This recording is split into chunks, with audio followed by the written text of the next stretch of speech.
Good evening, race fans, and welcome to TRTN. Tonight's coverage is brought to you by our sponsors at Track Titan and Malwar Transport Incorporated.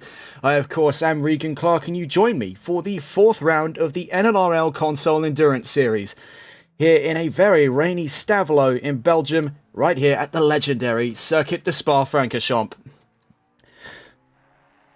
Situated in the township, or near the township of Spa in the region of Wallonia, Spa-Francorchamps is a circuit that requires little introduction, permanently burned into the motorsporting zeitgeist, as synonymous to the world of motorsports as Wimbledon is to tennis, or as Aintree is to horse racing. Its mighty 4.352 miles, that's 7.004 kilometres, and 20 turns of FIA Grade 1 not only represent the largest Grade 1 track ever constructed, but over 100 years of history and racing legacy.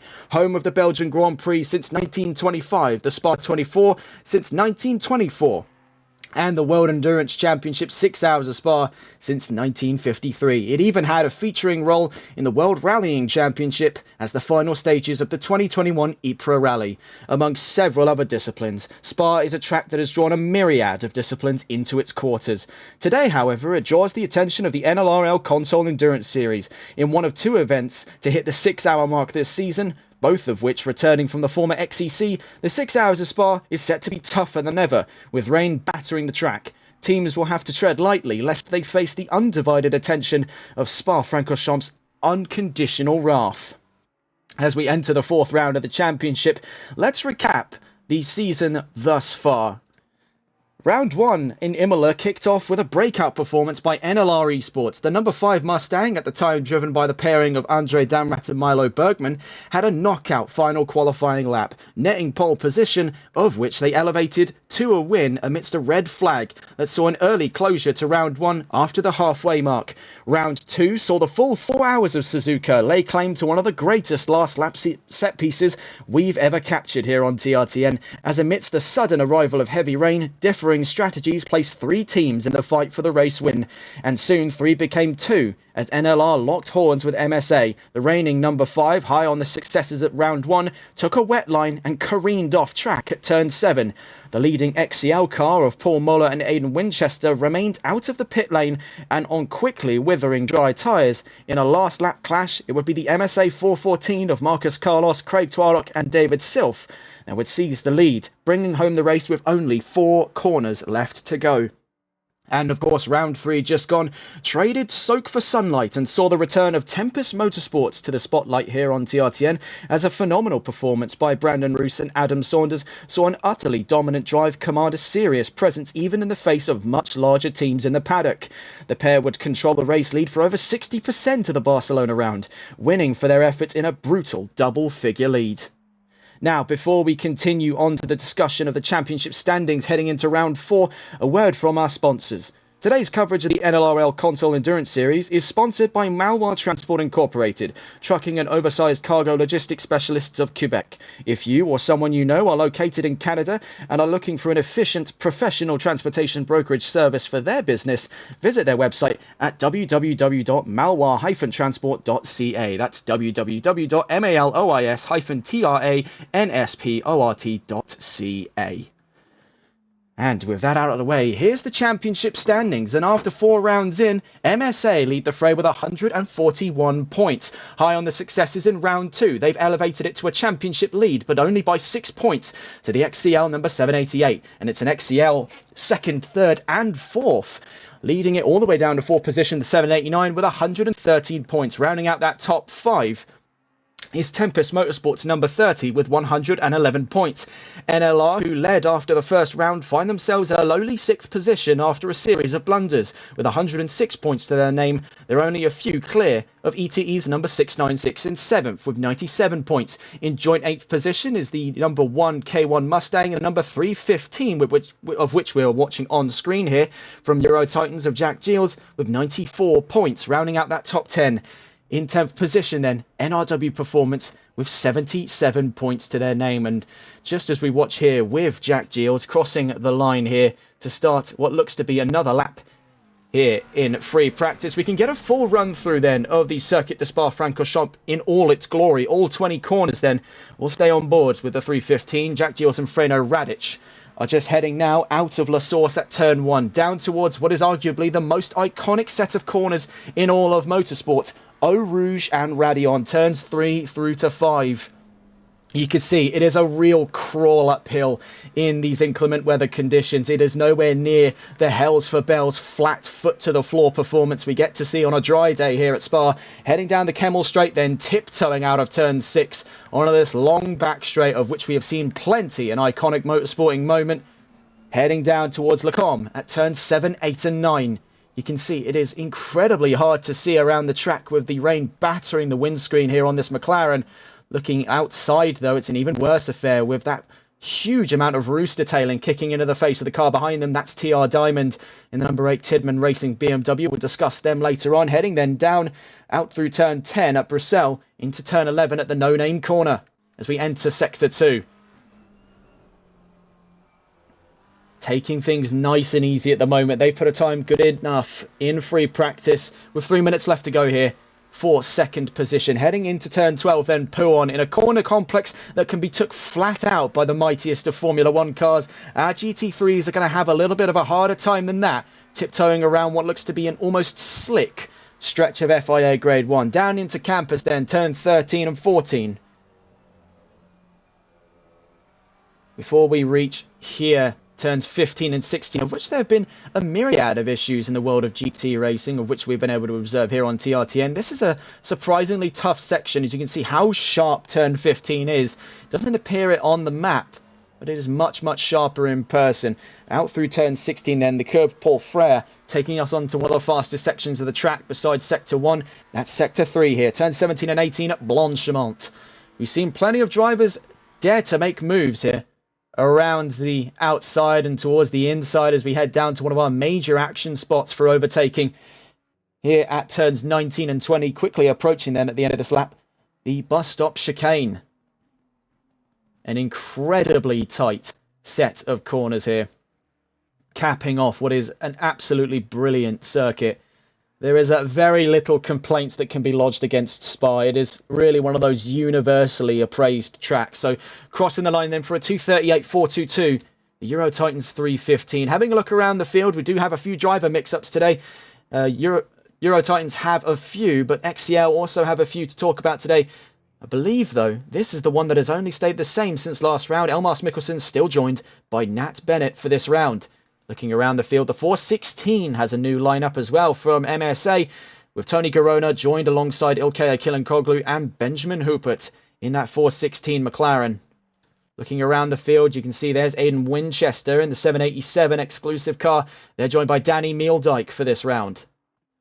Here's Adam Saunders, last time out the race winner alongside Brandon Roos. Roos won't be joining us for this race, so it seems he'll be joined by Connor Letford and Zolt Beefgartner in the number 30 for this round. Can they elevate it to 2 race wins in a row? Here they were riding on a real high in the dries of Barcelona. Could the wet be the great divider or the great equaliser? Only time will tell before we get on to qualifying. And here's Jake Goldman, one of the new drivers for this round, joining the 789 lineup alongside Parker Sukup. That's Jussi Virolainen, who's managed to sign Umut Oza into the lineup there. David Beam not joining us for round 4. He's been replaced by Oza coming into this round. More to discuss about Oza and the Northern Lights team into the qualifying predictions, as things are looking very hopeful for the number 71's pairing. Looking down the line here, Ben Cheeseman in the 114. We do have to add an amendment to our lineups here, as before the time of recording, we were expecting a 4th into the seat. That would have been Dane JK, who has recently signed after his successes in the NLRL Sunday League. Sadly, the American won't be able to make it to this race in Spa. Hopefully, we'll be able to see him in the next round in Bathurst, Australia, for round 5 of the championship. Looking around, Ian Skeen is still joined in the 696 by Hayden Puttock. Sadly, we've yet to see the return of Aaron Williams to the lineup. I believe he's on permanent sabbatical for the time being. Puttock, of course, we've seen before in both VSR Phoenix and the NLRL Sunday League in his efforts with both Honda and Aston Martin, winning both times we saw him in his exploits there, winning in the Nürburgring on the finale round of Season 1 of the Sunday League, and winning most recently in VSR Phoenix in the number 99 NSX, breaking a 6-race-long 100% win rate by championship leader of VSR Phoenix Season 7, Just Boris. John Williams is in the number 23 Aston Martin, I believe one of the only Thatch GT cars to have remained the same coming into this new lineup. He's still joined by Levi Warner in the Aston Martin. Looking around the field as well, we've got the same lineup from last time. Benjamin Matthew and Ben Woodgate in the number 13 Super Swede car. Here's Matthew Williams in the number 123, joined by Wilson Gigi for this round. The Frenchman setting in decent times in the runnings into this round. Sander Verstecher in the number 223 is joined by Hans Hussen for an all-Dutch lineup in the number 223 Ferrari. Looking around here, a new lineup as well, with one extra driver added to the NRW Performance lineup with Jörg Masserat and Sebastian Turner, now joined by Tom Breuer for the 6-hour leg of this championship.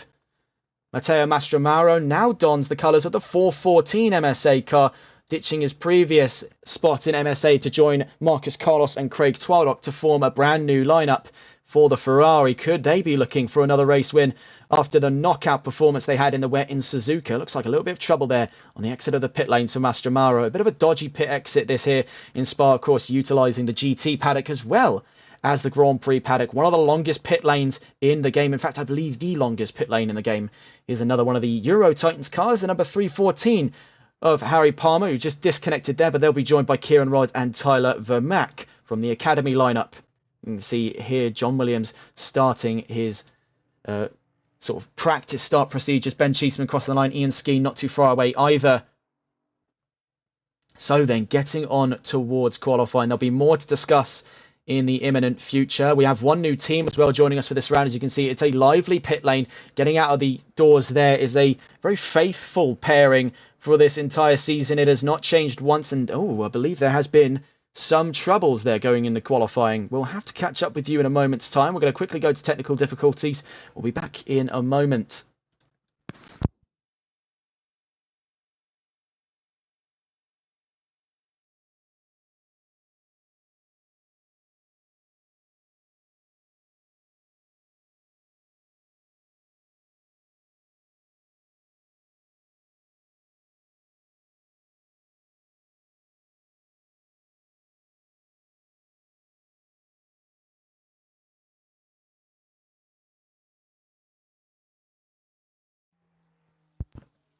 And after that short technical difficulties break there, we're finally back. I believe it was some last-second arrangements made with race control that have just temporarily reset the lobby right before the start of qualifying. We only have a minute in free practice, a very short rejoining period, and already with enthusiasm is MSA getting the 416 and the 414 out of the paddock very early on. We can see that ping fluctuations in the paddock are not looking particularly grand. I believe it is as everyone acclimatises to joining the session, and now we get on to the start of qualifying. So hopefully second time's the charm here. Harry Palmer is the first to jump out of the pit lanes there. We'll get on board with them as well. You can see Jussi Virolainen and Jan Bettentrup also getting out of the pits. Ilkay Killinkoglu firing up as well. It's a very lively start to qualifying. We'll get our predictions up in a moment's time. We want to try and get a look here. So Harry Palmer in the number 314. We discussed them briefly. They're now joined by the former ETE Academy drivers Kieran Rod and Tyler Vermack.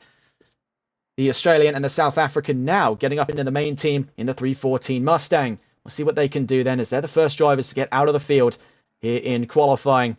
We also want to pay close attention here, looking down the order. Louis Baptiste there in the number 5 car, previously cited here on TRTN, winning in Silverstone in the NLRL Sunday League, now adorns the number 5 as a brand new lineup for the number 5. So out goes Damrat and Bergman, in goes Louis Baptiste and Til Schwering.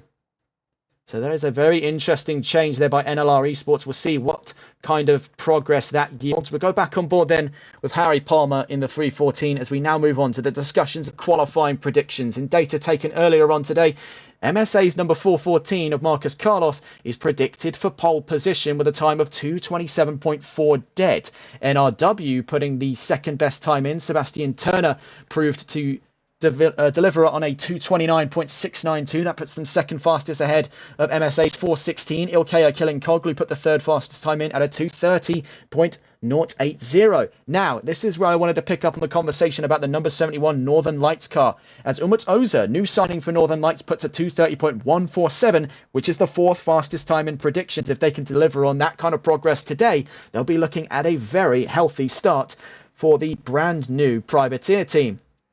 XCL's number 787 are further down than they'd like to be. Danny Mildyke on his first race with the 787 since the start of the season now sits at 2:30.220 in predictions, putting them 5th, ahead of Tempest, last round's race winners.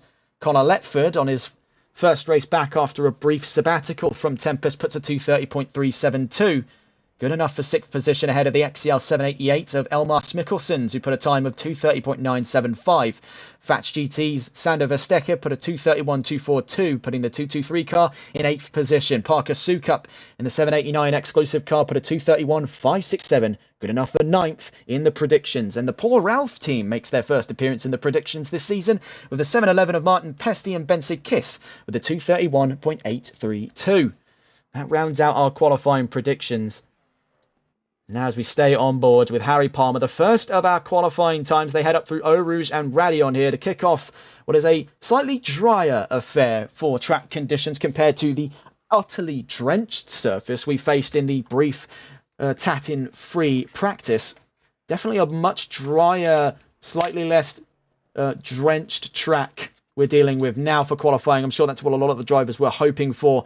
I don't think they were ever really expecting it was going to go fully dry, but this is as close as they dare get. Going on board with the Mustang, you can see very limited splatter from the rainfall there, so very light rain to kick things off in qualifying. 16.5 minutes left to go before the imminent arrival of what has been thus far the longest round of the championship. We're in for 6 hours. The next round to hit that benchmark will be towards the end of the season with the 6 hours of the Nürburgring.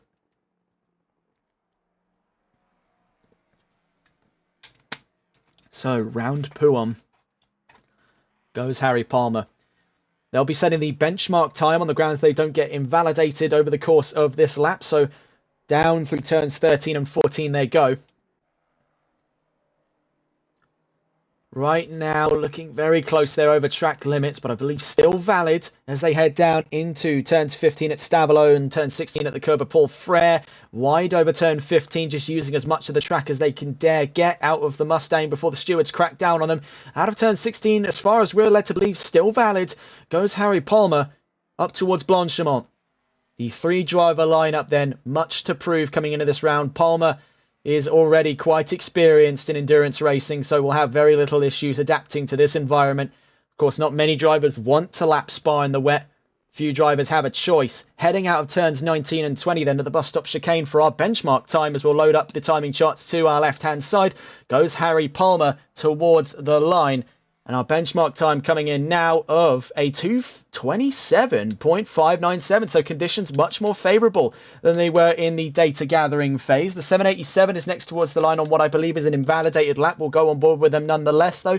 Aidan Winchester looking to start their flying lap. We've got the number 13 car on a valid lap heading to the line very shortly. It was a valid lap for Aidan Winchester, and that is the first fastest time. Heading across the line next up then was Elmar Smikkelsen's taking the fastest time. Right behind them there was Benjamin Matthew taking the new fastest time of a 2:25.176. The 71 is next towards the line. Jussi Virolainen, you can see there in the background, that was the 711 car of the Paul Ralph Porsche team. Next is the Northern Lights number 71, Jussi Virolainen and Umut Ozer to the line. What time can they set? Sadly, don't set a time that time around. Next car to the line doesn't set a time either. So interesting stuff there. Number 6 next towards the line, Jan Bettentrup and Kelvin Castens in the BMW with NLRL Sports, the sister car to the number 5. Well, let's see what they can do then up against the brand new lineup. They go fastest, a 2:25 dead. That is remarkable stuff then to kick off qualifying. Jack Giles next to the line in the 3:15. Will it be a valid lap? It seems our telemetry isn't all too truthful with us. That was valid and 4th fastest for their efforts. The number 5 then next to the line. What can the number 5 produce? They cross the line at the moment, setting the 5th fastest time. The number 123 from Fatch GT's next up to the line. That's Matthew Williams going across the line for the 3rd fastest time. In the background there is also NRW Performance's Sebastian Turner. Across the line they go. Don't set a lap, however.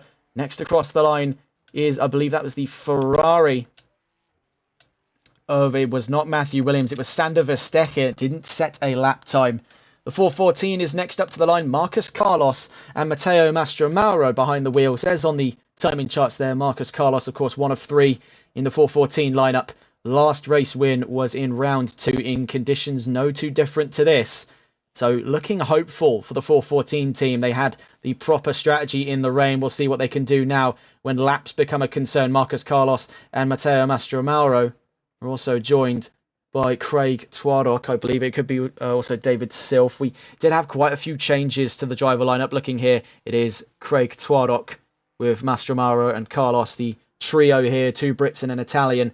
In Italian machinery, no less, the Ferrari 296 has been very, very competent over the course of this season. So let's go on board with the next drivers to head towards the line. I believe it's the number, looking here, very hard to see, the number 13 car is heading towards the line as well. In front of them as well is car just starting their flying laps. Benjamin Matthew then crossing the line, but not for an improvement. Still holding on to pole position for the time being. It's Jan Bettentrup. The 788 is next to the line. At the moment, we'll also catch on board with the 789 car as they've yet to set a lap time.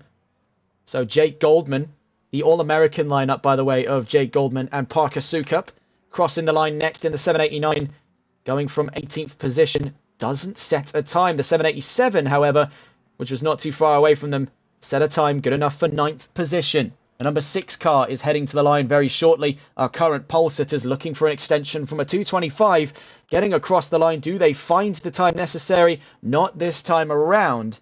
You can still see in the background, Martin Pesti is struggling with the poor Alfa number 711 Porsche 911 992 to set a time there. They're provisionally 13th until they can clock in a time. Louis Baptiste is heading to the line next in the number 5 Mustang. Will it be an improvement from 7th? Yes, it is. Up to 3rd position then. So remarkably done by Baptiste. The number 123 of Matthew Williams looking to challenge that time. Goes up to 2nd by only 0.04 of a second next to the line there. The BMW in the background, that was of Corey Tidman. In a team we've yet to discuss and currently driving is actually TR Diamond. It's marked as Tidman's car at the moment, as it is one and currently only that of the Tidman Racing Team. They're marked as number 9 on our timing charts. It was number 8 originally, but it's a new triple driver lineup in that BMW, a privateer entry of Corey Tidman, TR Diamond and Jack Rainbird. We'll see what they can do over the course of this round. A very young team indeed, only just created around 2, maybe 3 weeks ago. So very, very new stuff here, making their big debut into a 6-hour race. Matteo Mastromauro in the 414 goes on the pole by 1/100th of a second. That is remarkable stuff then. The number 45 is next towards the line in a lineup we've currently yet to discuss. It is quite a whopper of a lineup. The Spontaneous Racing Team most recently had the announcement of signing Carmelo Abate, the runner-up at the NLRL Sunday League. The Italian joins the lineup of Nick Mashk, Marvin Koch and Mickey Skoros in the number 45. They set the 11th fastest time at the moment. Mashk struggling on those wet tyres. So looking around the paddock, the 30 car crosses the line. Adam Saunders setting the 9th fastest time. We're looking then across to the 788 Elmas Mikkelsons, followed by the 787 of Aidan Winchester. 2 exclusive cars heading around turns 19 and 20 to set times next. The 789 is not too far in the distance, and right in between them is the 71. So there goes the 788. Then the 787 jumps up a position. Then the 71 of Jussi Vuolainen in 6th at the moment. Right behind them, the 789. Is there going to be a position jump for them on that lap? It's up to 10th then at the moment. Reunited with another XCL car, 9th and 10th with Mikkelsons and Goldman. Winchester in 7th position. Right in between them is Jack Giles on that timing chart. The number 711 is about to clock a time here. The Porsche has struggled all session long. There goes Martin Pesti to the line. And up to 16th position there, off by 5.3 seconds, but a time on the charts, nothing to scoff at all. The 315 goes across the line next. Jack Giles doesn't set a time enough for a position there. Will remain in 8th position for the time being. The number 123 car in 3rd position, that's Matthew Williams in the 123 with Fats GT heading to the line then. Will it be an improvement from 3rd? You can see that gap is very, very thin between them at this time. TR Diamond as well crosses the line in the number 9 BMW for Tidman Racing, setting the 11th fastest time in this session thus far. You can see it is just a constant onslaught of information at the moment. Plenty of drivers making their way around the track. One very likely to challenge pole position at the moment is one that was predicted for it.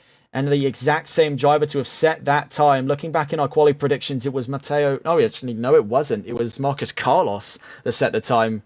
think I had that mixed up with last round's predictions there for MSA. Nonetheless, though, we've seen Mastramaro's name flag up on that chart a few times this season. He's a very competent driver to put into a qualifying session, especially one in such adverse conditions as this. So I have no doubt that MSA can definitely deliver on something. They've just got to dig deep now, as they've only got around 8 minutes left to go in this qualifying session. It's do or die for MSA Racing. Currently leading the championship then. There's a lot of weight riding on the shoulders of these three to deliver on a good result. So crossing the line goes Matteo Mastramaro in the 4:14. That's not enough for position at the moment. You can see in the background as well, going up to 10th again is Adam Saunders, relegating Jake Goldman to 11th and TR Diamond to 12th position. So Tempest rolling with the punches here in adverse conditions. He'll be coming into the pits then, pulling to the one side of the road after La Source at turn 1. Just go on board here. Jake Goldman looking to fight Saunders back for a top 10 start. Going down towards the line. Only has to find 100th of a second and does even more than that, going up to 5th. Very, very good stuff there from the 789. Looking to send a message here. They're right on the cusp of leading the championship for themselves here. With the 788, 787 and 789 all in close proximity to that championship lead. XCL are really trying to take a stranglehold on this championship standings by force sooner rather than later as we approach the halfway mark of this championship. It has been nonetheless a fantastic season thus far, and we're not even at the next race, which is approaching at a rate of knots here. 6.5 minutes before we get to see that final formation grid for the 6 hours of Spa-Francorchamps. Things are looking very, very exciting indeed. This is the current perspective from Louis Baptiste in the brand new lineup for the NLR number 5 Mustang. He'll be joined by Til Schwering in the number 5, a completely new lineup. We'll see what these two can do, and we'll keep progress with them over the course of this race.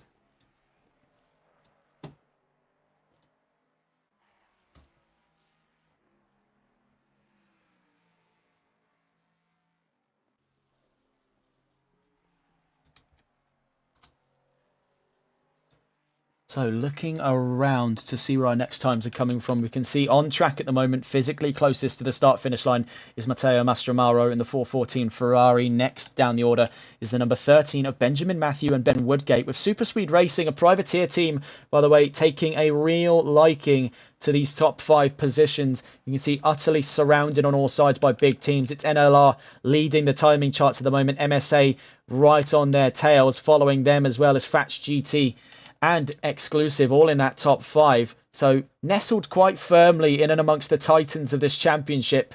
You always get to see these brilliant performances out of plucky privateer teams such as this. And Super Sweet's no stranger to that. But Benjamin Matthew won't clock another time on this lap. So we wait to see what the play is here.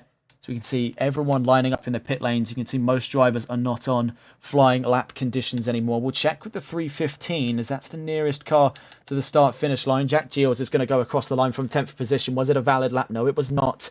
So continuing on to the rest of this session. I suppose whilst we have the time as well, with a lot of the front-running drivers in the pit lane, no real challenge to pole position just yet, but let's not hold our breath. As you can see, it is nearly a second between the top 10 positions. Really making a few hundredths here and there on a lap can make all the difference right now. But whilst we have the time, let's discuss some recent news in the world of motorsports. And we've a double whammy set of news from the British Touring Car Championship. As in a statement released on his official website, 4-time champion Colin Turkington withdraws from racing in the BTCC for the foreseeable future, in a shock move right before the start in a few months' time to the British Touring Car Champion and British Touring Car Championship, I should say. And at the same time around this was announced, there was also the announcement from the independent champion Aaron Taylor-Smith as he leaves Elvins Halshaw Power Max Racing Vauxhall to join Toyota Gazoo Racing up in an official teams entry for 2025. So plenty on the horizon in the world of BTCC, plenty of new drivers as well we've discussed over the course of the last couple of months. Big changes going on with West Surrey Racing and with LKQ Synetic, and as well as the arrival of new drivers like Max Hall. And now we get to see Aaron Taylor-Smith leave Independence Championship competition for the big leagues at the top rung of the BTCC scoring charts. And then our last bit of news today comes from the world of IMSA. As ahead of the 12 Hours of Sebring, Aston Martin arrives with the coveted Valkyrie LMH ahead of its official reveal. With the Heart of Racing Aston Martin team, 2 cars entered, of course, for World Endurance 1 for the IMSA Sports Car Championship, and they arrived louder than ever in Sebring. Now, it was revealed the reason why the car was so quiet in Daytona is they were using an industry-regulated exhaust system that muffled some of the sound from that monstrous 6-litre Cosworth V12 to meet sound regulations not only for Daytona, but also for the upcoming World Endurance Championship, the first round, of course, in Qatar in only about a month and a half's time. And as they've arrived in Sebring, that exhaust is gone, and everyone in Sebring, Florida got to hear the sonorous cry of that V12 once more. Be thoroughly looking forward to seeing how Aston Martin's career progress gets on here in 2025. So we see Jack Giles now heading towards the line with the McLaren at the end of our news segment. One more lap time in for him then as he crosses the line from 10th position. 2 minutes left to go. We're amongst our final laps here in qualifying. It's do or die for a lot of these drivers now. As you can see, our top 4 remain in the pit lane. No real movement going on there for the time being. We'll go on board with the next car to make their way to the line. That's TR Diamond with Tidman Racing heading into the pit lane and throwing the towel in at the end of qualifying. They'll be starting, by the looks of it, from 13th position. There's a few more drivers left on track here to try and set times. Having a look around, some of the numbers appearing on our charts here with the 314 as well out on track. We have the number 45, the number 416, the 777, the number 315 and the 788. So plenty to look forward to at the moment here at the end of qualifying. Go on board with the 416 for a moment's time here. Tony Garona in the MSA 416 McLaren. You'll have to just give us a moment here. We've just run into a spot of bother with the technical difficulties again. Just give us a moment.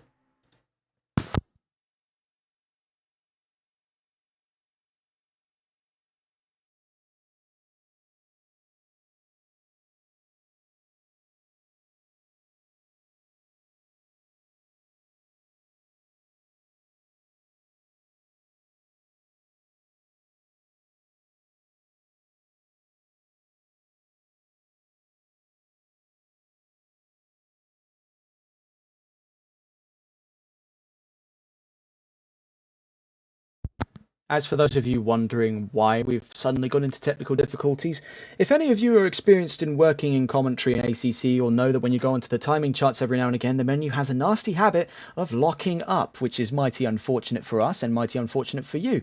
We've just had to quickly go through the process of restarting the game, which should only take a few seconds. You can also see joining in chat as well, Great Dane, RG702 and TMX Phantoms all joining us in chat today, among several others, hopefully, for this round of the championship. We're going to try and get you back on with the end of qualifying here. We're mighty sorry about the technical difficulties. Things have been a bit spotty, to say the least, when it comes to Assetto Corsa Competizione and its track record of, let's say, mixed bag quality.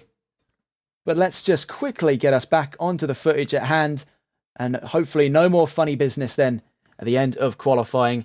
Back to business, as it were, with Jan Bettentrup leading the timing charts, Matteo Mastromaro in second at the end of qualifying. We'll get a full rundown of our grid then. Looks like no surprises on the horizon. 2 more cars yet to set time, well, yet to set their final times, let's say. The 314 and the 45, oh, and the 777 as well down at Brussels. So 3 more cars in the timing charts yet to be expected. The 314 pulls to one side there on the mini-map down at the curb of Paul Frere, turn 16. Next is the 45, so Spontaneous Racing did really sort of wow this commentator when they made the decision to sign Carmelo Abate. They're pulling in at the end of turn 16 as well, so it's just the 777 left on track. Sebastian Turner with NRW Performance. Now, if we're to go back and look at our qualifying predictions again, NRW were predicted a much higher position with a 2:29.692, and while they look to have delivered on that time with much more favourable conditions in qualifying, it's just not been their day. They were predicted second, right now sit in 17th. It's going to take a miracle lap here to prove us wrong, and here's hoping for it. Sebastian Turner making his way out of turn 16.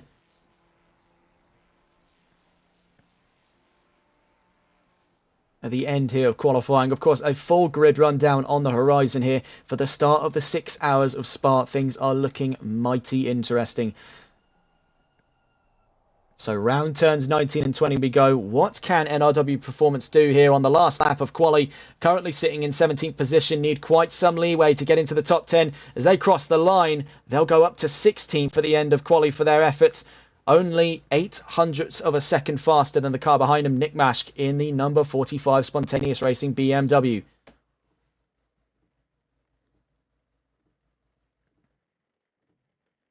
So there is a great degree of anxiety weighing heavy on both presenter and competitor alike here, heading into this round, the longest of the championship so far, one of two of its kind, the other one towards the end of this season. And there is going to be more stress than ever to deliver on good results, but let's get a start of looking here at our full grid rundown. Only one mandated pit stop anticipated for this race, so very interesting open-ended strategy for a 6-hour race. For most of it, it will be battling with stint timers.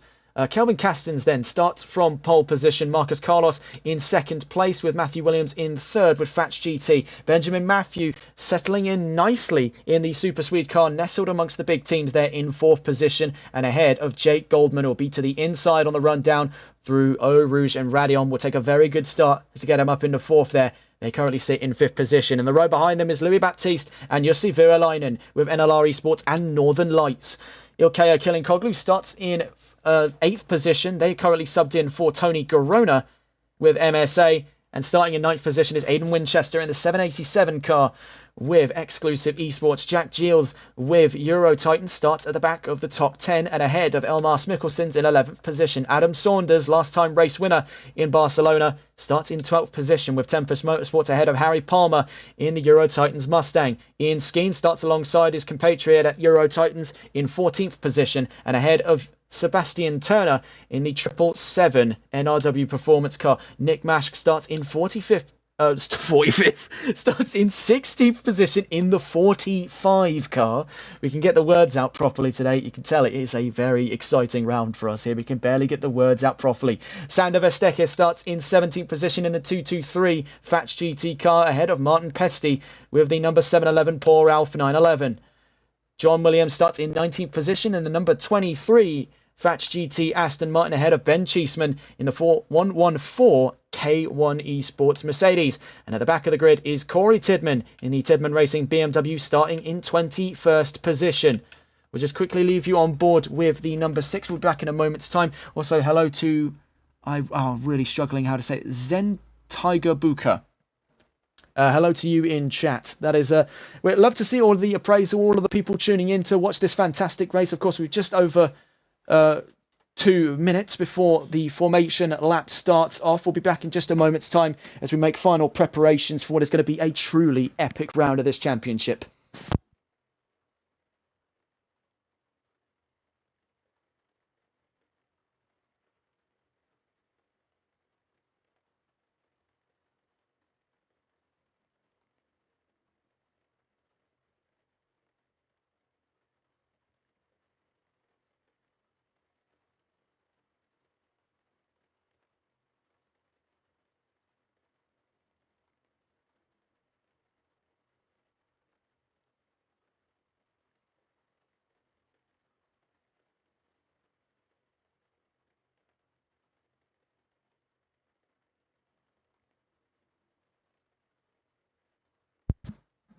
So we eagerly await that race start, and formation lap will give us some precedent of what we're dealing with on track. Wet conditions, of course, track temperature at 20 degrees with 18 degrees ambient and a 2km/h side wind as we head up through Eau Rouge and Radion. That will equate to a tailwind heading up around Le Combe at the end of the Kemmel Strait. So this is really eyeing up to be one of the most chaotic starts we've ever seen. Now, of course, if you're a long-time viewer of TRTN, you'll have no doubt recollecting what happened the last time we had a 6 hours of Spa. That was back with GHR in the time of the XCC. And it was, to say the least, a bit of a chaotic start. I think the most memorable moment to have come from that was the Orion Racing Porsche, the 148, up on its roof at Eau Rouge and Radion in what I can only describe as a utterly bonkers start to a race. And now I think we're not exactly out of the woods when it comes to the possibility of seeing history repeat itself, because that was in the dry. Doesn't take a very observant viewer to tell you that it's not that dry today. Most people's worst nightmare come in the form of wet races, and you'd be typically looking at, wet races in Hungary, wet races in Nürburgring.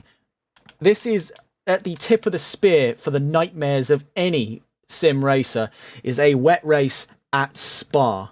This is going to prove to be a very bloodied opening lap, I should say, to the fourth round of the championship. We can also see joining at the back there the 315 of Jack Giles, who will start in 24th position amidst a disconnect. They start at the back of the grid alongside Corey Tidman. So taking us away, we're on the onboard here with the BMW. Number 6 then of our pole sitters, Jan Bettentrup and Kelvin Castens, proving a masterclass here in round 4's qualifying, starting our formation lap for what is going to be 6 hours of utterly brutal racing.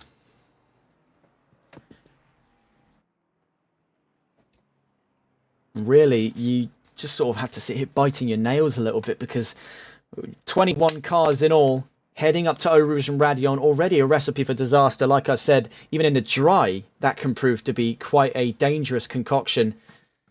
And now you've got to factor in wet weather, you've got to factor in spray, limited visibility. There is a lot riding on this opening lap. We can see that Marcos Carlos is taking the initiative to start getting some heat in the tyres there. Doesn't want to be sitting in the wake of Castens and Bettentrup in their BMW heading down the Kemmel. I don't think the cameras can really keep up too well with the slow crawl, the procession towards Le Combe here at turns 7, 8 and 9. And the start of this formation lap. The next time we see these drivers then on this section of the track, they will be almost flat out heading towards this section. Heavy on the brakes for one of our first major attacking zones.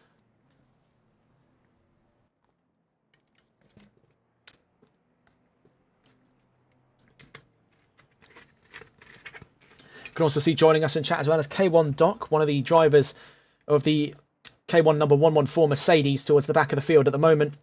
We have quite a handful in this race coming up, but sometimes being towards the back of the pack can prove to be the sort of merciful option on these opening laps. We've seen drivers come through and prove starting towards the back of the field never necessarily means you're out of the race, especially on a track that provides for such a unique pedigree of chaos like Spa-Francorchamps. Taking a look at some of the other bits of data we have here, we also have all of the series then to have raced at Spa-Francorchamps. We have F1, F2, F3, the World Endurance Championship, the World Rally Championship, the Intercontinental GT Challenge, the FIM Endurance World Challenge, got that out correctly, European Le Mans Series, Ferrari Challenge Europe, FFSA GT, MotoGP, World Rally Cross Championship, TCR World Tour, World Touring Car Championship, DTM and World Superbike. We also have our previous winners, which we discussed earlier on in the stream. Of course, round 1 going to NLR, round 2 going to MSA, round 3 going to Tempest. Looking in the manufacturers, Ford, Ferrari and McLaren, 3 marks as old as motorsports itself, reigns supreme in this championship for manufacturers. They have been the 3 most dominant machines in the world of endurance racing here on ACC console. And it is not hard to see why, but all 3 of them being shown up at the moment by the little firm from Bavaria, BMW. So heading out of Curb Paul Frere, things are livening up now. You can see the anticipation in the body language of some of these cars here. Just swerving, careening across the track, trying to get any semblance of heat into those tyres. They know every degree is going to count here on what is going to be a real race for their life, heading down towards that Kemmel straight after what is going to be an incredibly tense turns 1 through to 5.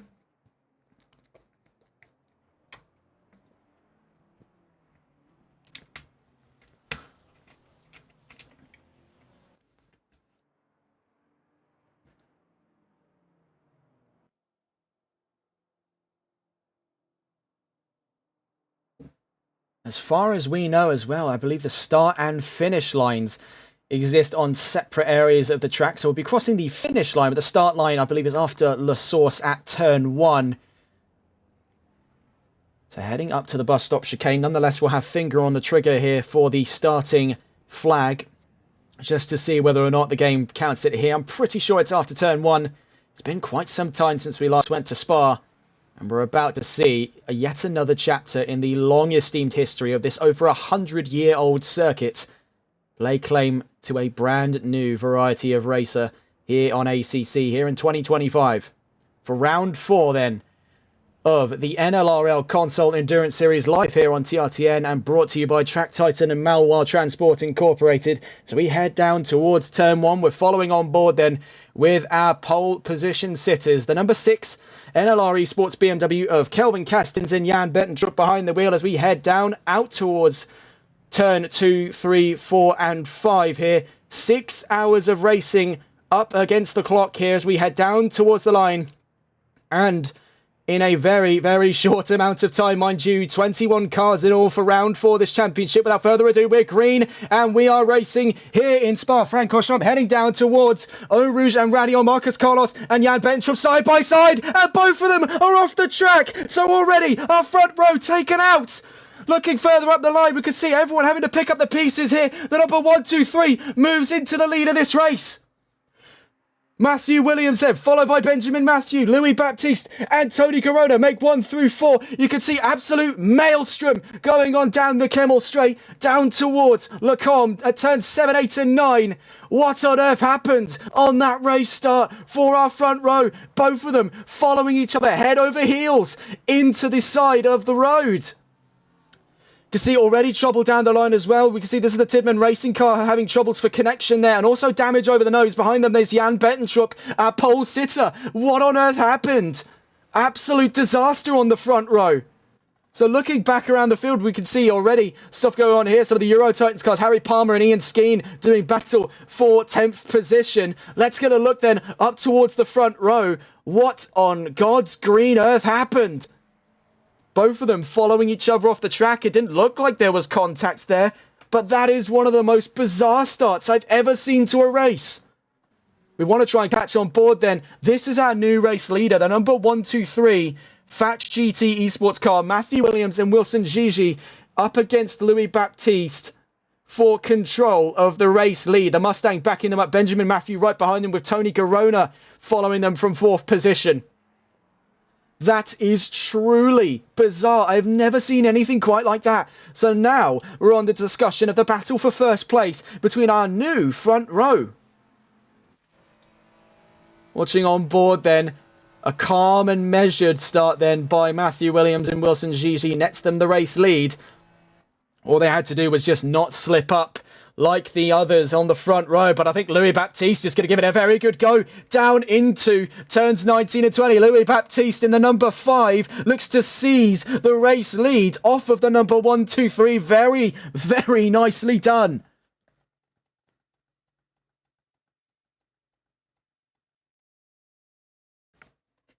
So down into turn 19 and up through turn 20. That is brutal stuff. So Louis Baptiste now leads this race in the number 5. He's alongside Till Schwering in the Mustang. Last time they led this race by a confident margin would have been back in round 1 in Imola. They can see further behind them is the battle for 3rd position between Benjamin Matthew and Tony Corona. Let's go on board with that. As you can see, Marcus Carlos peels into the pit lane, previously starting in that coveted front row. This is now the onboard with the Super Swede number 13, Ben Woodgate and Benjamin Matthew are up against Tony Corona for 3rd position. MSA looking to challenge early on as they head into Lacombe and Melmedy. That was a proper breakout start here, but it has provided ample opportunity for these 4 to step into the spotlight. You can see backing up the top 5 and further beyond are 2 of the XCL cars. That's Jake Goldman and Aidan Winchester, the 789 and the 787. Now drawing into frame is Matthew Williams. Louis Baptiste is opening the gaps here, opens the taps on the Mustang and is looking to run away with that race lead after a very decisive start by NLR Esports. Where one fell, one shall rise. The number 6 went off at that first set of corners for them, down at turns 3, 4 and 5, but up rising through the ranks, the number 5 re-inherits that throne.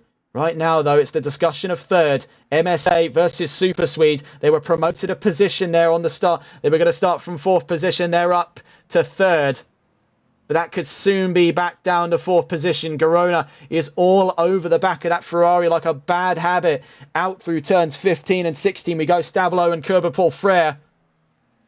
We stay on board then. Yellow flags are out. The 223 car and the number 8 car have run into trouble. That's Tidman Racing and Fats GT that have run into a spot of bother down at campus at turn 13 and 14. We're back to green flag racing for the time being. You can see in the wake here of the Ferrari as we head around Blanchon is a rocketing 416. You can see the difference in approach there. Getting a little bit on the brakes for Blanchemont was Benjamin Matthew. Going absolutely hells for bells flat was Tony Garona. So that is properly shocking stuff there on the start. You can have a look around as well. Martin Pesty and Harry Palmer battling for 16th position. We'll catch up with them later on. So right now, we try to see the attacking perspective of this battle of third position from Tony Garona's perspective. In the number 416, he's got 2 exclusive cars right on his heels here that are side by side themselves for control of fifth. Goldman v Winchester. Virolainen could inherit those positions if either of them trip up. But right now, it's McLaren all the way down. Absolutely crazy stuff then. Up out of Eau Rouge and Radion, we can see Garona is gaining. You can see in the background is but a blur of the fight going on. 3 McLarens in all, 2 exclusives and a Northern Lights for good measure. Heading down into Lacombe and Melmedy. This is quickly warming up to be the battle of second position on our hands as Matthew Williams drops into frame. He's only 0.4 of a second ahead of the Ferrari right in front of this McLaren. So blending in between the two. Fundamentally, a battle for third could even elevate itself to second, but really we'll see how that spills over. We'll keep it on second for the time being as there looks to be multiple cars now invested in this as they're backed up behind Jan Bettentrop's number 6. The worst place for it to appear unless you're the number 5. In that case, it's your teammates doing you a little bit of a favour here on the race start. 7 minutes in on what has been an insane start. We saw that front row completely wiped away to lay claim to a new breed of competition. And there's the 2 exclusive cars behind them as well. Aiden Winchester now retakes 5th from Jake Goldman. Now backs up onto Jussi Virolainen in the Northern Lights car. But right now it's the battle of second position between these 3. Benjamin Matthew, Matthew Williams and Tony Garona, of whom we're watching on board with here in the 416. They're in 4th, ahead of them 3rd and 2nd, all separated by about a second overall. And it could very well become even more than just 3's company. Could be 4's a crowd, even 5's an audience, as the 2 exclusive cars start to peel into frame. So heading out through Blanchard, you can see properly licking the stamp and sending it there. And that's given him the momentum necessary to try and follow it through around the outside. Is Tony Garona on Benjamin Matthew in the Super Swede. It's going to be to the inside at turn 20. If he can keep it side by side with him, he'll have a very good run out of turn 20. It's a drag race between Ferrari and McLaren. Up for, this is 3rd at the moment. This could elevate to 2nd very soon. And up goes into 3rd. Tony Garona will be hunting down Matthew Williams down into the next lap of this race. Out through turn 1. Matthew backed up then onto Winchester and Goldman. Let's see if we can catch on board with what's going on with them as things look to liven up very, very quickly. We also see Nick Mashkit and Ben Cheeseman side by side for 14th position. BMW versus Mercedes. Right in the background there, that's Palmer and Pesty. 4's company for that position. Let's see if we can find then a look at this battle. Matthew Williams finally getting past Jan Bettentrop's BMW on the Kemmel. Heading down through Lacombe and Melmedy. There's Benjamin Matthew. He's now dropped down to 4th. He's up against both exclusive cars, Aiden Winchester and... oh, it would have been Jay Goldman, but there's been trouble down at Lacombe as I believe Goldman has just spun. We're trying to find an onboard at the moment, but we can't seem to find him there. That's Jake Goldman having dropped down to 11th position, a spin out at Lacombe and Melmedy. Let's go on board with Jussi Virolainen and Umut Oza battling for 6th at the moment, up against Adam Saunders, Ian Skeen and Sebastian Turner. Things are livening up in the middle of that top 10.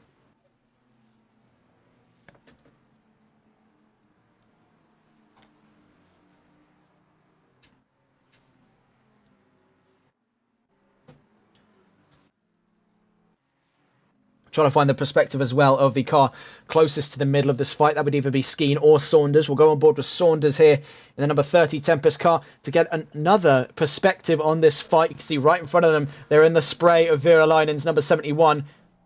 And then right behind them, they're kicking spray into the eyes of Ian Skeen and Sebastian Turner. Two McLarens, an Aston and a Ferrari, all fighting for 6th position. I'd say this is now closer to becoming the battle of 7th between Skeen and Saunders, heading down towards Blanchimont. 10 minutes in and already battles all the way down the top 10, even down to the top 20 at the moment. You can see things closing up. We want to get a look inside that top 5 very soon. Saunders runs it wide at Blanchimont, is trying to close that gap on Virolainen. Is not going to be able to get that done on this lap by the looks of it. Out through the bus stop chicane we go. It will take a very, very good send here for him to get the line necessary for a position. You can see just following in the wake of Virolainen is in the slipstream. Could try for something down in La Source, but this early on in the race, it would be fundamentally a bankrupt move. So Virolainen actually going early defensive through turn 1, pardon me. Saunders following, Skeen in 8th, battling for 7th with Saunders, and Turner in 9th, starting to drop away. We'll catch up with these drivers in a moment's time. Actually, no, we will not, as catching very closely is Adam Saunders. We're just going to quickly throw that graphic back up on screen. We're in the battle of 6th position. It was a very good run around Eau Rouge and Radion. Now out through turn 6 onto the Kemmel Straight. It was incredibly close between Virolainen and Saunders. I think it's just settling down. We don't want to make it second time possible. If we try to go away here and things suddenly liven up between the two of them, we'll just stay on board for a second here. You can see up ahead, Aidan Winchester fighting with Benjamin Matthew for 4th position, who is himself closing in on Garona. Plenty to discuss inside that top 10. All drivers at each other's throats here after what is a very dramatic start. We'll catch up then with Tempest in a little while. We try and have a look around the field here to see what's going on. Palmer and Cheeseman still fighting here for 14th position. Now Mustang v Mercedes. We saw there was briefly Nick Mashk in the fray. He's dropped now 3 seconds behind Cheeseman's 114. K1 starting to make some positions up at the start of this race. They're up to 15th. Here's Ian Skeen, who was up in the fray of it there. You can see Tempest getting ever closer to the Northern Lights number 71 as we head down through turns 13 and 14 at Campus. There's John Williams in the Aston. We've got Harry Palmer in 14th. Louis Baptiste leads this race with Til Schwering. Matteo Mastromaro with heavy damage on the nose of the 414 Ferrari with MSA. It was a truly shocking start that laid claim to the opening laps of this championship round. We're back on board with the Super Swede of Benjamin Matthew as he's tailed by Aidan Winchester, 0.3 of a second away around Blanchimont. We can see a little bit of a snap there from Jan Bettentrup. I think that's just thrown smoke in the eyes of these two. Winchester looking to charge around the outside for 4th position. Matthew's going to hold on to the inside. He's just going to keep things nice and tidy round turns 19 and 20. Good defence there by the number 13 to hold off the advances of Aidan Winchester in the 787. But is it for naught as the McLaren is right back on his tail, heading down towards La Source? Round turn 1 we go, taking the long way around. Aidan Winchester, what is he planning here? He's going to have a worse off line, but carrying more momentum means an even heftier charge down into Eau Rouge and Radion. Almost lost my train of thought there, as we could see plenty of drivers piling up for battle of 4th position. Jussi Virolainen and Adam Saunders joining the fray makes it Force company. Benjamin Matthew has the world on his shoulders here, as now, side by side on a run down the Kemmel Straight, goes Aidan Winchester. Can he get the leg up before they hit the brakes? For Le Common Melmedy, going latest of the brakes here is Benjamin Matthew. This has been brilliant stuff by the privateer team, holding off the advances of XCL. You can see fellow privateer team Tempest Motorsports backing them up in 6th position, and Jussi Virolainen with the Northern Lights team alongside Umut Oza in the 71. Privateers really having their time in the sun here, ironically, in weather where the sun is no longer present. The rain is becoming the great equaliser here between the big teams and the privateers, as it seems to be absolute madness inside the top 10. So we'll catch up. No, we will not. As we can see, getting closer and closer is that McLaren. So we almost cut away from what could be very imminent action between these four. You can see even joining the fray back there. That's the Euro Titans Aston Martin backing up this field. That's Ian Skeen in the blue and white Aston. You can see the red Ferrari behind them. That's the NRW performance car as well of Turner. So this is about to become one of the largest battles I've seen for position. You're looking at around 6 cars fighting for fourth here in a constant train. Out of Kerber Paul Frere, flashing for the camera as he now beckons Jan Bettentrup ahead of him by only a second to move to one side and to let the train pass. Out through Blanchimont we go. You can see everyone just having a rocket around that corner. That's a brilliant angle by the cameras, being able to show just the absolute raw intensity from these cars. They're having to fling it around Blanchimont in weather that is so unpermissive of grip. They could spin at any given moment properly on the knife edge when it comes to most of these laps out of these drivers. It's been brilliant stuff so far. 15 minutes in. Let's see if we can get a look then at the overall standings. Louis Baptiste leading this race. Matthew Williams in second. Tony Garona in third. We're watching the battle of fourth at the moment with Benjamin Matthew, Ian Winchester, Adam Saunders and Jussi Virolainen all the way down to 7th position. Ian Skeen behind them and Sebastian Turner in 9th position. Jack Giles in 10th. We may have to catch up with that in a moment's time as it looks to be getting nuclear here. Up Eau Rouge and Radion we go. It's a very brilliant line by both of these drivers. Who is going to be on top by the time they get down to La Carmen Melmedy? Up the Kemmel straight we go. Here comes the McLaren. It's in the slipstream. Going. Will it be side by side? It's going to take a very ambitious lunge to put Winchester into 4th, but he looks to be going for it as we head to Le Combe. Contact between the 787 and the 13. We knew it would boil over. We didn't think it would be like this. That has been quite unfortunate for Winchester and for XCL's hopes at the moment. They're down another car. So you can see they're trying to give him the space, but there's just no more room left to give. He needs to run off the emergency exits. I'm sure the stewards will be taking a look at that later. That's no longer the battle of 4th position. Benjamin Matthew has now given himself some breathing space in the 13 after being almost harassed for that position by the exclusive car. Let's go and look at another battle here as it looks to be the battle of 2nd. Williams subsides, through goes Garona. So we caught that just in the nick of time. MSA up to 2nd, Thatch down to 3rd. You can see yellow flags are still out. That's for the 789 car down at, that's at Pouhon. We're watching the perspective here. Martin Pesty, as he rejoins this area of the track. There you can see what looks to be the 114, and ahead of him, the wounded 789. We're back into yellow flag racing, green flag racing, I should say, for the time being. What an opening 15 minutes that has been then. So we can see Nick Mash, Sando Vesteche, joined by Matteo Mastromauro. Vesteche a little confused as to what to do here. Mastromauro properly pressuring him for position, but Mastromauro's down in 20th, Vesteche's in 18th. And he wants to keep as close as he can to the fight for 17th, up against the number 45 here on screen, Nick Mashk, with Spontaneous Racing. Jack Rainbird now takes the helm of the number 8, Tidman Racing BMW, heading down through Brussels at turn 10. They're down in 21st position. Tony Garona, we most recently saw take position up into 2nd. MSA looking to extend their charge here. And we can see it's sort of a return of form for the number 5. That brand new lineup of Baptiste and Schwering has proven to be a gamble worth taking for NLR as they now lead this by nearly 5 seconds after 15 minutes of racing. Cheeseman and Goldman battling down at turn 1. Goldman a long way from home here. The 789 down in 14th position. Pressured for position by the AMG. We'll see what happens here up Eau Rouge and Radion. Watching right now the perspective of the number 789 exclusive esports car of Jake Goldman and Parker Sukup. The All-American lineup in the McLaren. Up through Eau Rouge and Radion we go. Chasing them at the moment is the 114K1 lineup of Ben Cheeseman. You can see just lingering the background there. That's the Porsche of Martin Pesty and Bense Kiss, the number 711 Paul Ralph team. Pulling through on what looks to be a pretty promising result here. As far as things go, they keep this kind of form, they'll be inside that top 10, hopefully, by the end of this race. Right now for Goldman, it's just an escaping job here. He's got to try and get as far away from that K1 car as possible. There's been enough trouble for him today. Doesn't need anyone now pressuring him for position.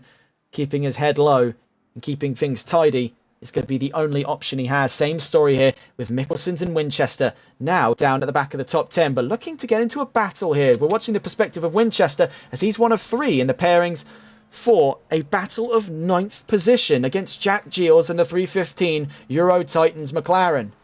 We're watching with Winchester here. He could get the leg up on his teammate. He's joined, of course, by Danny Meeldijk for this round of the championship. You can see right on the back end of the 788, actually having to hit the brakes there.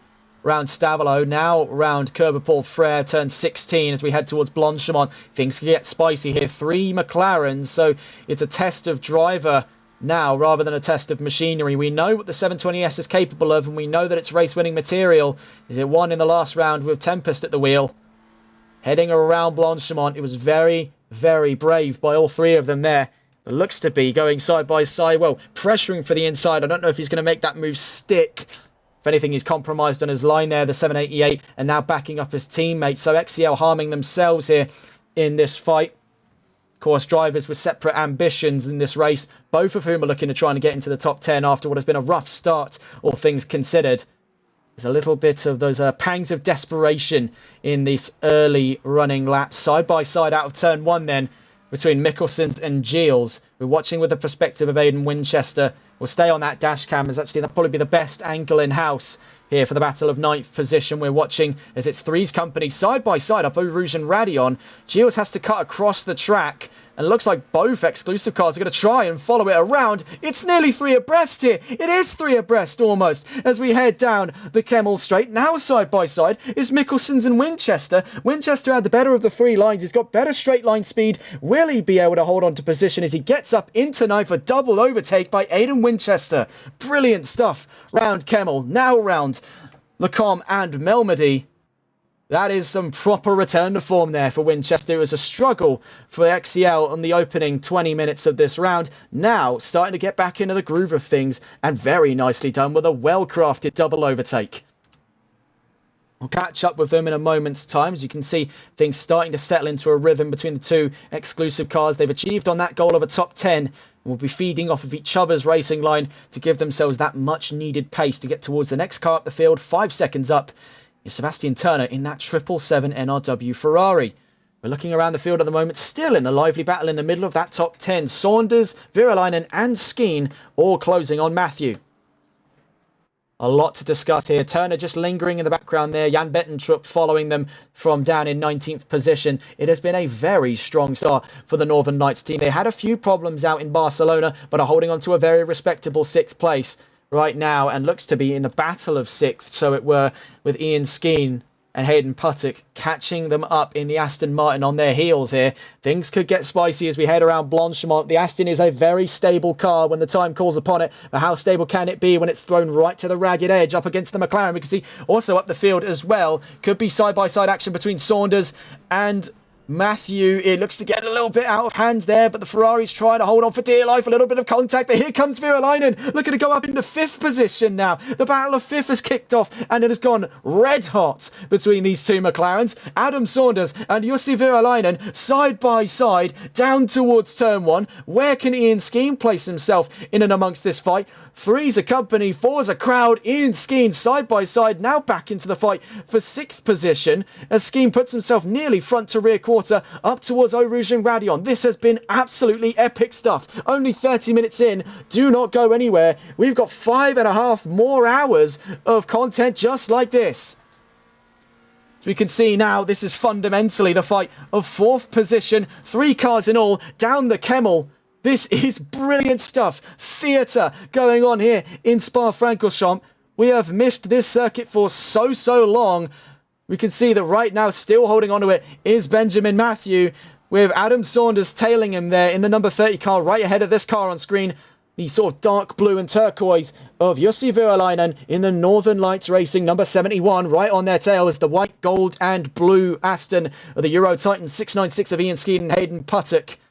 And then right on the back of them is the AF Corsa-clad livery of the 777 of the NRW Performance Ferrari. Taking a skid there, actually. Did you see that? That was brilliant.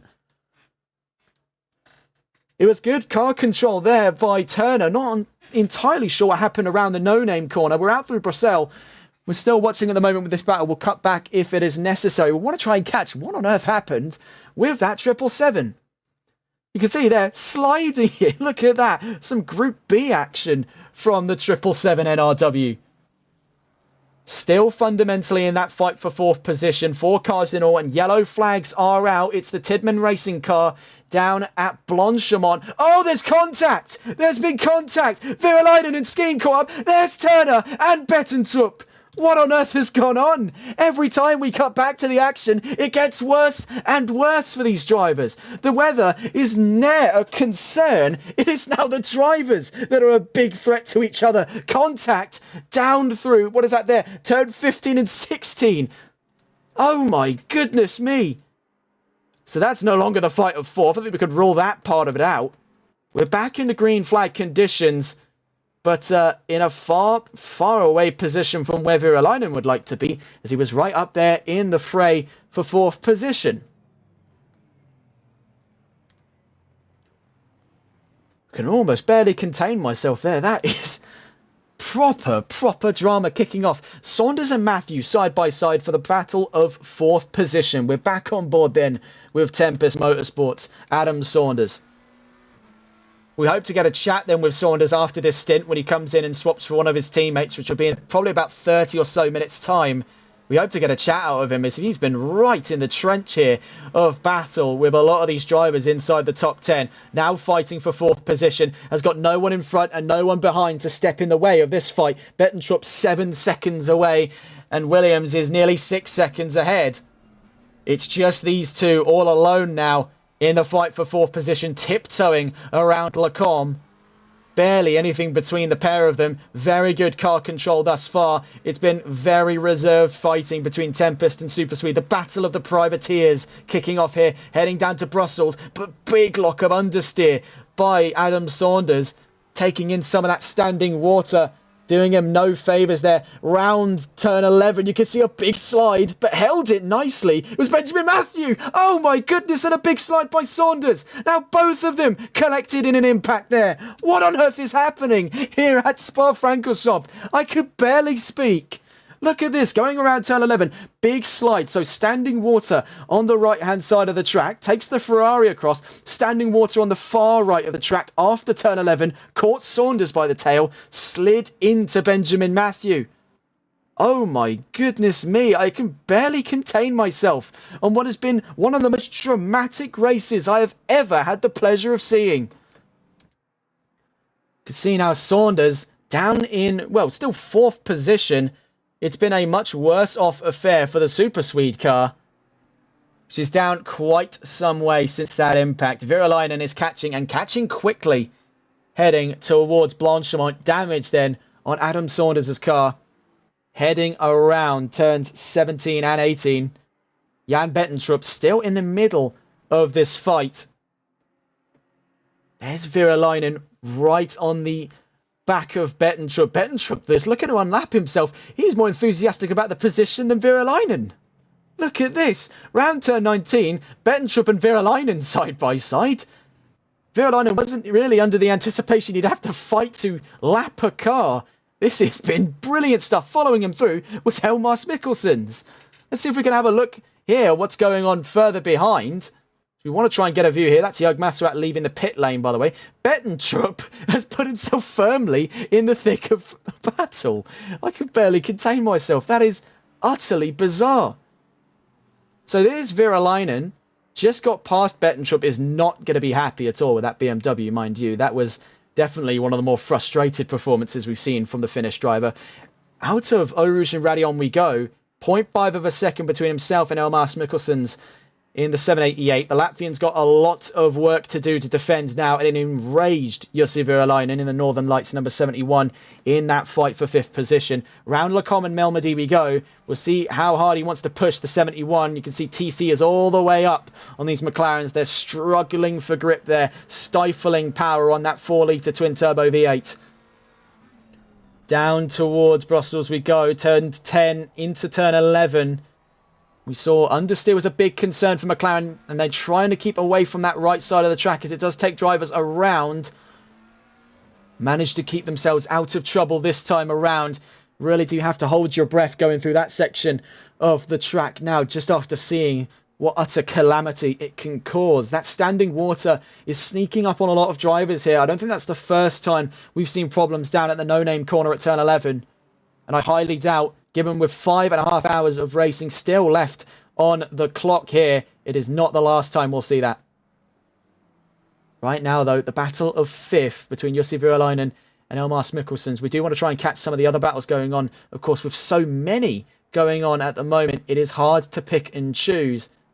These two were caught right in the crossfire of Jan Bettentrup's very enthusiastic drive from 19th position, down but never out.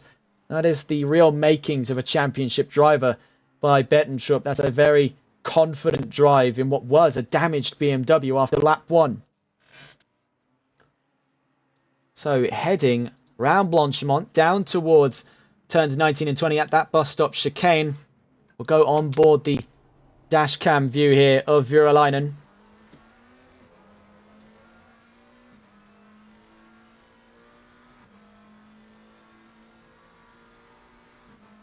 As we head down towards La Source.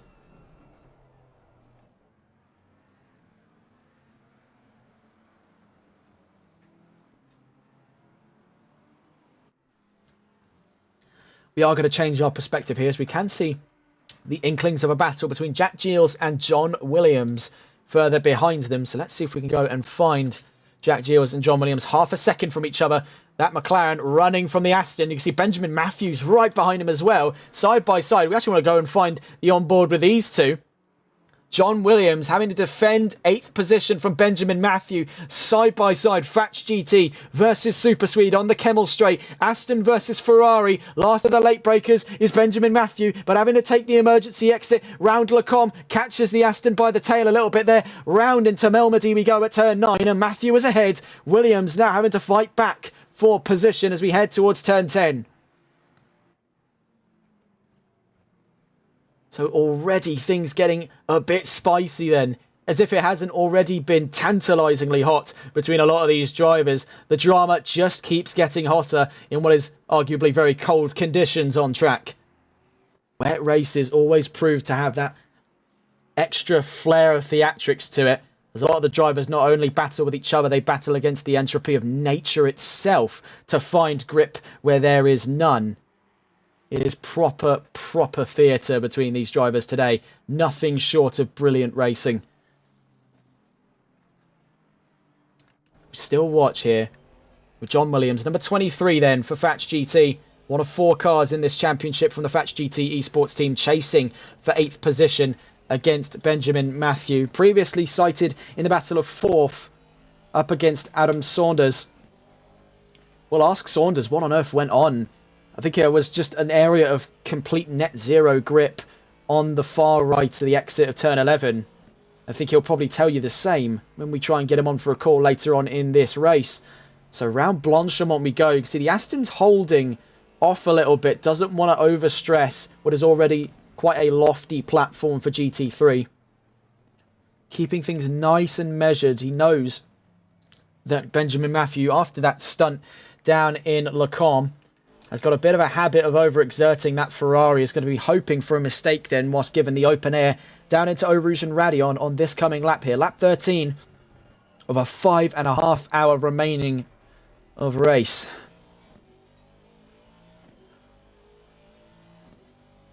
So down through La Source we go. Something that is weighing heavy on the mind, I imagine, of John Williams is the existence of Harry Palmer chasing him by only 0.7 of a second. We did see a little slide from Benjamin Matthew. You can see he's incredibly vulnerable. He scraped a lot of that momentum out of Eau Rouge and Raidillon. He's actually going to be moving the Aston to the sort of right-hand side of the track. You saw he did try and break the line off on him there. He's still able to hold on round Lecombe and Melmedy, the Mustang, holding on behind them as well. That's Harry Palmer in the 314. The white and blue there, the Euro Titans endurance team. Right now, though, we're watching the perspective of Fratch GT Esports as John Williams previously in 8th position, lost out to the car ahead of him. That being Benjamin Matthew. Now you can see this is the danger zone. Benjamin Matthew's acutely aware of this. He had a big snap of oversteer on this section of the track and was caught out by Adam Saunders. You can see, were it not for the wide exit of turn 11, that would have been John Williams right on top of him as well as we head into turn 12. So 5.5 hours to go. We do have yellow flags out ahead. You can see that's the number 6 car. Oh my goodness, that's Jan Bettentrup again.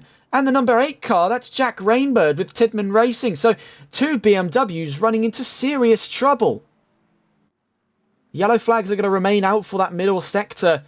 Slow cars on track. The number 6 appears to have damage that is rendering it inoperable to drive at speed. It's having to limp all of its broken parts back to the pit lane.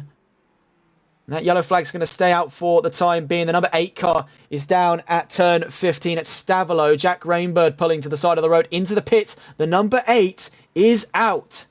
So 1 retiree already. Tidman Racing's number 8 of Jack Rainbird, TR Diamond and Corey Tidman appear to be out of the 6 hours of Spa.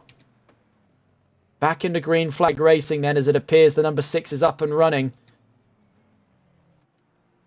We're still on board the perspective of John Williams for the fight of 8th position, though very soon it could become, in its own right, the battle of 9th, with Williams on the defence from Harry Palmer.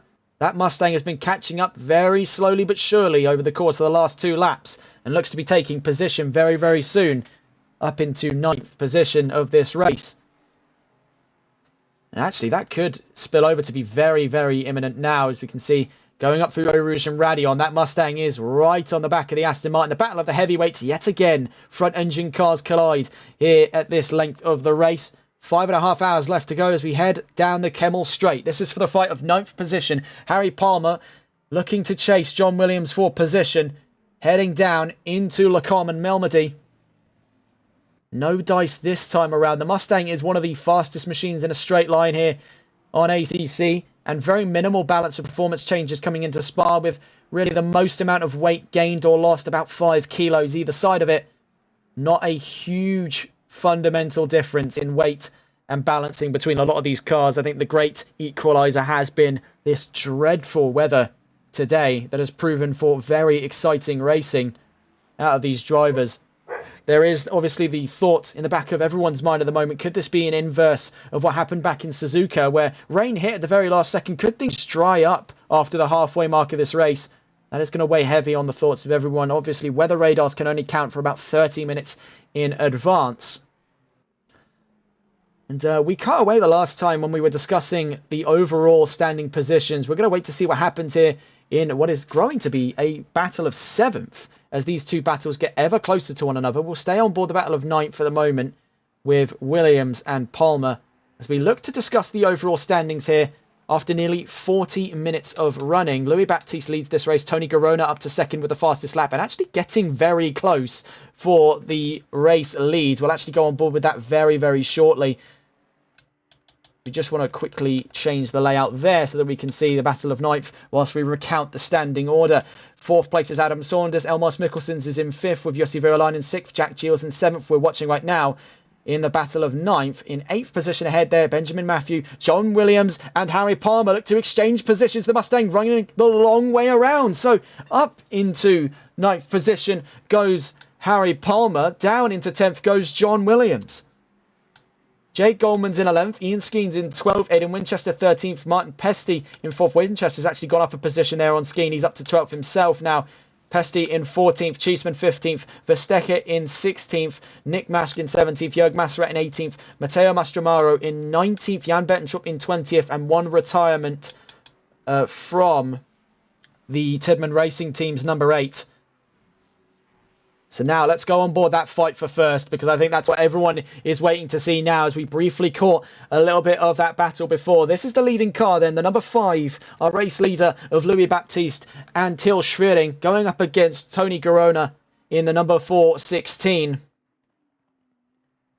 Things could get very, very interesting. McLaren has already proven a problem with stability in these inclement weather conditions, but that doesn't seem to have affected a driver like Garona. The Swiss driver is giving it absolute net zero hesitance at the moment. Almost had to hold my breath there. That got very close into Campus. Heading then down towards Stavolo at turn 15. Things are getting very, very close between these two now. Less than half a second divides them all the way through the middle sectors. We enter sector 3 then. The Mustang is going to be able to open the taps here with superior straight line speed, but it's going to be, of course, stifled by that traction control system wrestling the road for available grip heading into Blanchimont.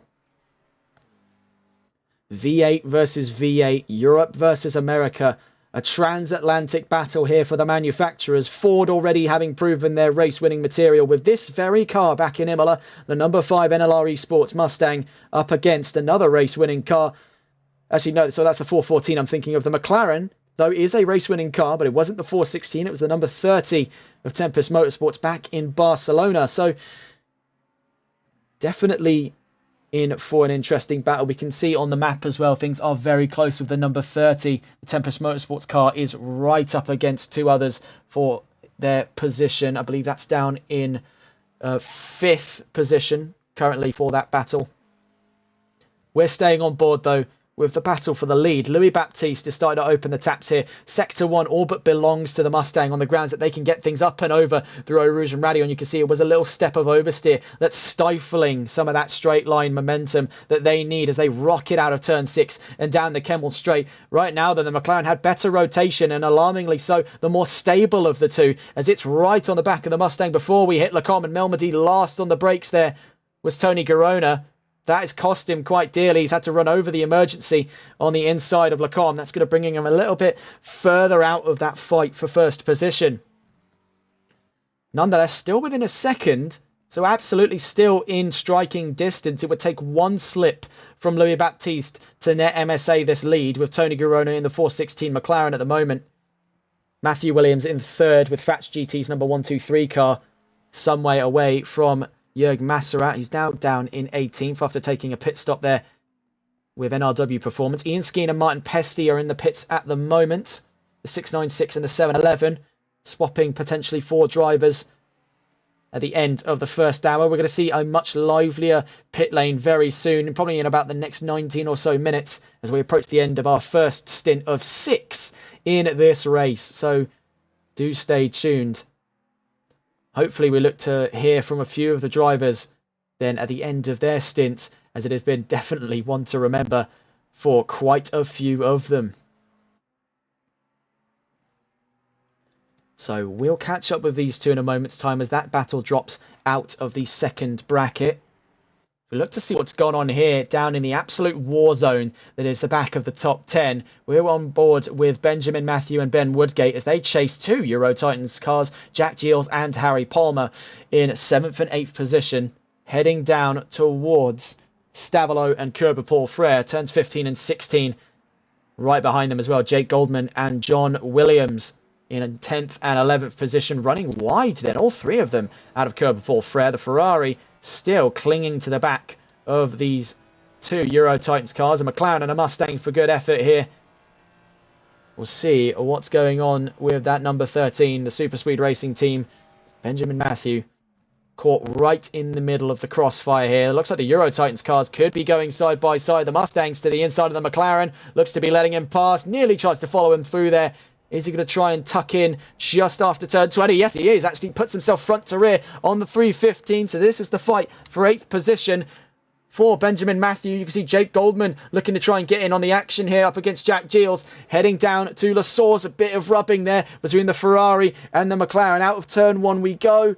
The McLaren still ahead. The McLaren behind. The Ferrari caught quite firmly in a McLaren sandwich. Heading down towards Eau Rouge and Radion. What could Benjamin Matthew be planning here as he's right glued to the back end of Jack Giles' McLaren? Right on his tail is Jake Goldman, but it looks like he's got the better of the two for momentum. Heading up the Kemmel straight we go. He's got a bit of the side draft now on Jack Giles' McLaren.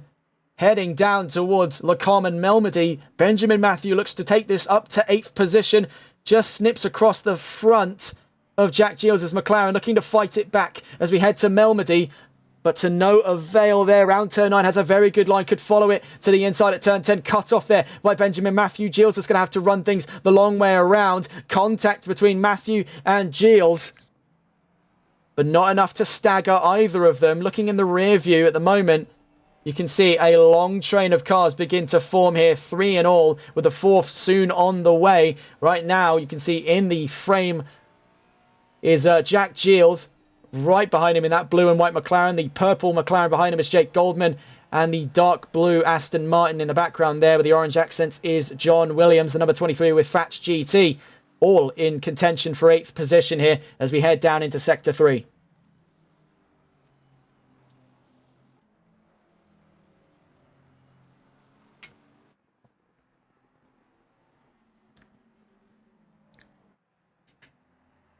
.3 of a second, the margin just heading into turn 15.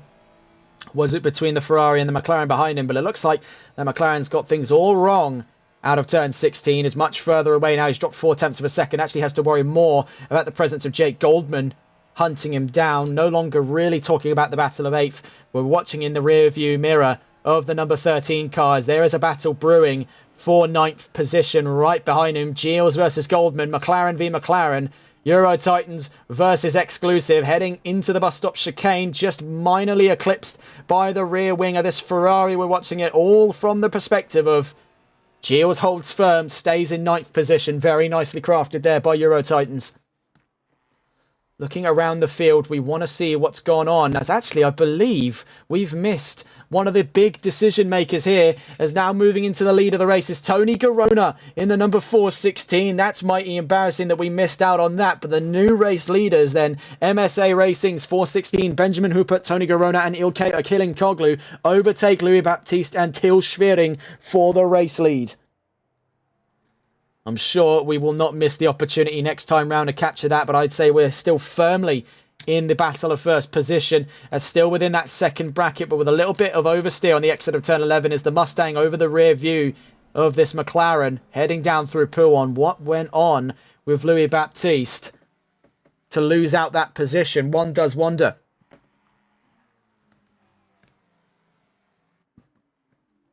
There's also the battle for 16th position on our timing charts to the left there between Bensei Kiss and Hayden Puttock. 711 versus the 696 there. New drivers on for stint 2. Big snap of oversteer there by Louis Baptiste, but nicely held by the Mustang to keep himself out of trouble at the end of the first stint. It'll be swapping over then for Til Schwering, hopefully for the second stint, as it looks to be a little bit exhausted after what was a very exciting opening stint for the number 5.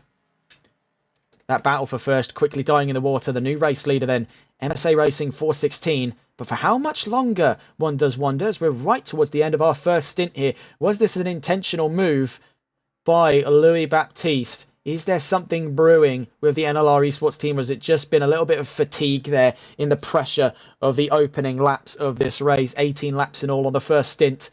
They'll be expecting the exact same getting onto that second stint. We'll catch up with them later on.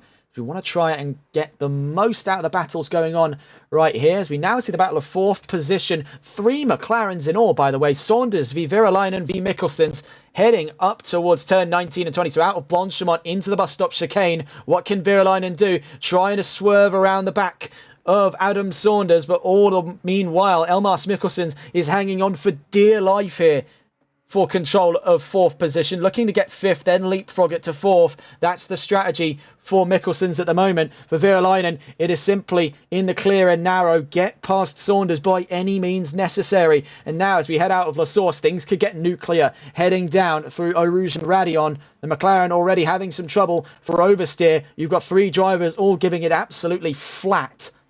Heading through here, you can see that the McLarens are really struggling, having to cut over there on Radion was Jussi Virolainen, but heading down Kemmel, that may have just been enough momentum to keep him in the fight here as he slowly crawls toward the back of Adam Saunders, looking to pressure him by getting on his right-hand side on the Kemmel, but it's going to tuck right back in behind the number 30.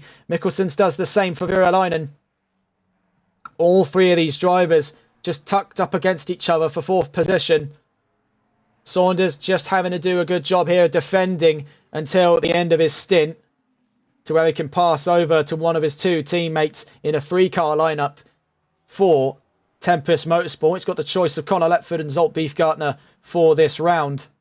We'll see what choice he makes and what choice Tempest Motorsports make on their second stint driver, as it looks like Saunders is doing absolutely everything he can, but is absolutely swamped. Watching the perspective still of the car in 5th position, fighting for 4th and having to defend for 5th. Jussi Virolainen really has his hands full. A McLaren to his front and a McLaren to his rear. It can get quite overwhelming here, but he's remained very, very sort of stoic about the whole thing. Just tucked in and got work done. That's been a real strong suit of Virolainen. We saw a little inkling of that in Barcelona. He is not a driver easily shaken by a close battle. And it seems like in conditions even worse off than what we saw. As you can see, almost a little bit of braking there by Saunders. Not sure what went on, whether or not that was just a bit of sort of desync from our end, but a lot of the McLaren slowed down. Round Blanchimont, though, things look to be kicking off, as now to the inside is Virolainen, and he'll be to the outside at turn 19. Saunders is going to have to really put the anchors down here on the number 30 to hold his position. Clips across the splitter there, Virolainen. But heading out of turn 20, Jussi Virolainen's up to 4th, Saunders down to 5th, could be down to 6th, as Elmas Mikkelsens is following all the way through at La Source. He's on the outside at turn 1, but going later on the brakes is Adam Saunders.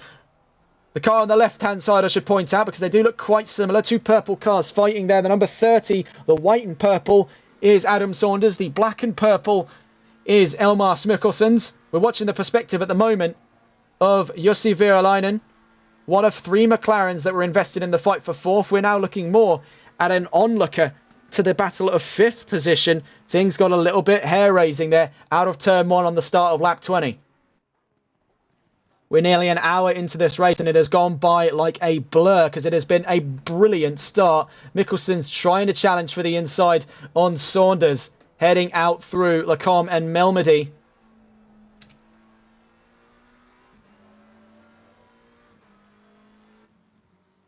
So we'll try and see from their eyes what is going on. This is Mikkelsens, the attacking of 2 cars here in the fight for 5th position up against Adam Saunders. Elmas Mikkelsens has had a very grand start. He's been a bit of a mixed bag for twists and turns in position, but is doing the best he can at the end of the first stint to fight inside the top 5. Is just on the outside of it in 6th position, but challenged all the way through turn 1. He'll be biding his time for the next lap coming.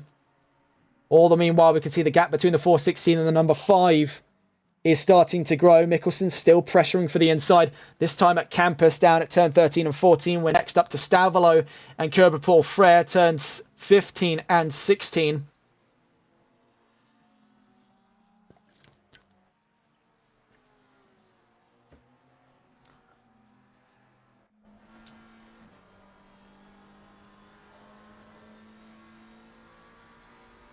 Heading out of turn 16, you can see that the trailing McLaren's just got the adage of that slipstream. It's just going to invite him ever closer, but a high commitment corner like Blanchimont, it's tough enough to do in the dry without the car getting unstable. Now we've got to consider the absolute drenched track we're dealing with at the moment.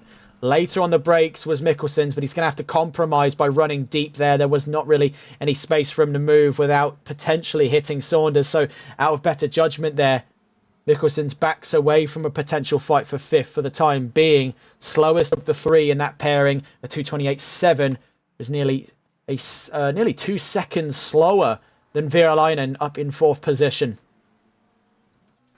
We'll see though what he can do as we just head up through Eau Rouge and Raidillon. Now I want to sort of give you the perspective the drivers are seeing as they head up through this famous section of corners. And just they're having a tiptoe around. You can see getting on throttle earlier and earlier. They're starting to build up that confidence necessary to where I think by the time we've got a properly worn-in dry line, and if the weather gets a little bit more cooperative, let's say, towards the end of this race, we could even see them try and take it flat. Nearly to the inside there. You can see pressuring him by the end of the Kemmel Straight. Elmas Mikkelsens fighting with Adam Saunders in the number 30 car ahead of him there. We are very much so back in the fight for 5th position. Both drivers pushing that McLaren to the absolute limit for 5th. Can see further up ahead, though. We are starting to run into traffic here. We can see further up the road is Bense Kiss in the 711 Porsche, ahead of Virolainen on track at the moment, as we head down into Puon at turn 12.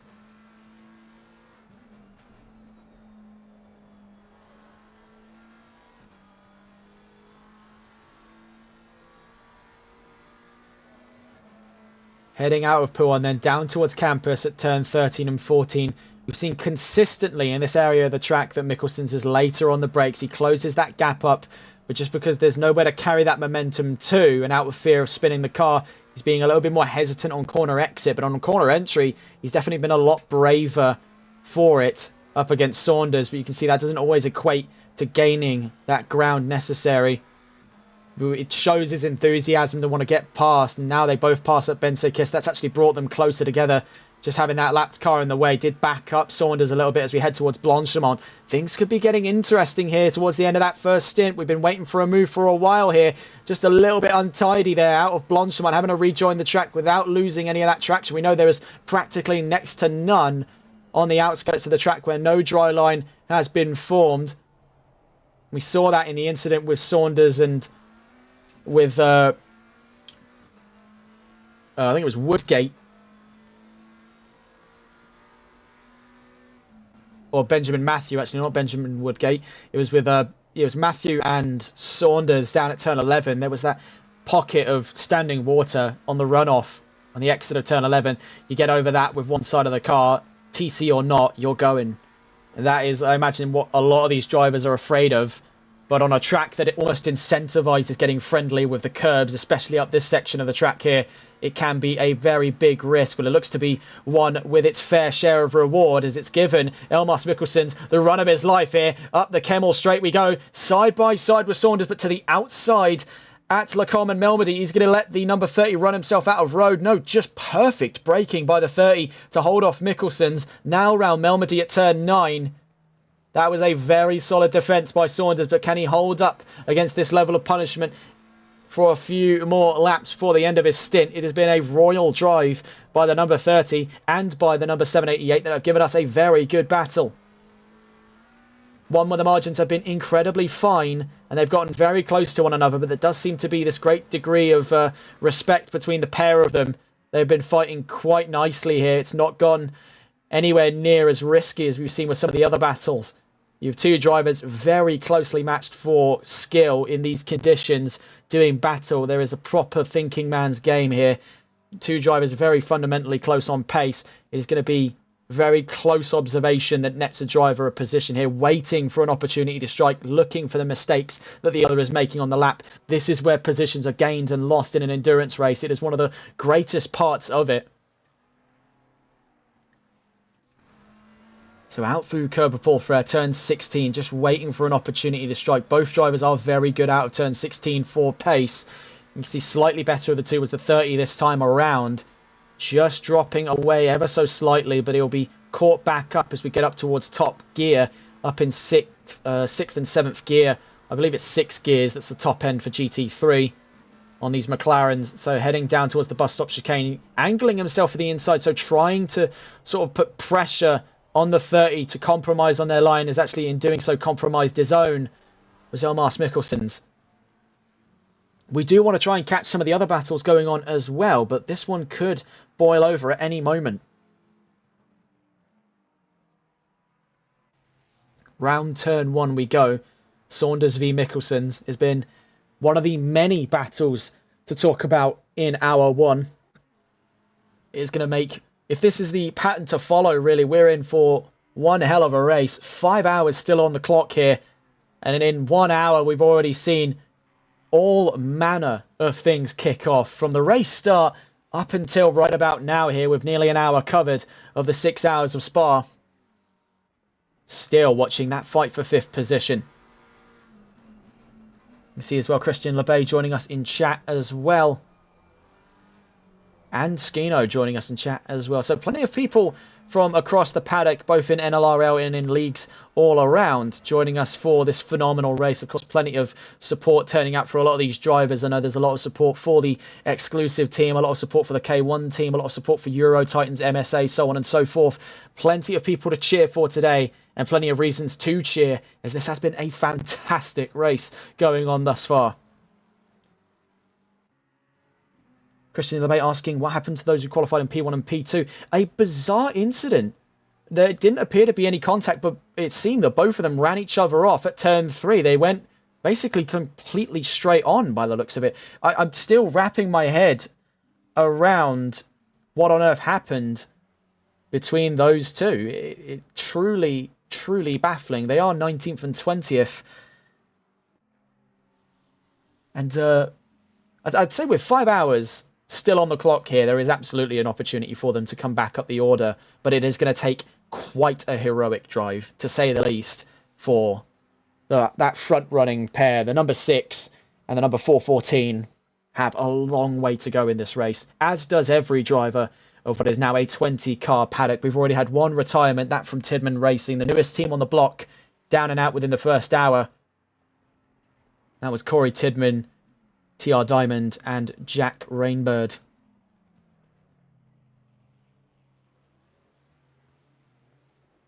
So we'll go away from this battle for 5th. It looks to be equalised now at the moment between Saunders and Mickelson's. Doesn't appear to be anything kicking off too soon. This is Saunders' perspective as well. So if these two do clash on track again, we'll get both perspectives in due course. So out through turn 1, let's have a look to see what's going on here. Jack Giles catching up on John Williams, but he's coming into the pits. And here we can actually get a good look at this monstrously long pit run. This is what a lot of the teams are going to be fearing today. You can see Benjamin Matthew there in the background with Super Swede joining Jack Giles on his pit lane run.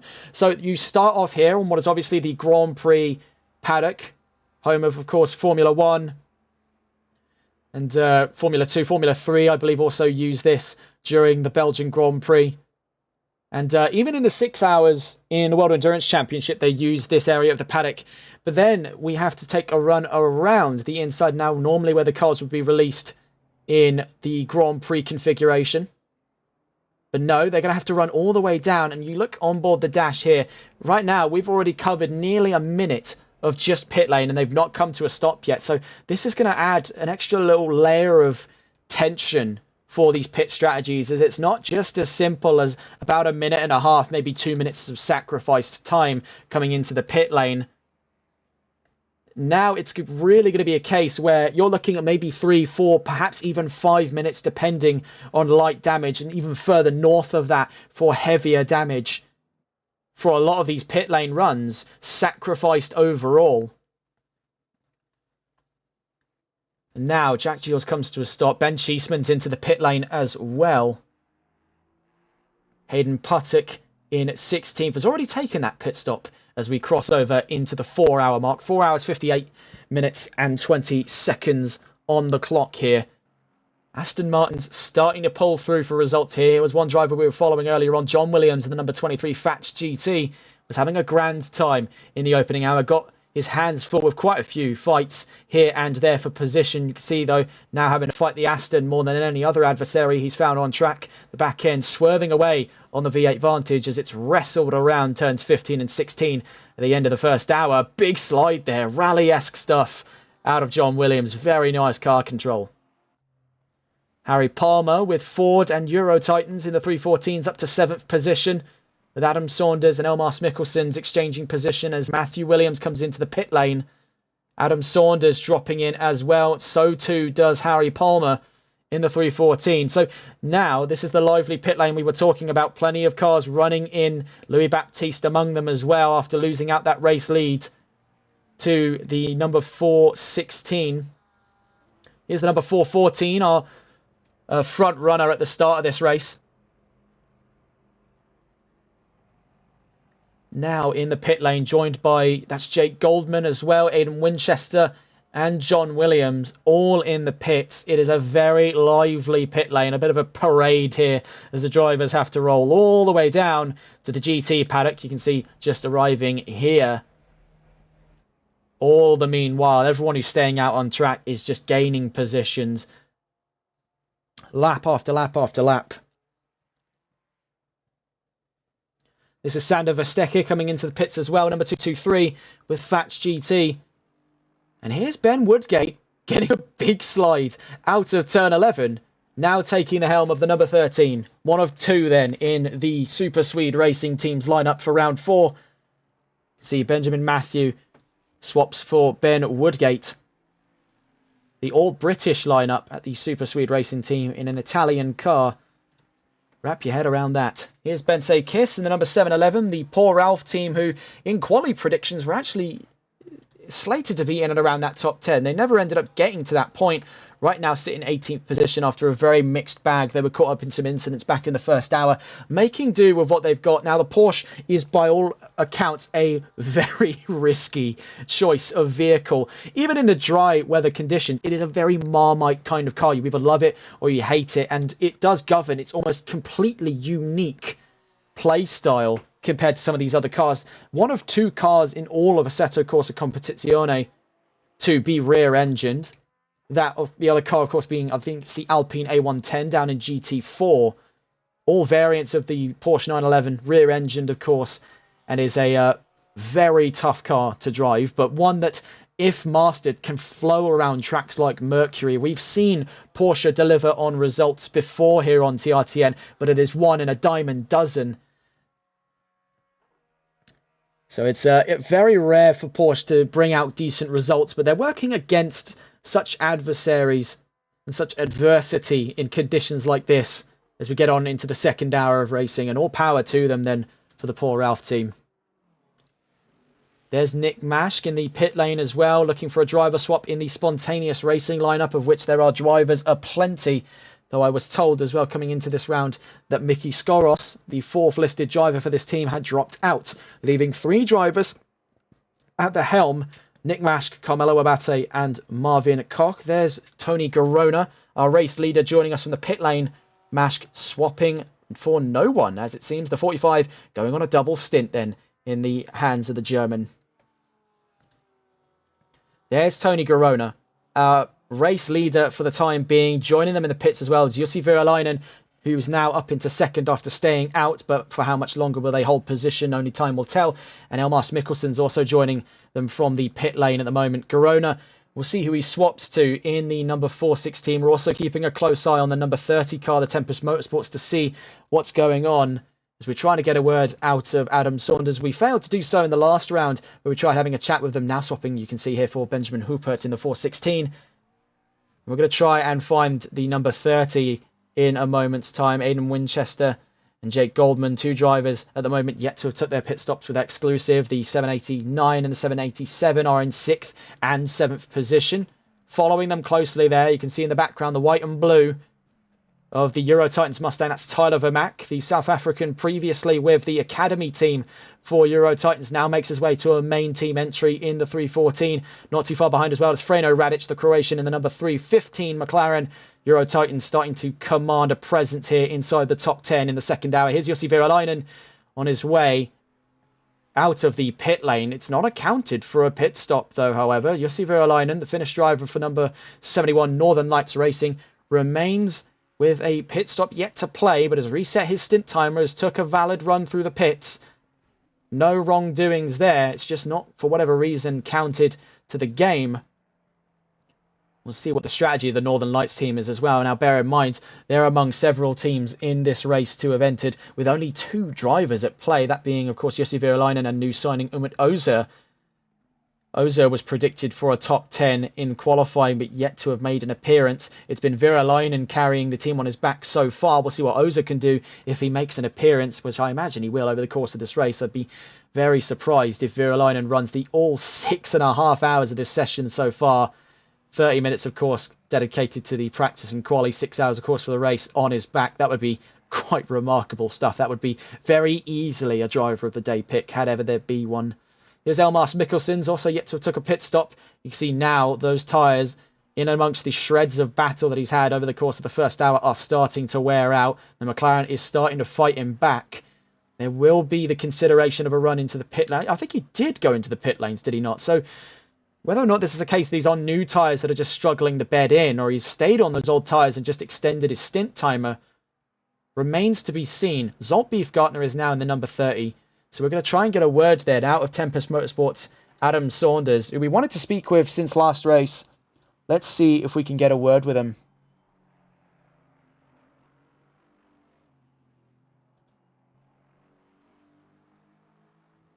It may be a bit of a sudden call to drop on him here, as we do see the battle for 10th position of his teammate Zolt Beefgartner up against Levi Warner.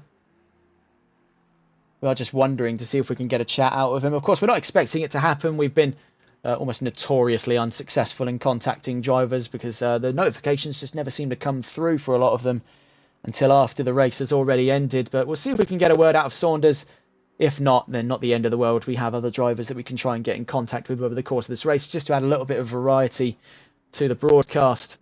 We watch on board with his teammate at the moment, the Hungarian Zolt Beefgartner, chasing down Levi Warner for position on track. For some reason, I do doubt that we'll be able to get a word out of him there. We'll see if he contacts back later on. So we'll stay on board with his teammate, though, as at the start of the second stint, Zolt Beefgartner finally takes the helm of the number 30, chasing the number 23 for position.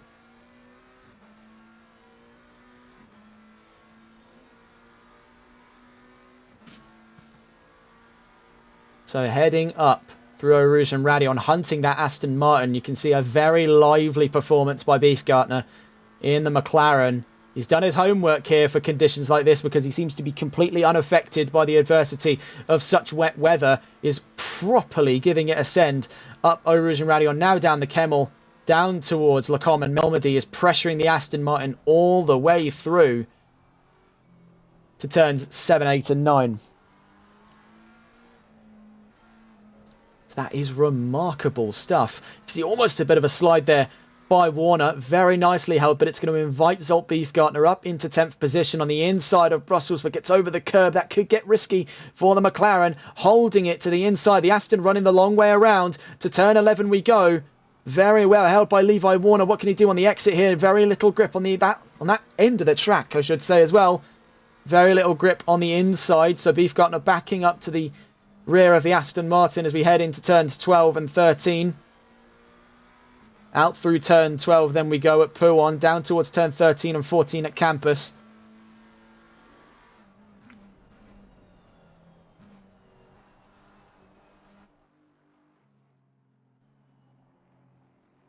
Battle of 10th position, and after the first pit stops we are not shy of a good fight today.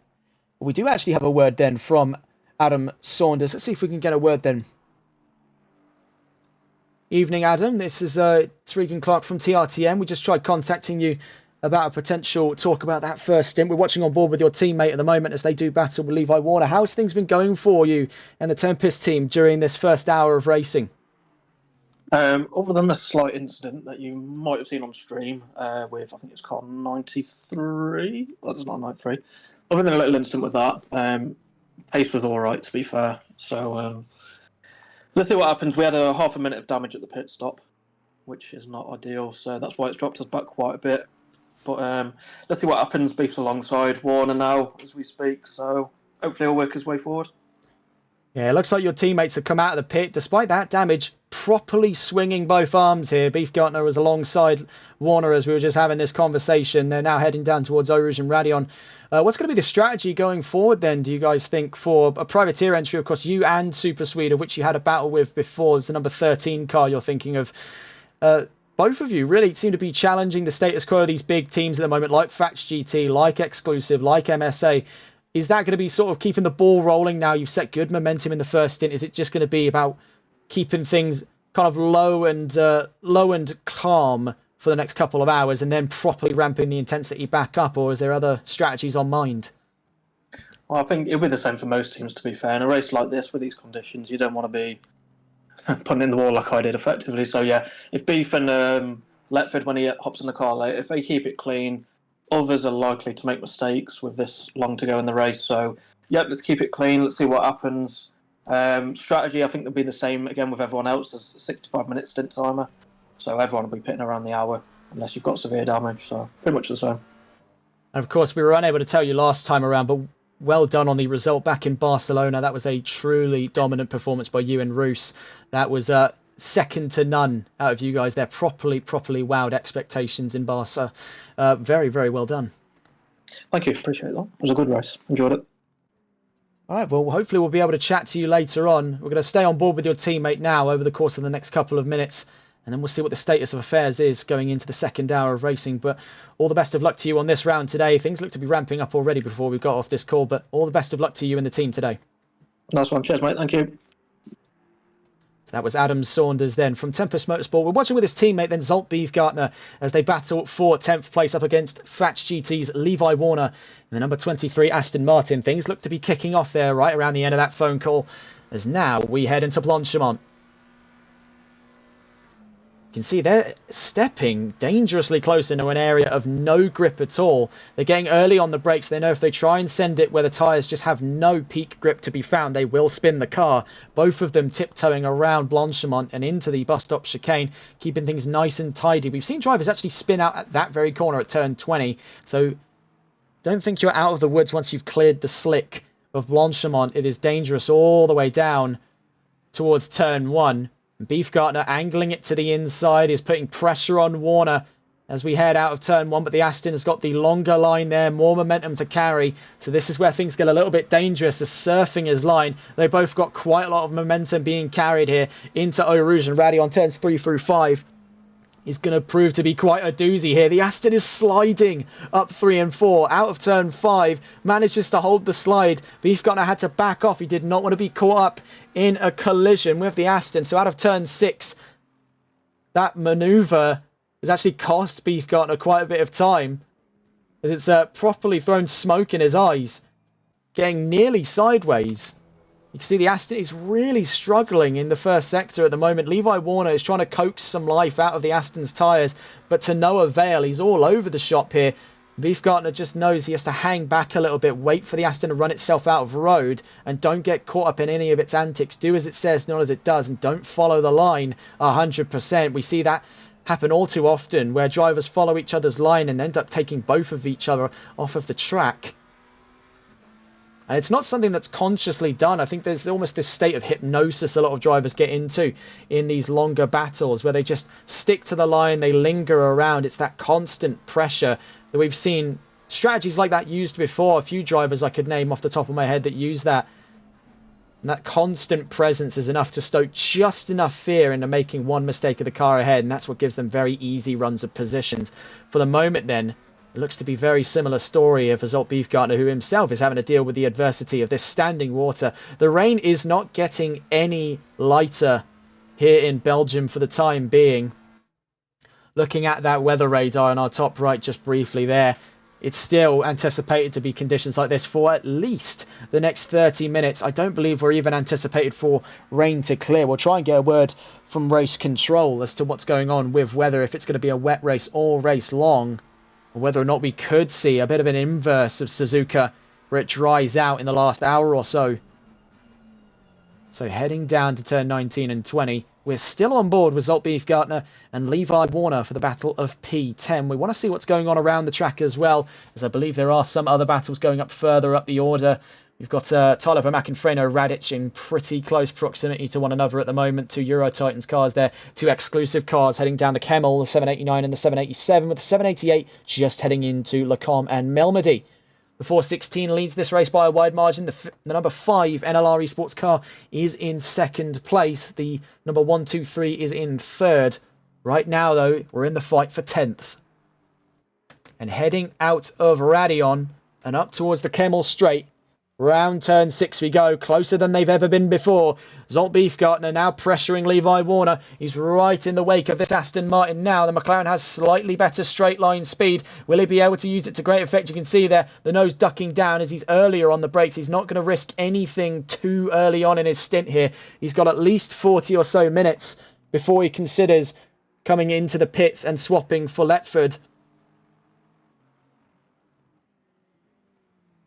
I think that just got a little bit rough there. A tap on the back end of the number 23 car, not intentionally so, but just outbroke himself at turn 10. Round turn 11. Ahead of him there, the Aston Martin of Levi Warner. We've seen it before, back in his time in the XEC, when he drove with a Porsche. Levi Warner knows exactly where to place the car in a good defending battle. We saw a little bit of that back in Kota. I mean, rather unintentionally so, as he was actually a lapped car and created a little bit of discord in the top 5 that were trying to get past him. But he's able to elevate that to where it matters, and you can see that pretty clearly demonstrated, that he's holding an iron grip on P10. That very nearly went awry for him there. That was good car control to keep things out of the wall. That could have gone very, very wrong. We actually had almost a moment like that in, for some of you that watch the channel quite regularly, our coverage in VSR Phoenix, when they went to Brands Hatch. We were talking about one of the drivers, I think it was Tyler Vermack, in the Lamborghini. It could have been one of the McLaren drivers as well, so my apologies if I'm incorrect on that. We were covering them, and then as they rounded Druids, they just spun, and it's this horrible case of commentator's curse. But we're trying not to exact on these two, as they've worked hard enough to be in the position that they're in, and we do not want to have any mystical force that is the commentator's curse put a hamper on what has been a great battle for 10th position here. 4 hours and 40 minutes and 40 seconds left to go. As a matter of fact, we'll catch up with these two in a moment's time. I think we've just got enough of wiggle room there to see what's going on around the field. Hayden Puttick is slowly catching up to that battle we were watching just gone now. 4 tenths of a second is actually between the pair of them. Beefgartner could be looking at a position change here up the Rouge and Radion. We'll just quickly cut back to them, as every time we've seen, it's a nasty habit of ours that we cut away right as the battle kicks off, and then actually we've caught it just in the nick of time, as it looks to be side by side between Zolt Beefgartner and Levi Warner. Fatch GT versus Tempest Motorsport. They're going to have to tuck back in behind at Lacombe and at Melmedy, mind you, as well. So that Aston is properly putting up a fight for 10th position. He's not letting that go at all. All of this fighting as well is drawing in the attention. You can see just lingering there over the rear wing of the McLaren is the Aston Martin of Hayden Puttick, swapping in for Ian Skeen. In fact, I think we could get a word out of Ian Skeen now that he's in the pit lane. We can ask him about what's gone on with the Euro Titans team. As a matter of fact, let's go on board then with the Aston Martin in question. This is Hayden Puttick. One of two drivers, I should say, in this car. The other being Ian Skeen. And now that he's in the pit lane, let's see if we can try and get a word out of Ian Skeen.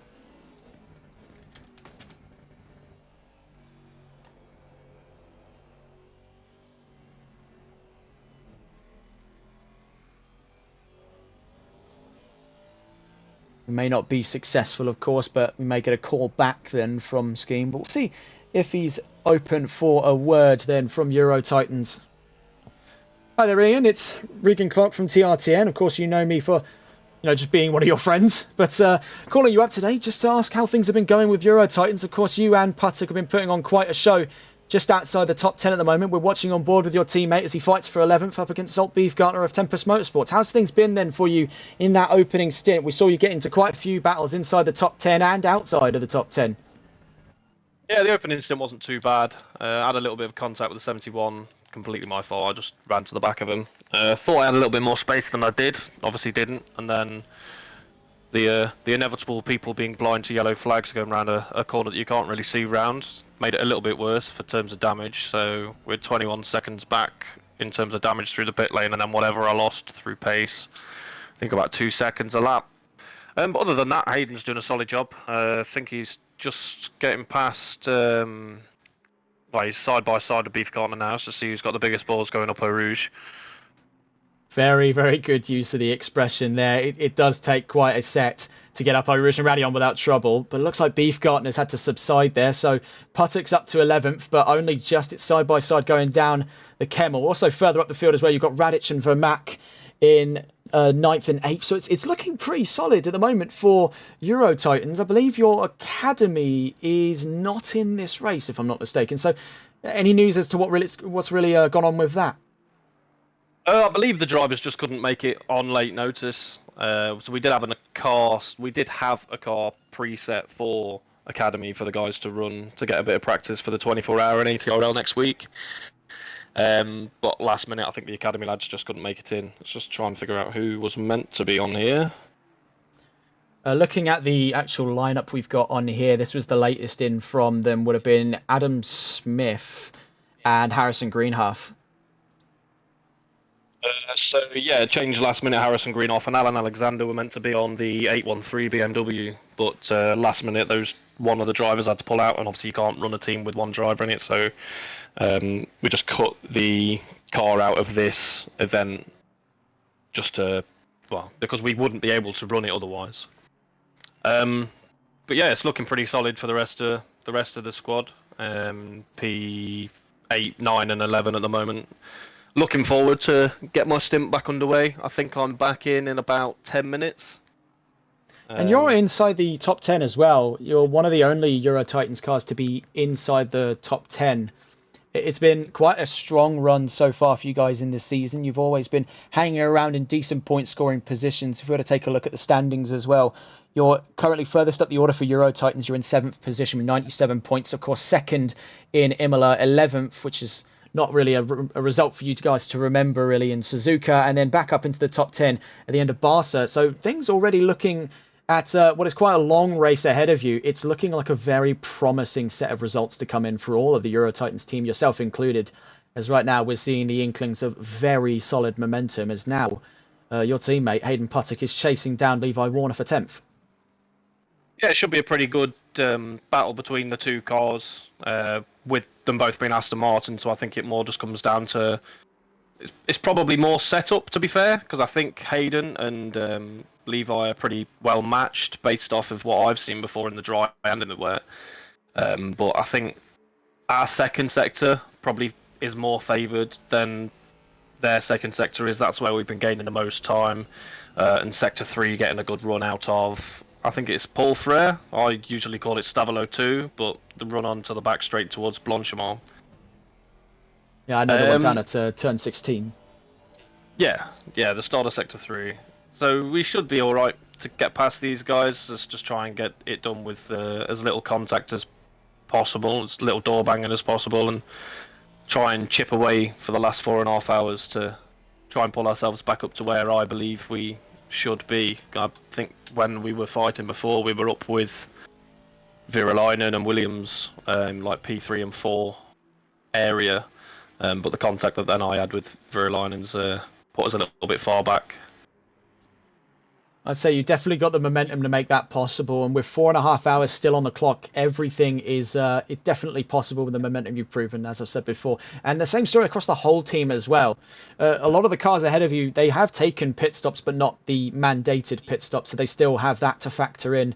So this is where I think a lot of the Euro Titans cars, with how good a start they've had against such adverse conditions, is where they can gain a lot of position. So definitely stick to it, and got a good pattern to follow here. It looks like you could be up into 10th, making it 8th, 9th and 10th from Vermac to Puttock. So all power to you, and best of luck in the race. Perfect, nice one, thank you very much. I'll leave you to enjoy your commentating duties then. Yeah, I'll catch you in a bit. Cheers, Regan, have a good day. And you. So that was Ian Skeen, and we're watching at the moment with his teammate Hayden Puttock as he makes the dive down into turn 19 and 20, up into 10th position, right as we caught the end of that interview. Very, very nicely held from the Aston Martin of Hayden Puttock. Very well crafted. Let's see if we can get a replay on that. That was brilliant stuff. On the inside at turn 19, sweeps across and holds off any attempt of a fight back there. Of course, we've seen Puttock's talents proven already in the Aston Martin, back of course in the Sunday League where he won in the Nürburgring in conditions much like this. So no stranger to a good drive in the Aston. You can see that Warner and Beefgartner have been drawn ever closer to one another. As a matter of fact, there could be that fight for 11th position on the horizon for the pair of them. You can see they're piling up very quickly behind. This is Levi Warner's perspective. As you can see, the McLaren not too far away at all, half a second further behind them. That's Marcus Carlos down in 19th position in the 414.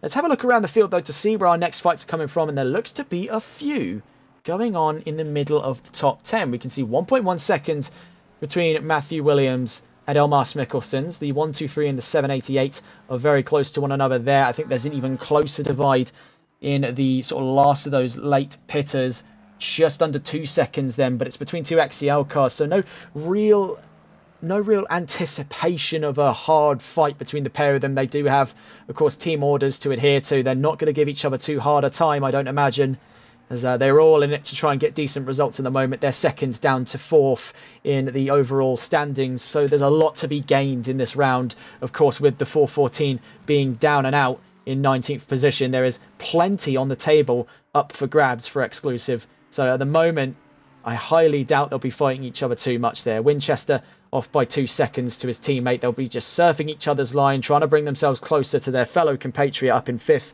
It's a 5-6-7 at the moment for exclusive. Elmas Mikkelsen's leading the charge from 5th. And he's about 5 or so seconds up the road. 17 seconds, actually. That was a miscalculation. He's about 17 seconds up the road. You can see as well, also yet to have took a recognised pit stop, Jussi Virolainen and Umut Oza, who have properly wowed expectations today. They've had a grand opening hour to this race. An hour and a half, I should say, where things have been very, very smooth for them. They've been in and amongst quite a few fights. They've been up, they've been down, but right now they're on the podium. You couldn't ask for more than that. I think we are about to see a fight here. We're going to try and go on board the car in 4th and 5th position. Matthew Williams and Elmas Mikkelsen are now within a second of one another in the fight for 4th position.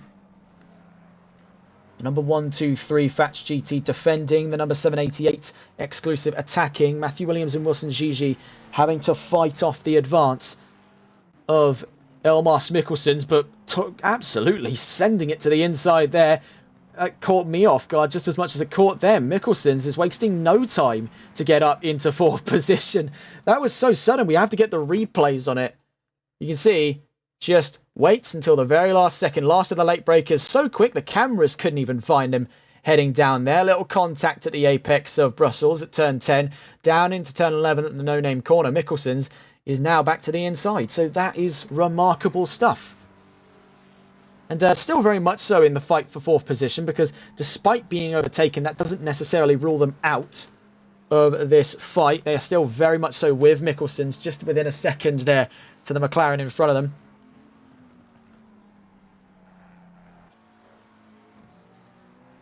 Heading out of turn 15 to turn 16 now.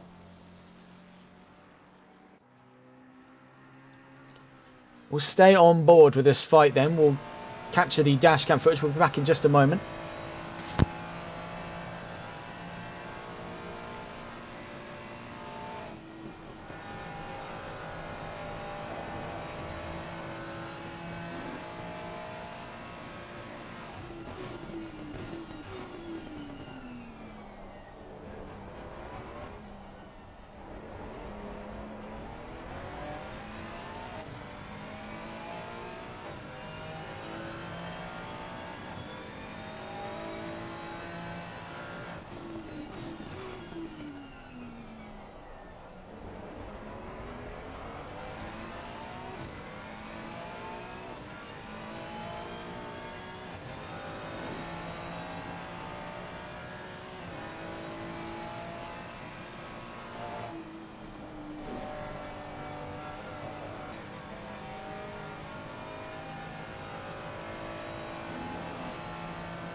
We catch back on board then with Williams.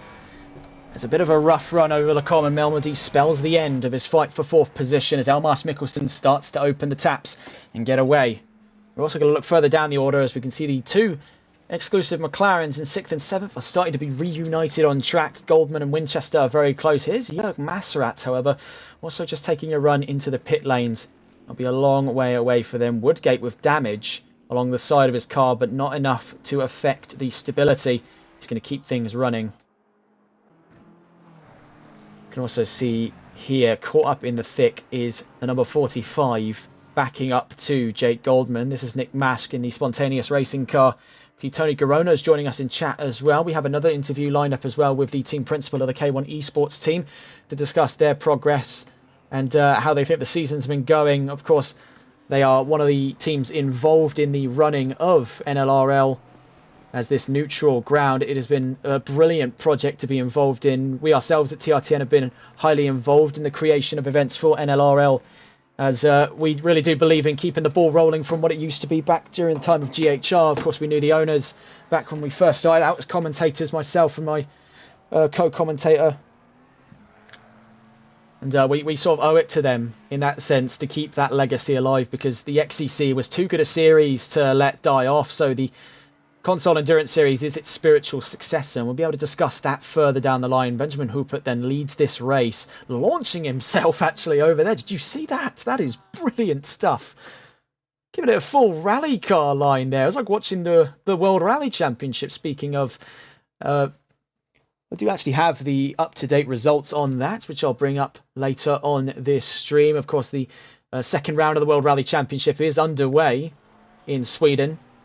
There's plenty of other stuff going on in the world of motorsports. It's a big weekend. We have the start of the NASCAR Cup Series. We have the third round of Formula E. We do actually have, also, not related to motorsports, we do have a yellow flag in the middle sector out of P1. That's the number 13. Back to green flag then. Here are the two exclusive cars. We would like to get a word from some of the guys at Exclusive, but we're not really sure who to really ask about. We've not often spoke to the guys over at XCL. They are sort of a mysterious force, as it were. They hop into these races, set decent times, produce good results, and then vanish into the shadows. So we do hope one day we can get a word out of them. We'll see over the course of the next 4.5 hours if they are available for a chat. As you can see, Goldman and Winchester rolling in formation, 6th and 7th for the moment. A very strong result, and by the looks of it, if they keep the ball rolling here, Exclusive will have, by the looks of things, a 1, 2 and potentially 3 in this championship going into Bathurst after this round. So this is a big opportunity on the table for them. We also want to try and get a talk out of either Oza or Viralainen, as they've been a real star of the show. Same story for Baptiste. And I have to hold on a moment so we can see side by side between Warner and Beefgartner here for control of 11th position. Tempest, of course, we already spoke with Adam Saunders. We can see his teammate Zolt Beefgartner now taking the initiative on Levi Warner. The Aston and the McLaren right on top of each other after turn 10 there. Of James Robertson in the seat of the K1 car. We'll be talking soon with the team principal of K1 Esports, Kyle Bokel, and a long-time fan of the TRTN channel, back during his time with us in the TRR Sprint Series, where he had some of his favourite moments in racing. You can also see here the two Euro Titans cars that we discussed earlier when we had Ian Skeen on the panel are now right on top of each other. Following not too far away is Tyler Vermack, as Hayden Puttick now gets up into the fray. It's a 8, 9 and 10 at the moment for Euro Titans. It's looking to be a very promising result. If they can keep the ball rolling like this, we could see them even further up the order if they start cooperating with one another. Of course, you've 3 fundamentally different cars, 3 fundamentally different driving styles that come with them. Hayden Puttick, though, looking to get past, and past Freno Radic does go at turn 18. Now into turns 19 and 20. Could Radic retake the position? I didn't think we'd see them do too much battling with one another. You can see there are some punches being pulled here. Obviously, they don't want to ruin each other's race. They're all trying to work as a unit here, just like we saw with Exclusive. Euro Titans are properly throwing strategy into the play here.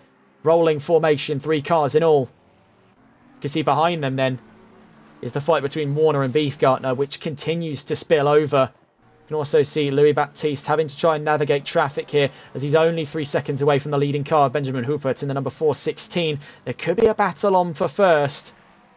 But before we get to that point, let's see if we can get a word out of Kyle Bokel. To try and go on board then with one of his cars on the track. We can also see the battle for 5th position at the moment. Matthew Williams now under siege from 2 Exclusive cars. So we might have to hold off on that interview for just a moment's time here. Of course, we do like to show the relevant car on screen when we interview some of our guests. But let's see if we can figure what is going on in the battle here. This is for 5th position at the moment. Matthew Williams and Wilson Gigi in the 123 Frats GT car is fighting off 2 Exclusive cars on their conquest to get all 3 into the top 5. It's going to be quite a squeeze. They've got to try and get up past Viralainen further up ahead and bring him down into the fray if they want a 3, 4 and 5 by the end of this race. But they've got 4.5 hours to do so. So never say never in that respect. Never say never. Currently in the fight then. We'll see where things are going with these guys, and then we'll get our next guests on.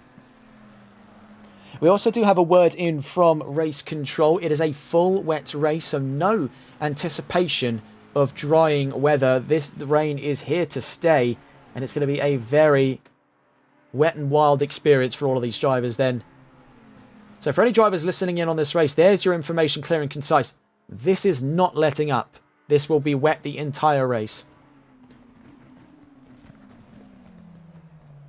That's the word I was told by race control. Full wet the entire race.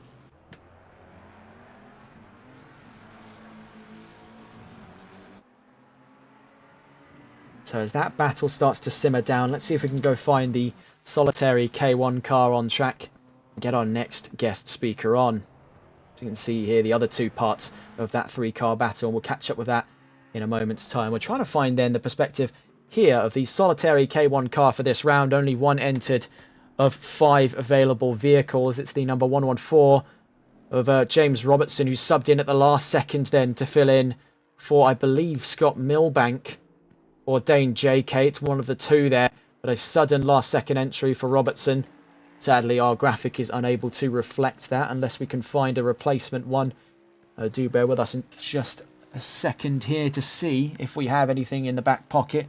We actually have a full archive of every change that's been made. So there's, sadly, I don't believe one that's reflecting the current status of affairs with the 114K1 car. Do bear with us. Well, we do have one, but it has the old logo. So that's as good as it's really going to get for the 114. Sadly, we have to use the old logo, but that's the only one we've got that's going to accurately reflect their current lineup. If that's wrong, we'll just swap back to the other one. But let's see if we can get a word out of our next guest speaker. That's the team principal for K1 Esports, Kyle Bokel.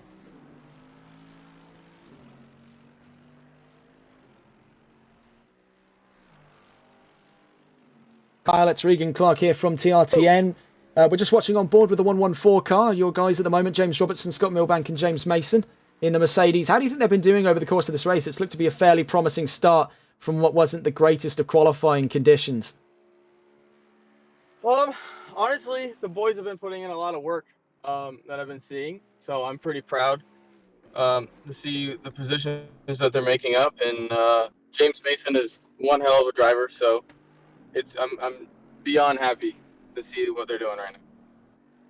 And at the moment, their nearest gap is that between themselves and Tyler Vermack of Euro Titans. That gap is starting to close down as they're starting to get caught up with lapped traffic. It's quite a long way away, but strategy could absolutely bring the 114 back into the fight. So what is going to be that split decision in strategy going forward? With only one car invested in this round, as opposed to the normal 5 we get to see most rounds out of K1 Esports, with very limited options and resources to spare for this round. What is going to be the sort of strategy at mind for this car? Honestly, probably just gonna have to just push everything we got in these boys, and pit strategy is obviously gonna be the key. Yeah, unfortunately, with not having as many cars as we do, which we currently are working on rebuilding and getting things straightened out again. I think, yeah, again, pit strategy is going to be key in this. And the car itself is looking pretty strong. It seems that despite everything that's happened with the lineup, you've still been able to hold on to one of the more consistent cars going at the moment. That Mercedes is absolutely alight. The front engine rear drive cars really do seem to flourish in these conditions. The Mustang, the BMW and the Aston, fellow contemporaries in that category, have all done remarkably well. So there is definitely a lot of hope for this team at the moment. And all the best to you. All the best of luck to the 114 as well. As still 4 hours and 17 minutes left to go. We're in for the long haul here at Spa. And your drivers are looking to make decent ground over the course of our conversation. They've actually made nearly 10 seconds to the car ahead. So there is absolutely a chance to be up back in the top 10 positions by the end of this race. So all the power to you. All the best of luck. Absolutely. Thank you, RC, for having me on board, brother. No worries, my pleasure. So that was Kyle Bokel, team principal of K1 Esports. We had to swap to their old logo style so that we can have the relevant placard for the 114, the only K1 car invested in this race at the moment. So hopefully we'll be able to see more in round 5 in Bathurst next month. Looking around the field, here's Hayden Puttock, now up ahead of Frano Radic and up ahead of Tyler Vermack, the leading Euro Titans car, I believe, at the moment. We want to try and get a look at what's going on here. Williams has now been caught up and overtaken by Goldman, with Winchester biting at his heels there. These three looking to do battle, all in control of 5th position. Williams obviously wanting to reclaim 5th off of Goldman, but it's going to be a long stroke of luck to get him there, as Goldman is properly fired up in the 789. See Woodgate as well, slowly closing the gap on Robertson. Robertson also closing the gap on Vermack, whom I believe might be heading to the pits, because that was a remarkable drop in the time. It could have been something that went wrong with the Mustang. That time did drop away quite some way. I think there was some kind of incident for the 314. So let's go back into that fight. Now with the perspective here of the attacking car in this 3-car battle. Williams v Goldman and Winchester backing up the field here in the 787. All in control. This is for provisionally P6, but it could be for P5 further down the line though.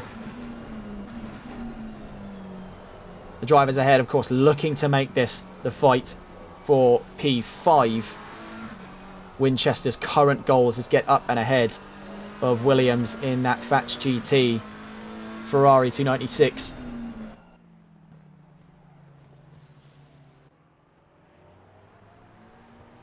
Approaching a high-risk area of the track here, out of Brussels into turn 11. Very little grip on the right-hand side of the track there. You can see the drivers now having to step around it. As we saw those incidents in the first hour, and the risk that comes therein with that. Make no mistake that with the rain persisting now all the way to the end of the race, we've got at least 5 hours of rain in what is 4 hours of racing left to cover. Things could definitely get nasty in that section of the track. Drivers are going to obviously get more and more confident as the race progresses. Intensity is going to keep ramping up as the time becomes fickle and finite. More and more people are going to take that risk, and I guarantee you we're going to see another mistake like that. Right now, Winchester is not making many mistakes in the way of it, as he's caught right up to the back of Matthew Williams in the 1-2-3.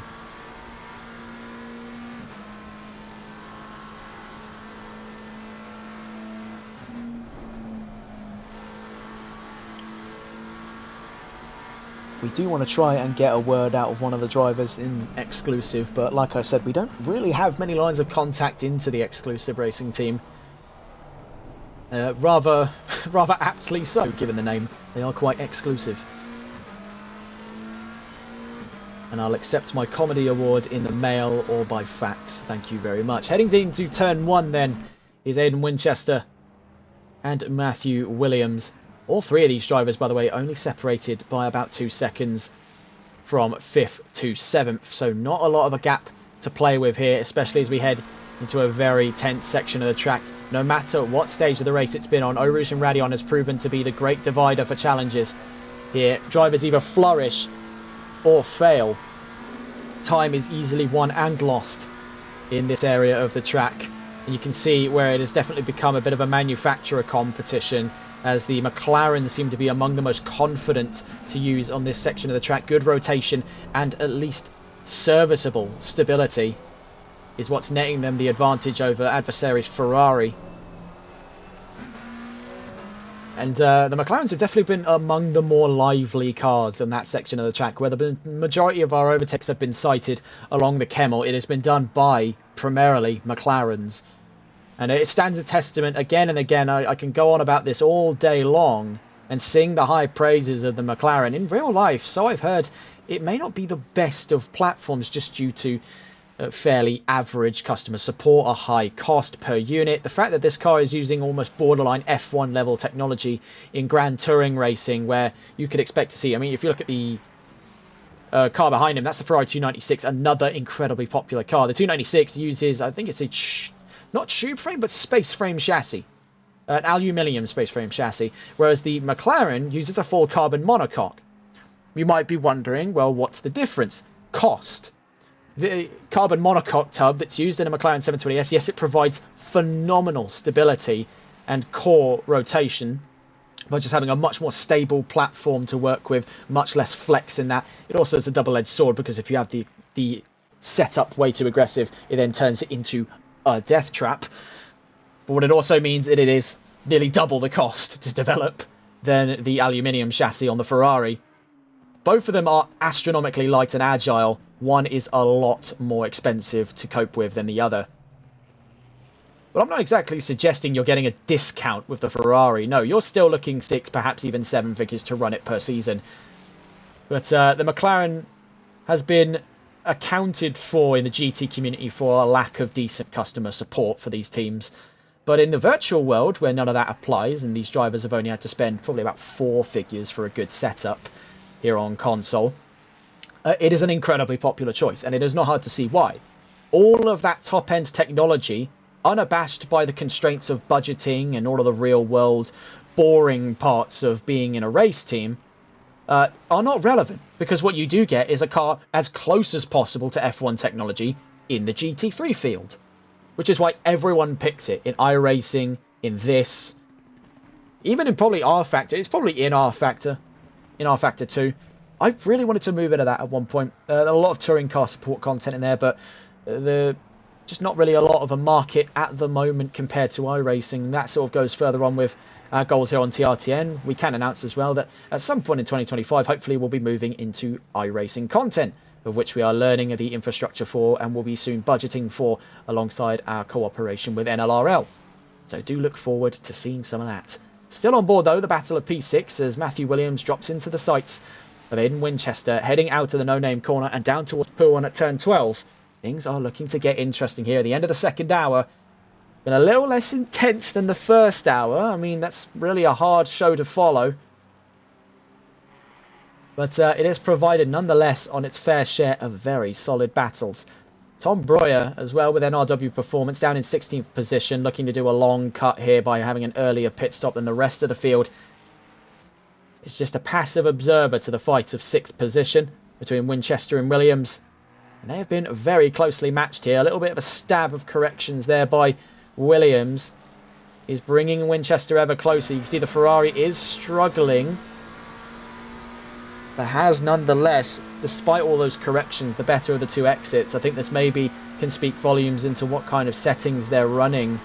Maybe lower TC on the Ferrari, because you can see acceleration-wise it's got the McLaren pitched, where, funnily enough, the Ferrari has quite anemic acceleration up against the McLaren.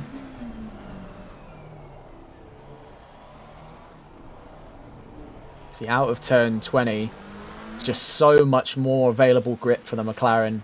It can rotate much more comfortably in the corners on the Ferrari.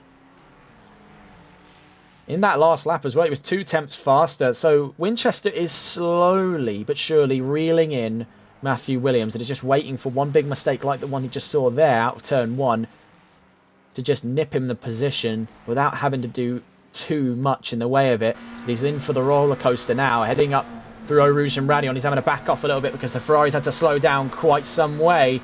You can see clinging onto the back of it there is Tom Breuer, who is actually looking to take it side by side and unlap himself. He's enjoyed watching the fight, but has had enough.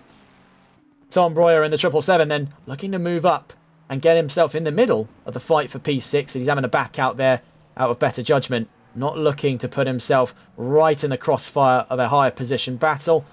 But you can see mounting frustration in the 777 as these two struggle to get side by side. The conditions, of course, not really that favourable for it. You have 3, maybe 4 major attacking zones in Spa-Francorchamps in the dry. I think you have even less than that, really, when it comes to the rain. It's now sliding. Aiden Winchester has to really hold his nerve there and keeps it out of the wall, but that does take him out of the fight for 6th position. You can see out of Brussels, in turn 10, gets down towards turn 11, and it's the same thing we saw before. It's on this right side of the track. There's this pocket of standing water. It catches these drivers over the rear right, and it nearly causes trouble. We saw it did catch out the Super Swede car earlier on in the race in the first hour. Now catches out Aiden Winchester, but not to the same degree here. It's not boiled over into being a much worse off accident. And to the respect to the Super Speed car, it did actually catch itself on that corner. It was the accident that happened thereafter by backing themselves onto the Tempest that just got to the right-hand side and lost a lot of that grip. And you can see now, since that incident, the drivers are absolutely terrified of that section out of turn 11. Very few choose to step near it. And that's effectively the end of the fight for P6 for the time being. We're having a look around here. As you can see, drawing closer is a potential fight for the podium between Jussi Virolainen and Elmars Mikkelsens. Actually, I believe it was the other way around. I think Virolainen was up in third. Mikkelsen's now getting the position on him. We'll see where they stand heading out of Eau Rouge and Radion. The Northern Lights car has proven itself a worthy competitor. It had a bit of a rough and ready round in Barcelona on its debut, but now in its second running in this championship and in the much harsher conditions here in Spa, it's really a diamond in the rough. In and amongst the big teams, we have these pockets here of privateers that are really, really wowing expectations today and are working against very tough conditions. What you see is what you get with a lot of these smaller teams. The drivers inside these lineups, you've probably got about 3, 4, maybe 5 of them overall per privateer. And you've got these larger teams like with K1, with MSA, with Fats GT, and NLR and Exclusive and MSA. I think I actually mentioned that already. Where you've got 4 or 5 cars at your disposal. You're tapping in only about 3 of them at a time. Each of them with about 3 drivers, 2 to 3 drivers. It's a big, big lineup to play with against the privateers. And what I'm getting at with this is it is remarkable to see much smaller teams, this smaller pocket of available talent, go toe-to-toe with these sort of masses of moving parts that are these big teams with a lot of structure, a lot of strategy. A lot of this is very tactical for these teams. In and amongst the fray of that, the busy environment of the officials, you get these independents that are really sticking it to them, really. And it is brilliant to see. We can see Tom Breuer giving a little bit of business here to Matthew Williams. Not for position, mind you. Tom Breuer down in 16th, Matthew Williams in 6th. Here's Ben Woodgate, one of the privateers that we were talking about earlier on this race. Super Swede number 13. He's with Benjamin Matthew. We saw earlier on have quite a few good battles inside the top 10. They're at 14th for the moment and some way away from Hans Hussen in the 223 with Fats GT.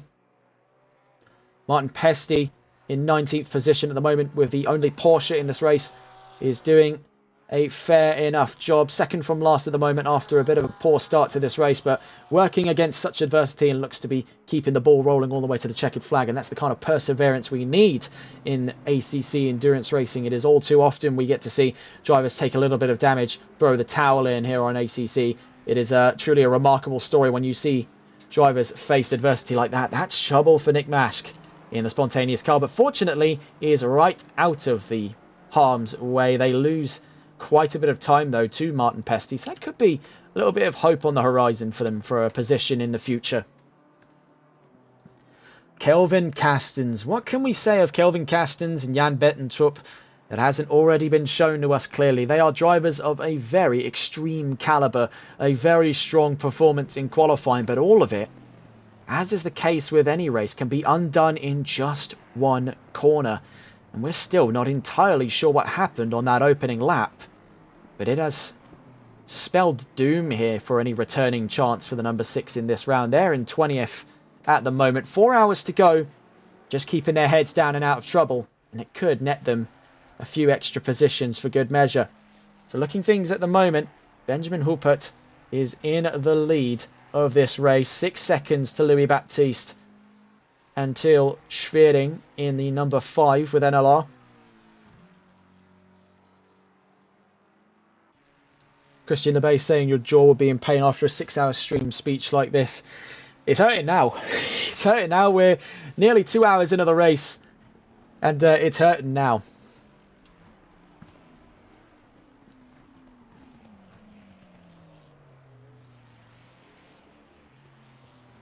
I can only imagine how these guys are going to be hurting though. I mean, trying to go flat for one race in GT, I already found myself with aching arms and feet when I used to do GT3 on Assetto Corsa Competizione back in the really early days of TRR and Season 2 of the Sprint Series when I was at Aston Martin.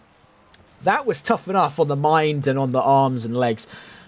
These guys are basically doing a full workout today. This is insane stuff. The longevity on some of these guys. I know obviously people like to scoff. We do have yellow flags, by the way, out of turn 11. That's a 3:14 of Tyler Vermack. So just back on the subject. It's easy to scoff at saying that esports isn't the same as real sports, but this is definitely among the more physical esports out there. And I think that's something that a lot of people don't tend to recognise is, of all the esports available, the most physical among them is sim racing. Because the only two things you can't simulate that would separate this from real racing, G-forces and adrenaline. Actually, no, G-forces and fear. That's what you can't simulate with these races. I have no doubt that a lot of these drivers are getting a decent adrenaline rush from this. You can definitely see with the way that some of them have been driving, properly throwing caution to the wind, there is definitely some adrenaline in play. So it may not be as physically wearing on the body, but it is wearing on the mind and on the arms and legs of these drivers here. I can only imagine what kind of calculations is having to go on in their brain. We are back out of yellow flag conditions, by the way, back into green flag racing with just around 4 hours to go and 2 hours already in. Marcus Carlos here in 17th position is gaining positions. We can see now side by side in the battle of 6th position, Williams v Winchester heading around Lacombe and Melmedy. Look like a little bit of contact, but Winchester's got it up into 6th. Williams following him then from 7th position out of Melmedy down towards Bruxelles at turn 10. No move on the horizon there. A little bit of contact, tiny wee bit of contact at Lacombe and Melmedy. But as we approach the 4 hour mark, we'll get a look at our overall runnings as the pit lane's about to open up and become very lively very soon. We'll actually see here with Ben Woodgate, one of the drivers closest to the pit lane, to see what is going on then. As you can see, James Robertson is making his run to the pit lane as we speak. So that's our first into the pit lane here at the end of the 2 hour mark. We'll stay on board with Kelvin Castens as we recount the standing order before we hit the pit lanes. So we can actually see that battle is still very lively between these two. We'll go back to Castens though as we try and find them here in 20th position.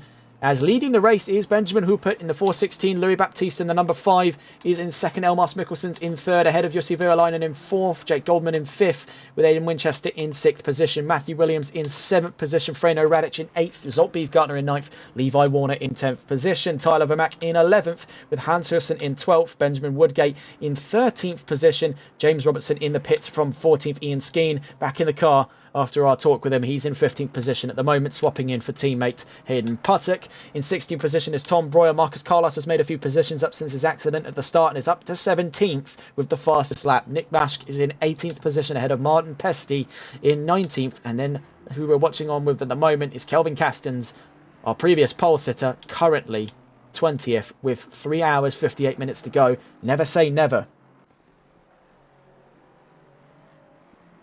Looking around the field here as the great divider that is the pit lane run and pit lane strategy is about to wipe out quite a few of the good battles on track. Let's see if we can go and find a few of them before they die off. You can see not a lot is super close with each other. Mikkelsen's and Virolainen are close, but by about 2 seconds. No striking distance prediction as of currently. Beefgartner and Radic are 4.2 seconds away. That may be just too late for them. Robertson is the only driver in the pit at the moment. I say that as Woodgate now rolls into the pit lane in the number 13. And that looked like to be trouble. Was that trouble there for the 114? No, it was just a brief cutaway. And James Mason is in the K1 114 car. Ian Skeen back in the 696 is in 14th position at the moment. Levi Warner in 10th.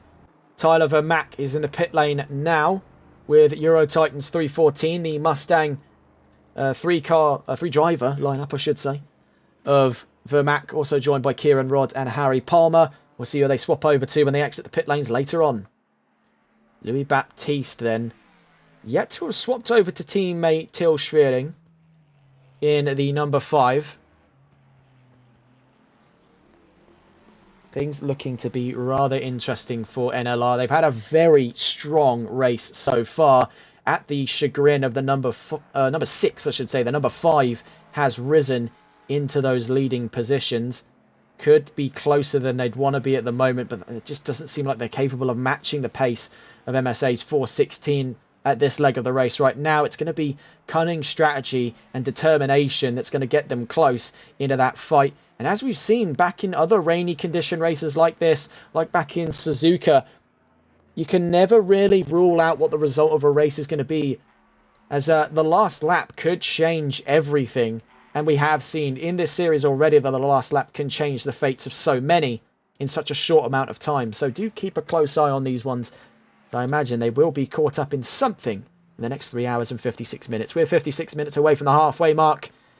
And things are looking very, very interesting then. We're going to stay on board with any of our closest battles. If we try and find some at the moment, it is kind of hard to find them, with pit strategy becoming a constant factor now. The leaders, Benjamin Huppert, alongside teammates in the 4:16, being Tony Garona and Ilkay Kilinkoglu, looking to bring glory to the MSA Racing team after their win in Suzuka at the hands of the 4:14 lineup.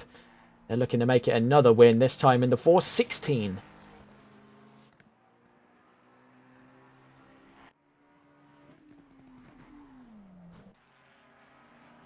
Too difficult to say where battles could be going at the moment, as there's nothing really that definite to show. Freno Radic and Marcus Carlos are in the pit lane at the moment, so more entries to the pits. Zolt Beefgartner now up to 8th position. James Mason up to 15th. So they're keeping the ball rolling. I'd say there is definitely, by the current momentum K1 has been on, the opportunity for a top 10 by the end of this race.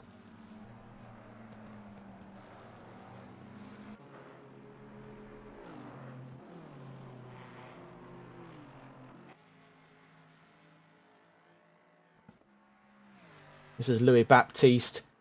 We must consider as well, looking at the overall runnings of drivers here, you can see Louis Baptiste, Elmas Mikkelsons, Jussi Virolainen, Jake Goldman, Aidan Winchester, and Matthew Williams, and Nick Mashk in the number 45 down in 17th, have all yet to have taken a quote-unquote legitimate pit stop. And now what this means is that it conforms to the regulations that the game would write off as being a pit stop. This can be things like adding fuel and changing tyres, certain prerequisites that need to be filled on your pit lane run that would allow the game to count it out, and then you don't get a penalty at the end. A lot of these drivers are waiting then, obviously, for what could be tyres as a factor. Now, this is the added thing with these Pirelli wet tyres. You can absolutely run double, if not triple, the length on wet tyres in wet conditions than you can on dry tyres in decent conditions. Just by nature of the fact, temperature is no longer a real factor in tyre wear. You are looking purely at damage, purely at friction. They will lose temperature as quickly as they gain it, because the water is just constantly cooling those tyres down. It means that you've got significantly better tyre life, and you can afford these double stack risks where you can run 2 drivers' stints on one set of tyres. It effectively splits the need for tyres down the middle during a wet race here. At least that's what we've been able to see on ACC. That's where you get to see teams like NLR, like Exclusive, like Northern Lights, and like Fatch GT run those risks. But now you can see Aidan Winchester and Matthew Williams, who were battling before, are now joining each other on the run down the astronomically long, almost comedically long pit lane here in Spa-Francorchamps. Just like the track itself, the longest ever FIA Grade 1 and one of the longest pit lanes in racing. Oh, it is mighty, mighty long. You would have thought there would have been a run-in after La Source, but no, we're taking the full length of it then. Zolt Beefgartner with Tempest going into the pits. Joining them is Levi Warner, swerving there in the pit lane, trying to entertain himself before he gets down to the actual meat and potatoes of this pit, being down at the GT paddock around the corner. And now you can see it's a lively pit lane. As now entering goes Nick Mashk in the Spontaneous Racing team. We've yet to see the appearance of their latest signing, that being of Carmelo Abate, a recognised name here on TRTN and in NLRL, one of the starring drivers in the very, very almost legendary now championship fight. We've yet to see an appearance by the Italian, but we are optimistic that we could see him by the end of this race. Of course, we don't know exactly the inner workings going on at Spontaneous. We do know that on the day of this race that Mickey Skoros could not make his way to the lineup and was removed at the last second. But that's pretty much the extent of the knowledge we know at the moment. Aidan Winchester swapped for Danny Mealdike. Zolf Beefgartner is in the pits. Could be swapping for Connor Letford. Levi Warner could be swapping as well. Hans Hussen exiting the pits in the 2-2-3. Jussi Virolainen enters, and so does Louis Baptiste. So we could see a few new names on the field here. Connor Letford is among them, now entering the fray in the number 30. Connor Letford now making their way onto the track, currently 8th position. Jake Goldman's into the pit lane, so this is where things start to pick up. What can we see out of Elmas Mikkelsen's? He's looking to lap Ian Skeen. Let's go and have a look then. Louis Baptiste still making their way down. That's just how long the pit lane is. Hans Hussen also making their way down. Tom Breuer gaining a few positions here by a cunning pit strategy. Gets the leg up on Hans Hussen, puts NRW inside the top 10. So very well crafted by them as they head towards the halfway mark of this race. Nearly 3 hours covered then. It has been actually quite a quick race today. Normally these 6-hour races, they can do one of two things. They can either go by like 5 minutes or they can drag. And right now it has been definitely the former as opposed to the latter. There's been plenty to discuss. The drivers have been all incredibly close to each other on pace. We've had our fair share of battles, but I think as the inevitability of endurance racing provides, we are going to see that period where a lot of the battles spread out. There isn't an awful lot going on. Hopefully that's when we'll be able to get word out of some of the drivers today, as we've done over the course of the last 2 hours and 10 minutes. And hopefully we'll be able to supplement some of the downtime here that always occurs in longer sim races with the opportunity to sort of pick the brain of some of these drivers here. There is definitely a lot to discuss. Right now, just having a look around as Elmas Mikkelsen's lapped Ian Skeen and is still out on track. He's still yet to have taken a recognised pit stop. I believe they have been in the pits already, so not for nothing here. And here's Jack Giles, 5 seconds from the nearest car. That being Connor Letford in the number 30. Umut Ozer makes his first appearance then, the Turkish driver and new signing for Northern Lights. Is the second driver in this team alongside Virolainen. We'll see what he's capable of. If we were to take a look back at our quali predictions, of course these are now sort of outdated considering qualifying has already happened, but if we were to take a look at those times, Umut Ozer was putting in times good enough at the time for 4th position, considering that conditions have been slightly more favourable than they were predicted to be in the sessions leading up to this race. I'd say we're well within the opportunity to see Ozer gain a few positions here if he gets a little bit more ambitious. He's only 7 seconds away from Til Schwering in the number 5 NLR Esports car. So I see great ambition in this lineup, and the sudden signing of Umut Ozer, who I believe we've seen before, I think with NRW Performance, I might be mistaken. It might also be with SOG Sports Line. It was one of the two teams back during the time of the GHR Xbox Endurance Championship. Umut Ozer is a name I do recognise from somewhere, and it is a name I do associate with solid performance, so we'll be expecting big things then out of Ozer over the course of this race.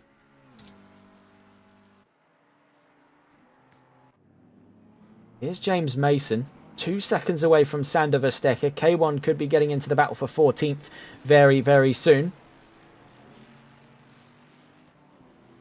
Verstekker just on his out lap from the pit lane. His first running lap on those new tyres. Up against James Mason. Now the Mercedes is often described as being a little bit of a boat in terms of handling, but I suppose a boat is quite useful on water. And we've seen before that the front engine cars like the Mercedes and its sister car, the Aston Martin Vantage, do prove to be proper weapons on the track when it comes to wet racing. They're very stable and really able to knuckle down and give some good results. And you can see right now that stability is paying dividends to James Mason because that Mercedes is catching up very, very quickly. The number 114 heading down the Kemmel could be challenging for 14th position very shortly.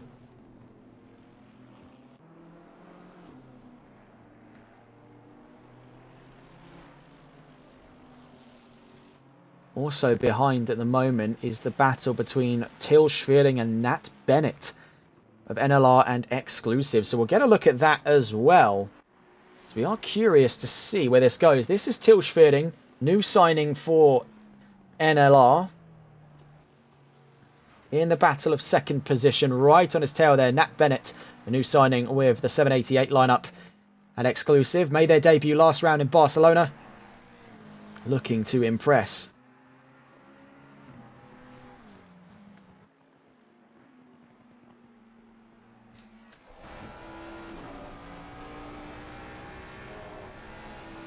Heading around Puon, then down towards campus at turn 13 and 14.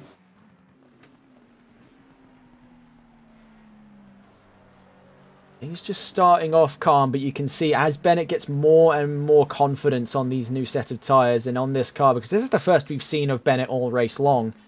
The more confidence he starts to gain, the more ambitious he's going to start driving. And I think we could even see the inklings of that very shortly, as Schwering, also in the same boat here. This is his first appearance on track all session long, filling in for Baptiste now after his practice, qualifying and first two stints.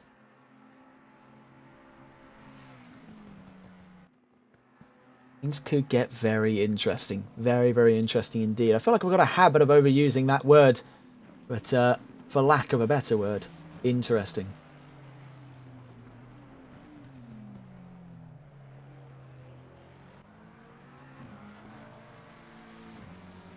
We'll stay on board then this fight for second position. From the perspective of the defending car, we'll soon get the perspective of the attacking car.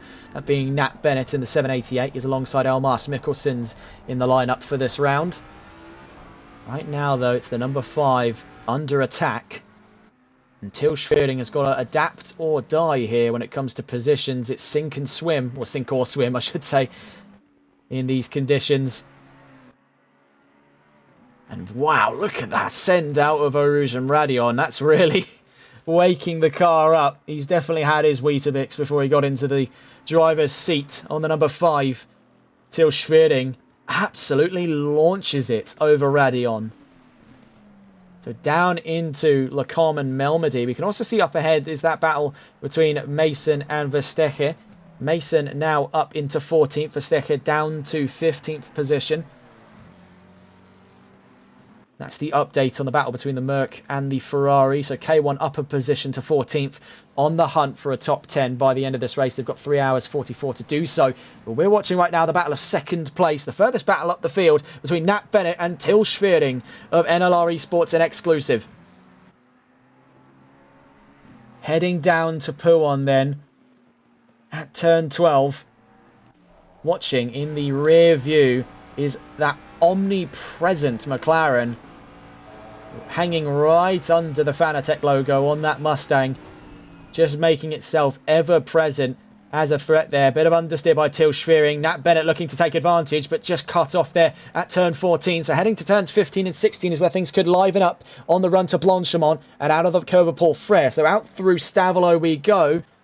Not seen many issues in the way of it. All of the drivers have been keeping quite tidy over that curb to the left-hand side. Very easy to watch cars get upset for balance over there. Every driver, though, thus far has taken a pretty decent run of it. So out through curb of Paul Frere. By the way, all of this battling is inviting Oza into the mix. So Northern Lights could be involved in not only a podium, but a front row battle in the next couple of minutes. Right now, it's a 2-horse race. That between the Mustang and the McLaren of Schwering and Bennett.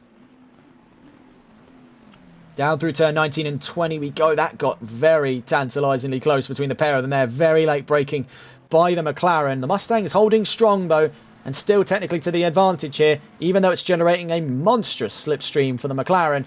It is one of the widest cars at the rear, so it's a very easy one to defend with, but I don't think he's taking the chances here. He's going to let Nat Bennett run himself through on the inside. He's trying to make it momentum to the outside, but I think he might just lose out. Actually, this could all be quite cheeky here. The Mustang, of course, fastest in a straight line, has now just put itself in the slipstream of the McLaren. He needs a very good run up over Rouge and Radion, and he looks to be getting it. Up through Radion we go. He's no stranger to a good exit out of turn 5. And now as we round turn 6 onto the Kemmel straight, it needs to be absolutely dead flat. Last of the late breaker stuff for Till Schwering to get that position back. That gamble may have failed him, as still up in second at the moment is Nat Bennett with Exclusive Esports, and holds on to it through Lacombe. Right at his rear quarter now as well, we can see Umut Ozer with Northern Lights. So that's a 3-car battle for second position at the moment. Nat Bennett, Till Schwering and Umut Ozer all involved. So that's a gamble gone awry for Till Schwering. He didn't bother to defend round turn 1. He thought he could surf the momentum into an extra position, but he's actually going to lose one out as well. Umut Ozer running him to the outside at turn 11 into the danger zone. Crosses the McLaren briefly, but he's up a position in his own respect. Very well crafted by Umut Ozer.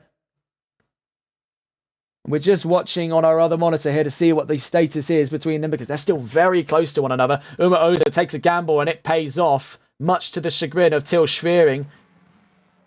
And that battle for second effectively dies with it, as he's starting to drop away from third. He's down in 4th position. Umut Ozer is properly fired up and hunting down Nat Bennett. So let's go to the perspective of Ozer.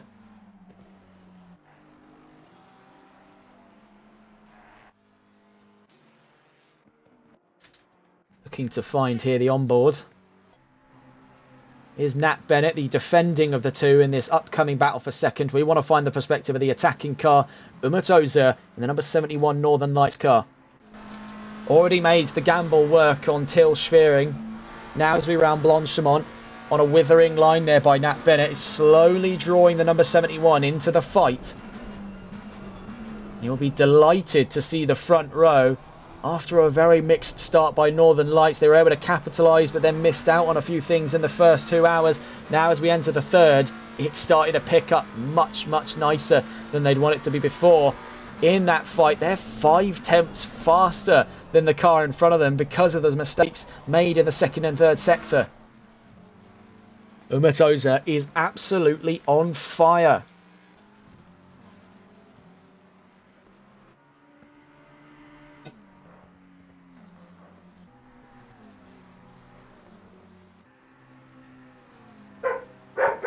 Clearly my dog doesn't seem to be the biggest fan of this battle, but nonetheless we'll stay on board with Umut Ozer's perspective as we follow him down into Sector 2. You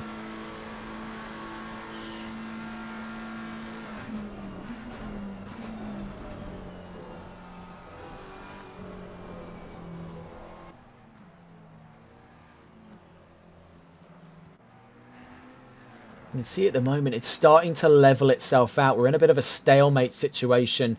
Nat Bennett is slowly making time up and sort of gaining ground ahead, but then it drops back in every other corner. It leaves them in a very nasty stalemate here. Nat Bennett seems to have fired the tyres up and is now starting to gain more ground. He's gone from 1.5 to 1.8, but that drops back a little bit, back to 1.5 as we enter Pouhon. It's a constant concertina effect going on. This long-winded push and pull between these two as they try to make the better line out of almost thin air here, as the track, as quickly as it dries, is getting wetter and wetter with no signs of it letting up at all. It's a full wet race on the books at the moment, and it is going to be an extreme challenge of consistency for a lot of these teams involved. See Sander Verstappen and James Mason still very close to one another. K1 and Fatch GT locking horns here down towards Blanchemont. The more stable of the two, of course, the Mercedes, but the more agile being the Ferrari. Real swings and roundabouts when it comes to ability on a mechanical level, not having to factor driver. James Mason, though, is absolutely no stranger to the AMG platform. Knows it like the back of his hand. It's a home away from home, really, for him, the AMG. So that's why he's able to hold his nerve quite well there against Verstappen in the Ferrari. See Skeen here and Mastro Mauro on two separate lengths of the race, but still keeping each other company with a bit of a slide there by Ian Skeen, but holding his nerve in the Aston. Mastro Mauro, though, is starting to mount a bit of frustration, trying to unlap himself from the Aston Martin in front.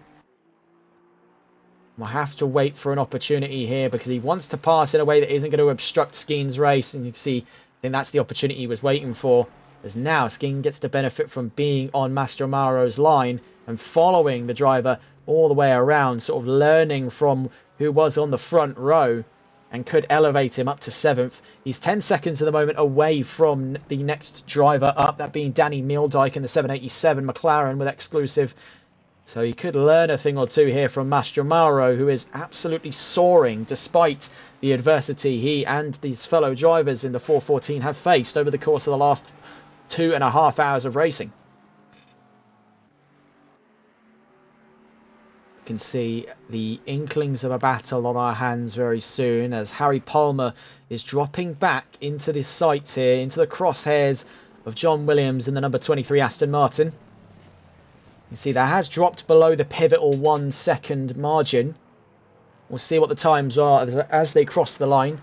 Staying on the perspective of the attacking car, John Williams and Levi Warner.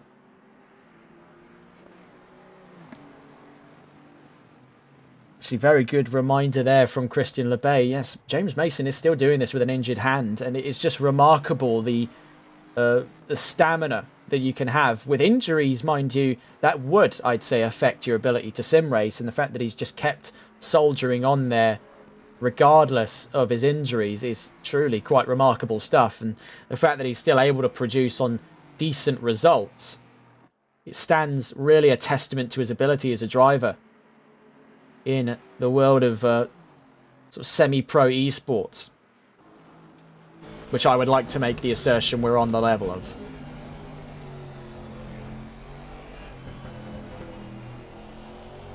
It's the thing, I had the opportunity to have a conversation with an esports driver inside K1 Esports. He's in the just under the top 1% of drivers in iRacing, so properly up there.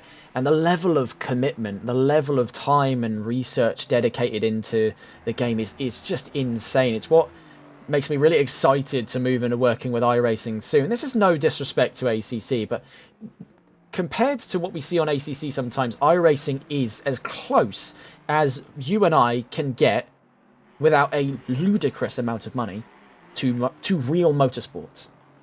So as a commentator, of course, always the end goal with us is we want to end up working in real motorsport, commentating on real races. I, for one, quite enjoy the infrastructure that goes behind sim racing, just because, just like every other facet of sim racing, it is a lot more accessible. I don't think I would have had the kind of advantage I have now as a commentator if I tried to do things the organic way. I tried to go via real motorsports there. A little bit of trouble there for John Williams.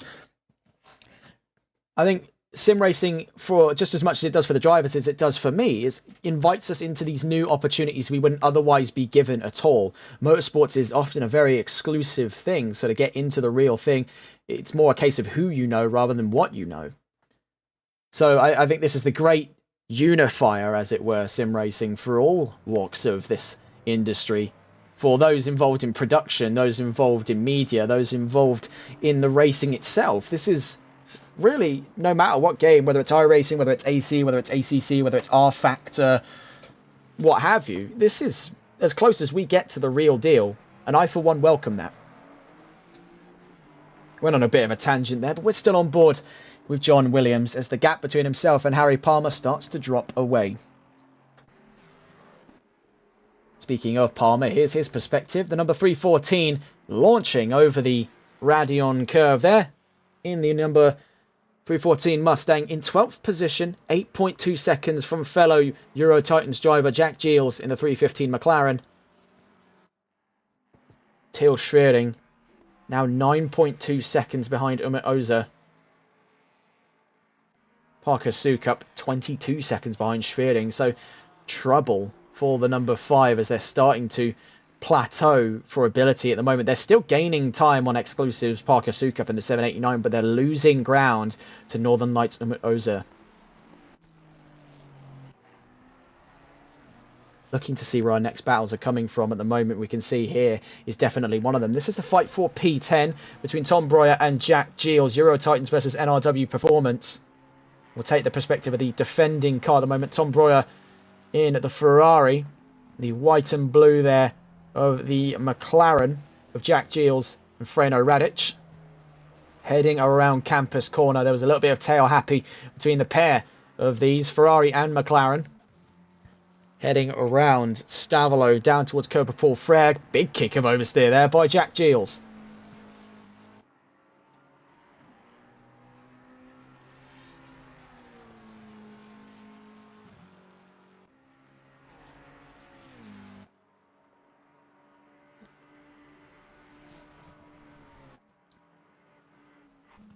So out of Blanchimont, we can see that obviously with the line not getting much better, a lot of the drivers are now just succumbing to the idea that they can take the run off at Blanchimont. There is very little risk now involved in it, as the dry line is starting to form further and further out. I think your closest comparator to that is if you've ever watched some of the racing that goes on at the Circuit of the Americas down at turn 19, where they just, most of them, if it's not Formula 1, they will just run like the longest line around it so that they can carry the momentum. I think a lot of the drivers now aren't so concerned with the confines of track limits as much as they are concerned with keeping the car out of a tech pro barrier, which is, funnily enough, not very advantageous over the course of a 6-hour race. Right now, no, that battle for 10th is dying off, with Tom Breuer really getting the burners on now on the 777. Really putting the foot down and forging out a gap, nearly 2 seconds to Jack Giles. You can see here the battle of 16th. This is between the Poor Ralph team and MSA's Matteo Mastromaro in the 414. So Martin Pesti having a hold off Mastromaro in the Porsche. See Mastromaro properly fired up. A long way away from where he'd like to be, but you can see that they've not lost an inch of that momentum that they needed from their accident at the start of this race to where I imagine they'll be in 3.5 hours time. And we'll get a look at that overall standings after now another half an hour has passed since the last time we've been able to do that. Right now we're watching the battle of 16th as Pesti tries his damnedest to hold off Matteo Mastromaro, taking a very wide line out of Paul Frere, but actually holding to the far end of the track. And there goes Mastromaro. I think Pesti's been a realist in this situation. Doesn't really want much of the fight that would come with fighting off Matteo Mastromaro. He knows that the tyres are not exactly the Porsche's strong suit and they need to be preserved for as long as they are available to use. So now with 3.5 hours left in this race as we rapidly approach the halfway mark, we'll stay on board with our race leaders here. Ilkay Killankoglu now in the MSA number 416 with Garona and Hupert as we recount the standing order. Of course, Ilkay Killankoglu leading this race with Nat Bennett of Exclusive Esports in second, and Oza with Northern Lights is in third, ahead of Till Schwering with NLR in number 5 car in 4th position. Parker Sukup with the exclusive number 789 is in 5th, ahead of Matthew Williams. The number 123 in Fats GT is ahead of Danny Mealdike in the 787 exclusive car. Ian Skeen in the 696 Aston Martin with Euro Titans is in 8th position, ahead of Connor Letford in the number 30 Tempest Motorsports McLaren. Tom Breuer in the number 777 NRW Performance Ferrari is in 10th position, ahead of Jack Giles with Euro Titans 315. Harry Palmer in the Euro Titans 314 is in 12th position, ahead of John Williams in the number 23 Fats GT Aston Martin. James Mason with K1 Esports got the leg up on Sander Verstappen and is up into 14th position in the 114 Mercedes. Verstappen down to 15th in the 223 Ferrari. Matteo Mastromaro, we saw get the position up on Martin Pesti, is up to 16th with the fastest lap of the race so far. Pesti down to 17th.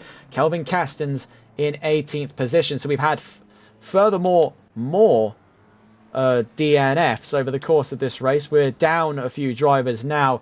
Of course, I believe we lost out on the Tidman team as well. So TR Diamond, Corey Tidman and Jack Rainbird we've lost out on. And trying to recount exactly what's gone on here, because we have lost a few of the cars. We are just trying to figure out what has gone on there. Obviously, we know the Tidman team retired. We're trying to see who else was knocked out of the fight. We'll have an idea on that towards the end of the race. We'll go back on board then with the race leaders. The infrastructure on ACC, not grand, let's put it. That's what makes me thoroughly excited with the prospect of iRacing. I've had a look into all the technology in that, and if you want to do some research from home, look up SDK Gaming as one of the best providers for streaming overlays for iRacing. It is some properly high-tech TV level stuff. They had this commentator properly nerding out over the prospect of being able to do some stuff on iRacing up in the big leagues of esports. Right now, though, we're at the pinnacle, the tip of the spear for ACC.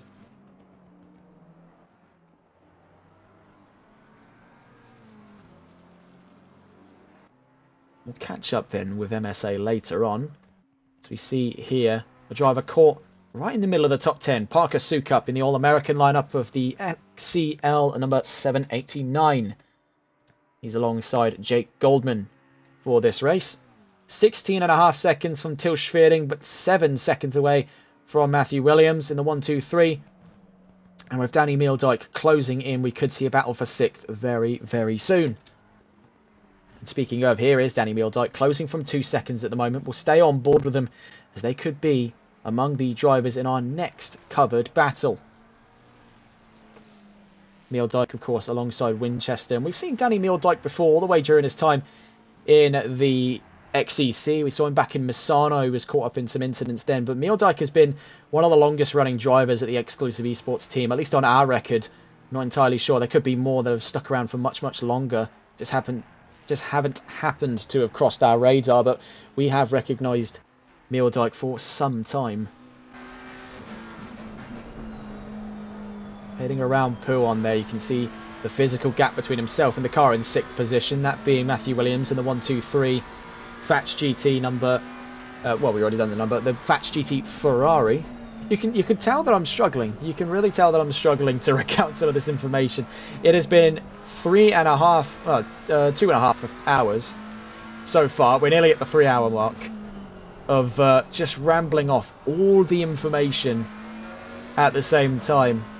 But it has been a brilliant race so far, and here's to another 3 hours, because I'd say we are far from over. We've had a few DNFs over the course of this race. We'll of course find out exactly the digits on that at the checkered flag, but this has been nothing short of one of the best races we've covered here on TRTN, and we're not even halfway through, so that is really leaving a lot to look forward to.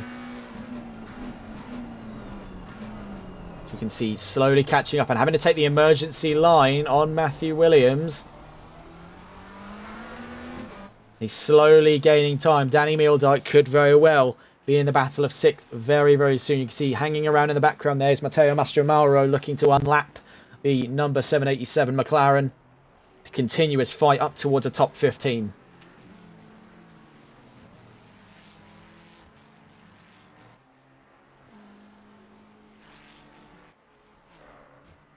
Shumi977 in chat. Best broadcaster, seen lots of good information and enthusiasm. Thank you very much. And we understand this is your first time chatting with us, so welcome to TRTN. We cover the events of the NLRL, the No Limits Racing League, and we do have some news in regards to future proceedings with them to provide later on in another broadcast. But if you're looking forward to the next broadcast from us, our next one will be next Wednesday at 7:30 PM GMT. We'll be covering another round with our friends at the VSR Phoenix League for their 7th season running. And what has been a very divisive set of events to have took place this week. On Wednesday, the record set by their current championship leader was shattered by the presence of Hayden Puttock in the number 99 Honda NSX. He's racing today, however, but in a different car, the number 696 Aston Martin, of which we've covered over the course of the event so far. Let's have a look around then to see what's going on, as Nat Bennett is only 5 seconds up the road from Umut Oza. Watching it here, it has been a very enthusiastic drive from the 71.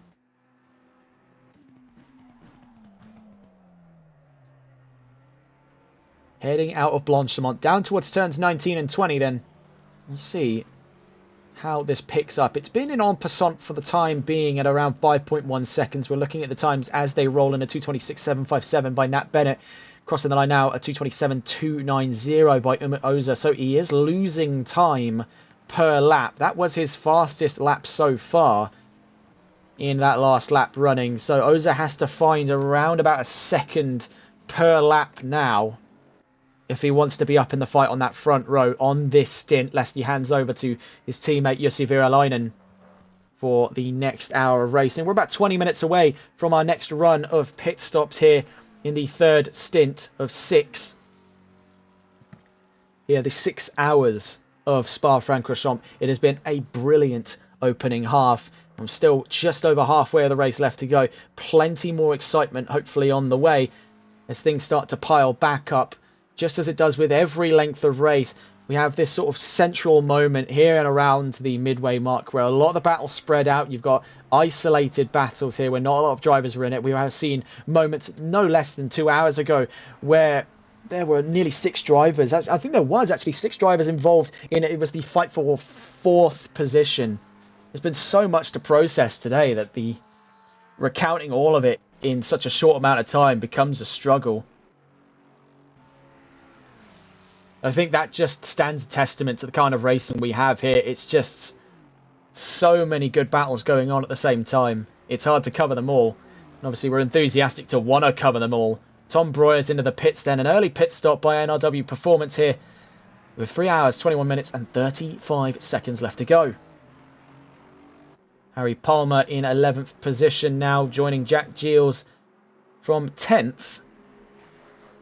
Okay, 10 and 11 at the moment for Euro Titans. They're hunting to get all cars inside the top 10. That would be the goal on paper for Euro Titans, and they're definitely within their grasp to do so. There has been some ups, some downs over the course of this race, but it has been quite a consistently solid performance across the board by Euro Titans.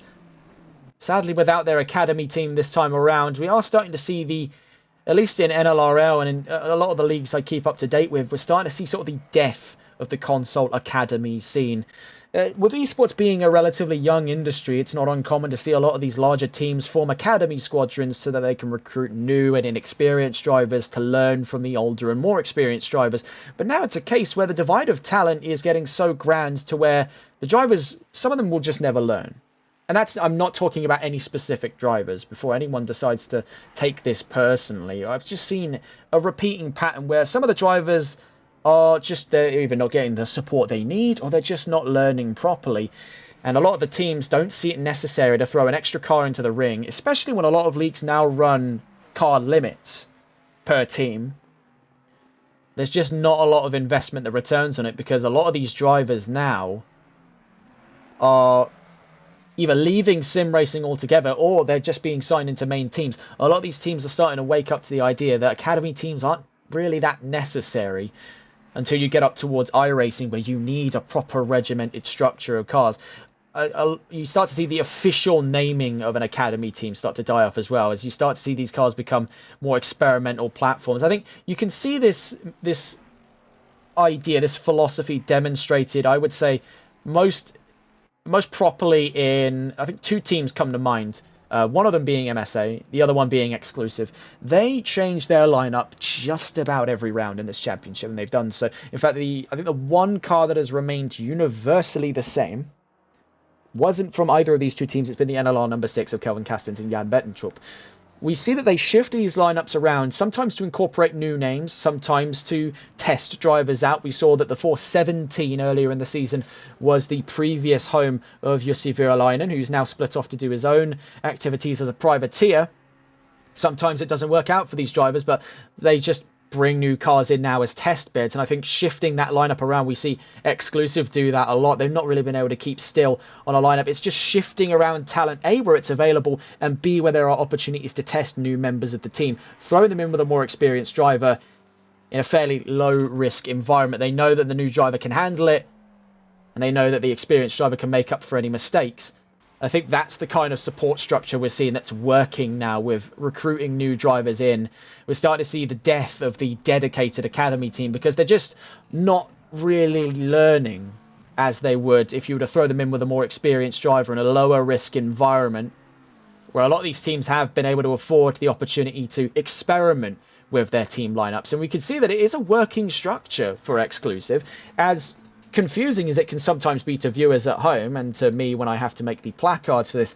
You can see that this experimental structure between both MSA and Exclusive is one of the counting reasons as to why they have dominated this championship with 3 rounds already covered, and we're on the 4th today where it looks to be a further extension of the status quo, especially for XCL. They've been able to mix and match their drivers in with new and recognised names alike to form the most efficient team structures. Now, of course, there are some stigmata against this idea. I think there are a lot of people that may not be huge fans of the fact that teams can, on a whim, change their lineup to most best suit them. You don't really see that structure mimicked all too much in real endurance racing, which a lot of these leagues try to adhere to. But I think it does prove for an interesting testing ground here in NLRL, where we can see new talent come through. And in new environments such as this, up against a very competitive and airtight field of drivers, prove themselves. I think we've seen several instances where that has been a case. Definitely say a few of them coming from the Tempest Motorsports team. They've been able to shift their lineup around. We've also seen the same story with Euro Titans, with them swapping around Aaron Williams and Hayden Puttock, giving Puttock the opportunity to drive in a dedicated Aston lineup as opposed to shoving him into a car he's less familiar with. A lot of these teams will take those risks and shift their drivers around, and they'll put new drivers in the seat. Till Schwering, I highly doubt, is a rookie, but this is his first time racing in this league with this car in particular. He's probably raced the Mustang before, and racing, of course, with his teammates. And that does prove interesting opportunities. I am a team... So, Shumi977 writes, I am a team member of MSA, and I'm not driving today because I've been at work. So for MSA stand, we are choosing who is available. I think that is still a working structure, though. I don't think it's hampered MSA's ability to race. If we take a look, I mean, it's not that hard to see. Mastro Mauro's race in the 414 in the Ferrari up with Tuarok and Carlos, it has been to no fault of their own that they are down in 16th position. It was a freak accident by the looks of things, going down into turns 3. They were alongside at the starting set of corners of this race, and things just went pear-shaped. I mean, that can happen. What conditions were these guys really expecting coming into this round? It wasn't going to be, sunshine and rainbows for this first lap. These first laps are brutal in endurance racing. Sometimes it catches you, sometimes it doesn't. To no fault of their own. And you can see that this lineup that they've created is working because they are gaining positions. They were last not long ago. They're now up to 16th position, hunting a top 15. By this track of momentum, we could see a top 10 out of them. It's remaining on the optimistic side. So they've definitely jumbled drivers around based on who's available. They've been able to trial drivers here and there over some of the series we've been able to cover them in. And these more experimental approaches to lineups where drivers can be moved around to where it's necessary is proving to always, like XCL, have a very efficient lineup every race. Despite the fact that these guys get around and they choose different cars almost every other race, they seem to be universally applicable with their talents. And it's this kind of driving style that these rookies get dropped in with some of these teams as well. And I think that's where they learn best. I think new drivers coming in, that's the sort of structure to adhere to now.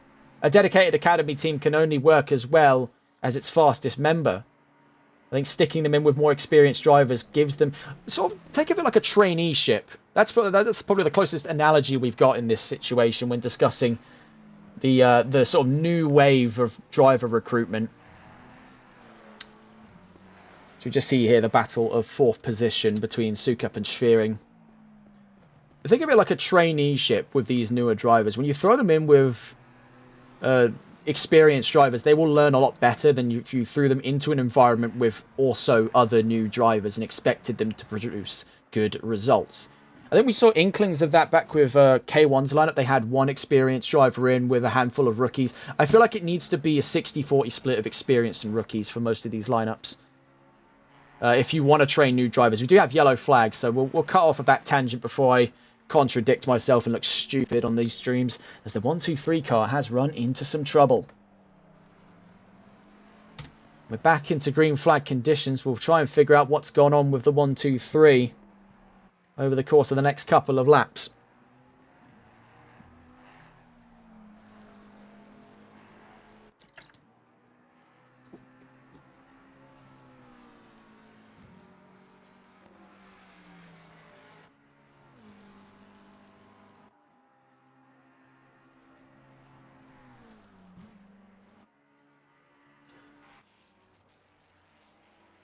So Till Schwering is properly dropping away now. It's 3 seconds between himself and Parker Sukup. He's under no imminent threat of losing out 4th position.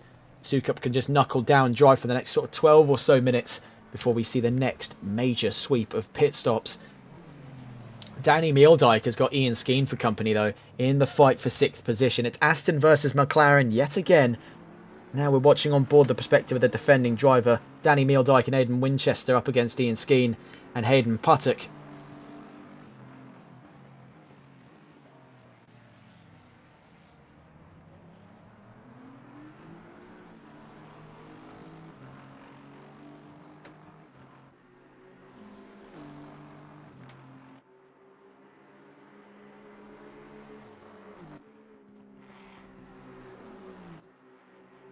Launching over Eau Rouge and Radion there.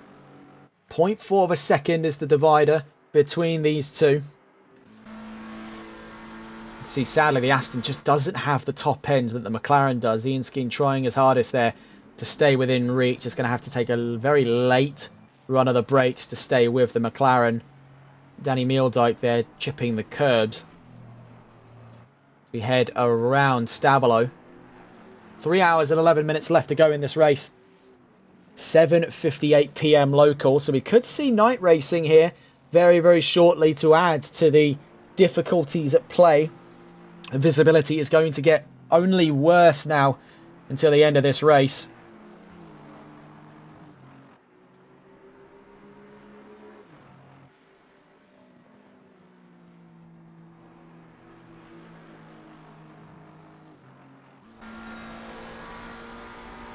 See, the Aston is staying very, very close.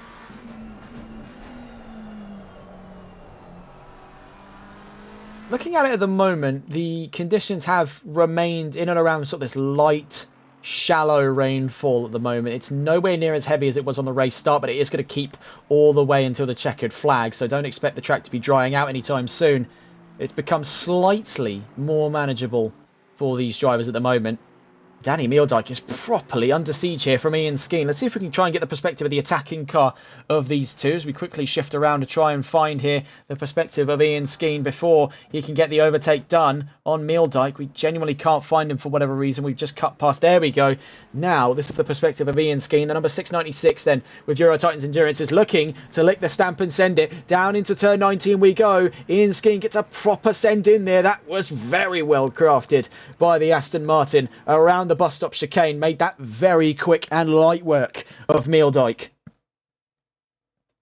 Launching down there, you can see very cleanly held between the pair of them. A lot of respect shown between these two drivers. That's proper clean racing there. Up through turns 19 and 20. Last of the late breakers then using the strengths of that Aston Martin to his benefit. And all of this battling is not stopping them from getting closer and closer to Til Schwering. That gap dropped below 5 seconds at the end of last lap. It is going to drop below 4 seconds by the looks of it by the end of the Kemmel Straight. So these two are on very good form to elevate this to a battle for 5th. Staying on board then with the Euro Titans car. Now defending from Danny Meeldijk. Into Lecombe and Melmedy. Ian Skeen's got the advantage of that middle sector. A lot of curbs there that the Aston Martin can abuse, but he must always consider that mechanically that McLaren's got better rotation just due to where its centre of gravity is. Because it's mid-engine, it's got a lot more poke on corner entry, but the Aston's got a lot more grunt on corner exit, so there's a real balancing act at play between the two British machines. Heading out of turn 11 though, he's forging a gap up towards that pivotal second barrier. I think once it extends beyond that, it usually takes a mistake to bring it back into play here. Ian Skeen has really put the foot down after that move. Very clean, very concise, and is now looking to elevate this into a fight for 5th because he's closing in on Til Schwering at a rate of knots now. That gap has halved since we last observed it, from 4 seconds down to 2. So Ian Skeen is on the warpath. Make no mistake of that. He's now got a clear visual on the car in 5th position. Til Schwering with NLR Esports number 5. In that Mustang, the dark blue and green. But for as much as he chooses to focus on the Mustang, he mustn't lose sight of the car chasing him for the very position he's looking to acclaim. And that being Danny Meeldijk in the 787 McLaren. He's going to be biting at his heels at every opportunity he can get. One slip and you're right on the surface of the ice with him.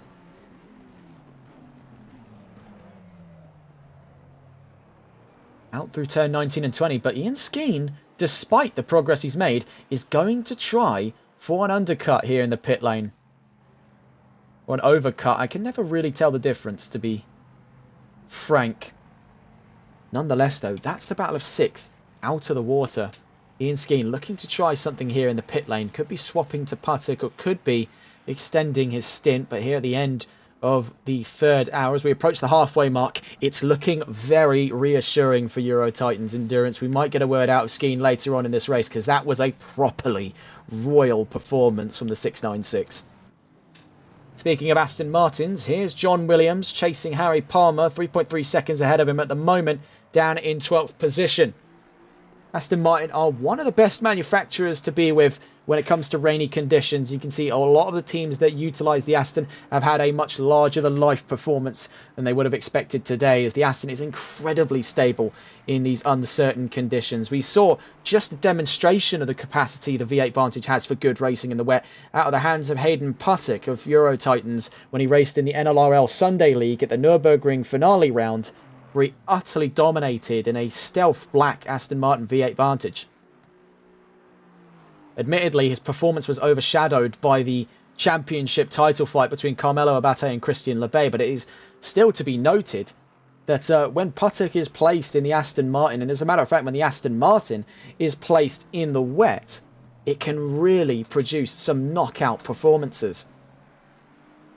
Gliding through the wet conditions like it's not even there half the time.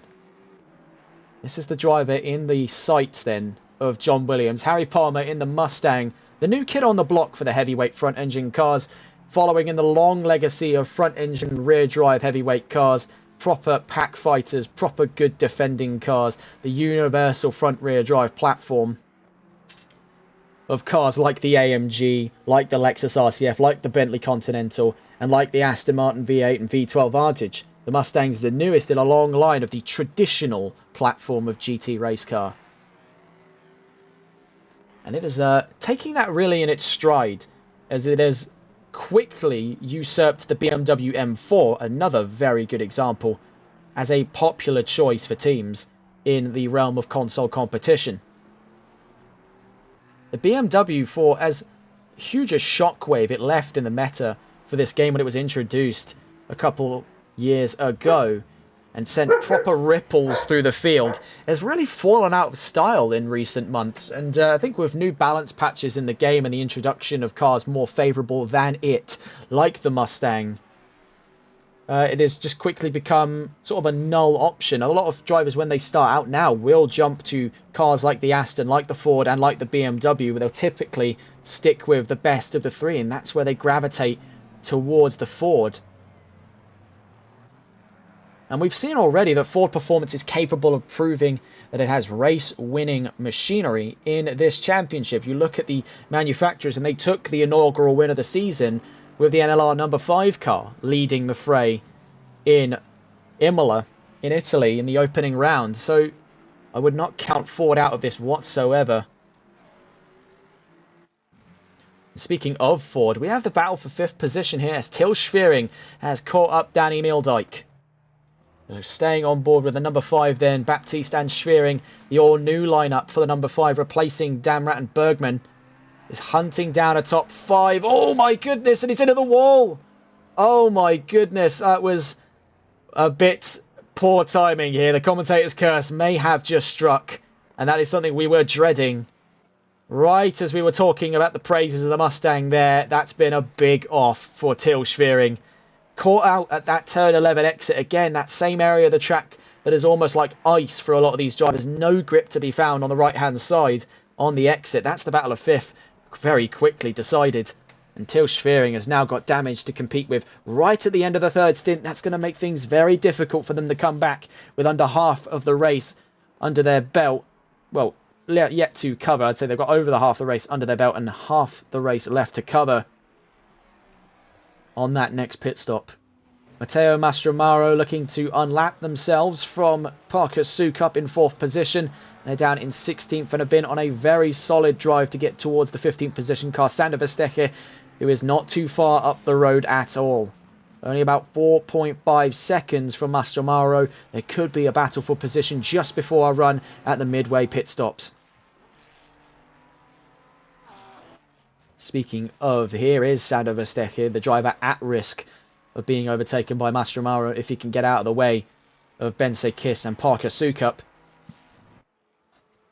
We've covered nearly 70 laps in this race then. As we hit the halfway mark, we'll be looking at just around 138, 140 laps thereabouts.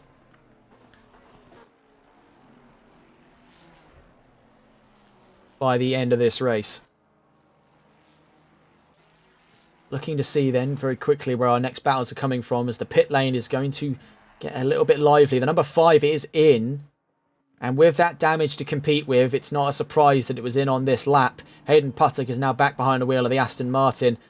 Nat Bennett is 7.8 seconds up the field from Umut Ozer, 13.5 seconds from Ilkay Kilinkoglu, the race leader with MSA. It's going to take a cunning pit strategy to put XCL up in the front again.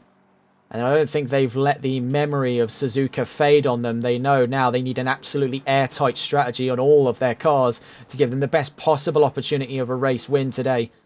Especially up against what have grown to be one of their fiercest rivals, MSA Racing. Jack Giles as well. Another McLaren in the fray at the moment. This one with Euro Titans. In 8th position. 3.5 seconds ahead of teammate Harry Palmer in the 314 Mustang. Just seeing where everything adds up here as we approach the halfway mark of this race. It has been brilliant stuff over the course of the first half, and things can only get more exciting here, as is tradition almost, and as is fate, some could say as well with these races. It all tends to close back up in the last half of the race, no matter the length. We're only now at the peak of the separation, and everything is just going to get closer, closer, closer for the next 3 hours of racing. So don't go anywhere.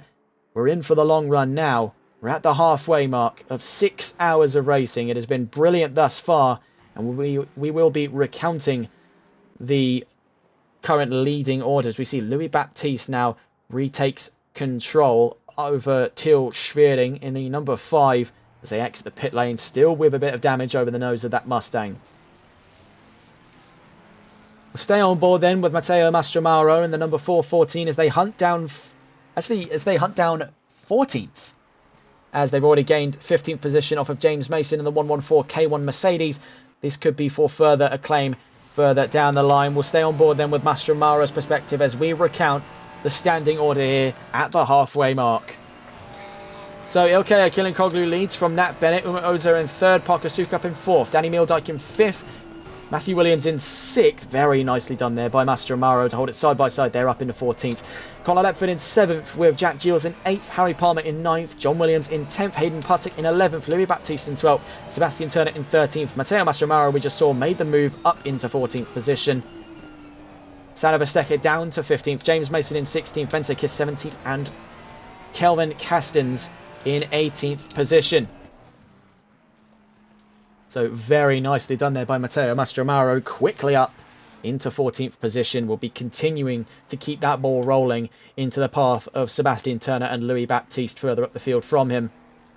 See Verstappen now given company here by the blue flags that accompany the arrival of Parker Sukup in 4th position. Look at the lap here.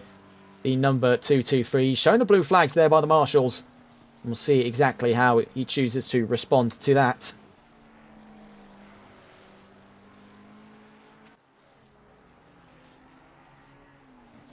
There you can see quickly moving out of the way to let Sukup get him by.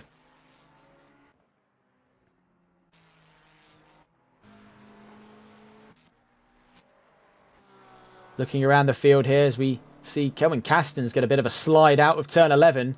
Same area that caught the number 5 out. The sister car just manages to hold its nerve round turn 11, the no-name corner. And it's fierce exit now. And it's becoming a universally feared part of the track by all teams as grip doesn't continue to improve.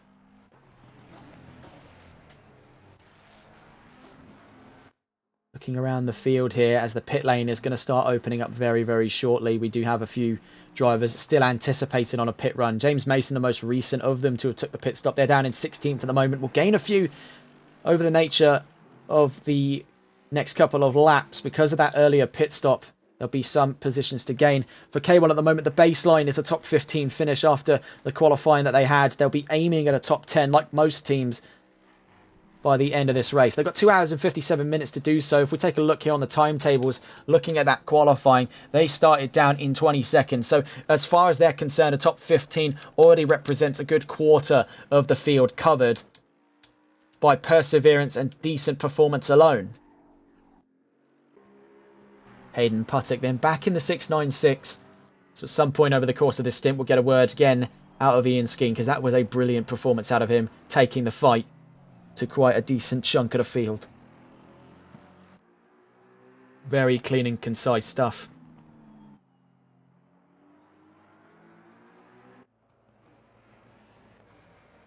Jack Giles is in the pit lane then in the 315. We're watching at the moment with John Williams. Out of turn 1 we go.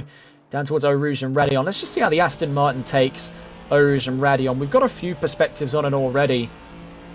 You can hear in the engine, it's just that slight lift.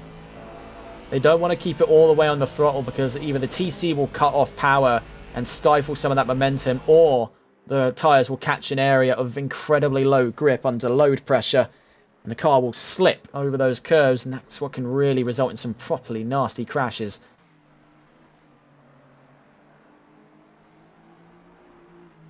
About 4.9 seconds from Harry Palmer ahead of him.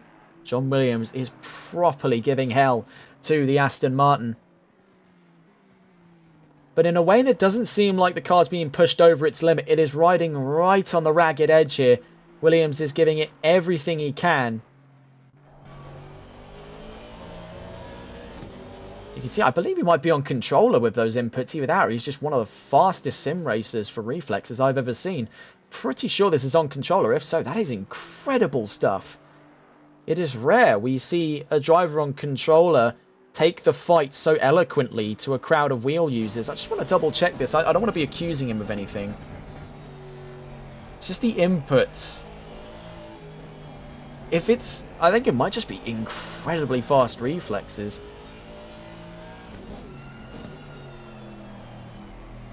It could be. I mean, I'm not going to accuse him of anything that doesn't exactly match up, but it's just that sneaking suspicion. And if so, that is incredible. If not, it's still incredible. On the one hand, he's either on controller and he's got one of the fastest reflexes I've ever seen, or he's on wheel and also has one of the fastest reflexes I've ever seen. Oh my goodness, leaping there. Did you see that? It's out of Blanchimont. That could have ended really nasty for Williams. We'll just recount that on replay.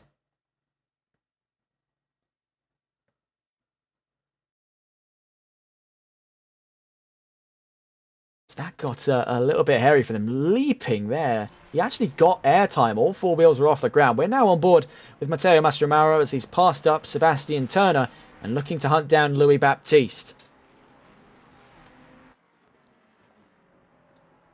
It has been a long drive to redemption here for the 414.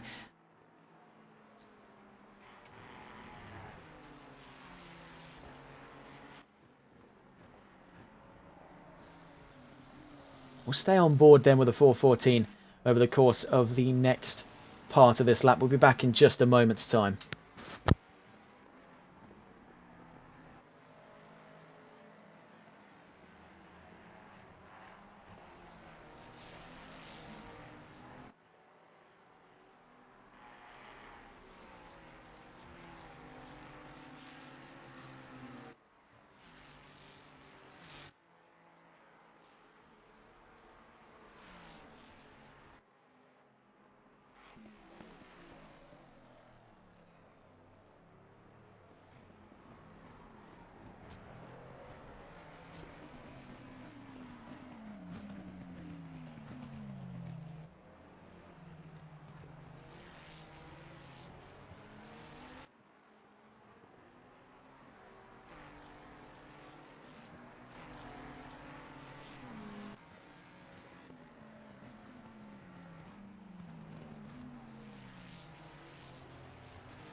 So we return now as they make their run through the pit lane. Is the number 414 of Matteo Mastromaro, joined by Craig Twardock and Marcus Carlos.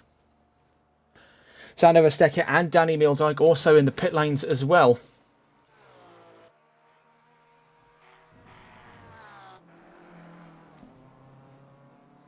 See here, Kelvin Caston still down in 18th position, but still hunting a position gain. And that is some real determination. Killian Koglu still leads this race. So MSA riding on the highs here of decent success thus far. They've got to elevate that to a race win, though. They've still 2 hours and 49 minutes to make that possible. Right now, they're in the best position in-house to do so.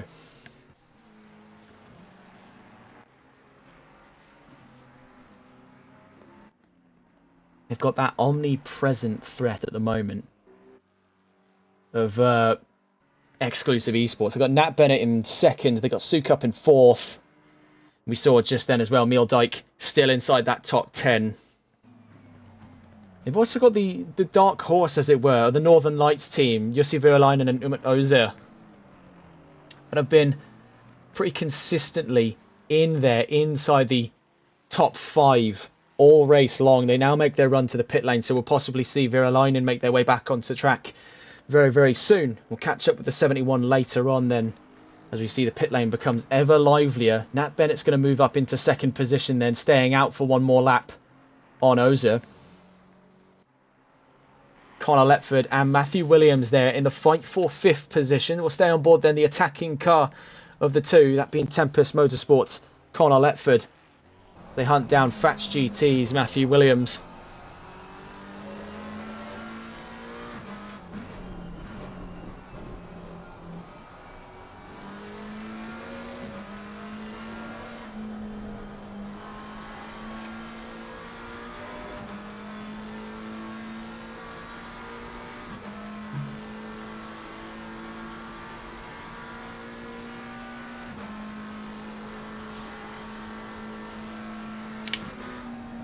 Out through Blanchemont we go then. Things are getting closer as Tempest Motorsports teeter around the thought of an overtake as we head down to the bus stop chicane. They're not going to think about it just yet. Holding off, you can see signalling in.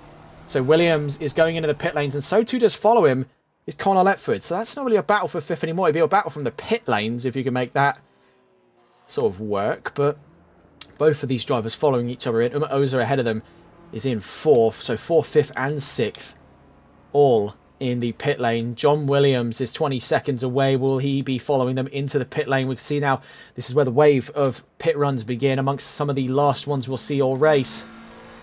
See Kieran Rod and Freno Radic in close proximity to the Euro Titans cars 315 and 314. Unlikely for there to be many fights between the pair of them. Like we've discussed before when we've seen XCL cars close to one another, a lot of these teams are now in proper tactical mindset. There's a lot to be gained in working together here, especially with the front runners at stake.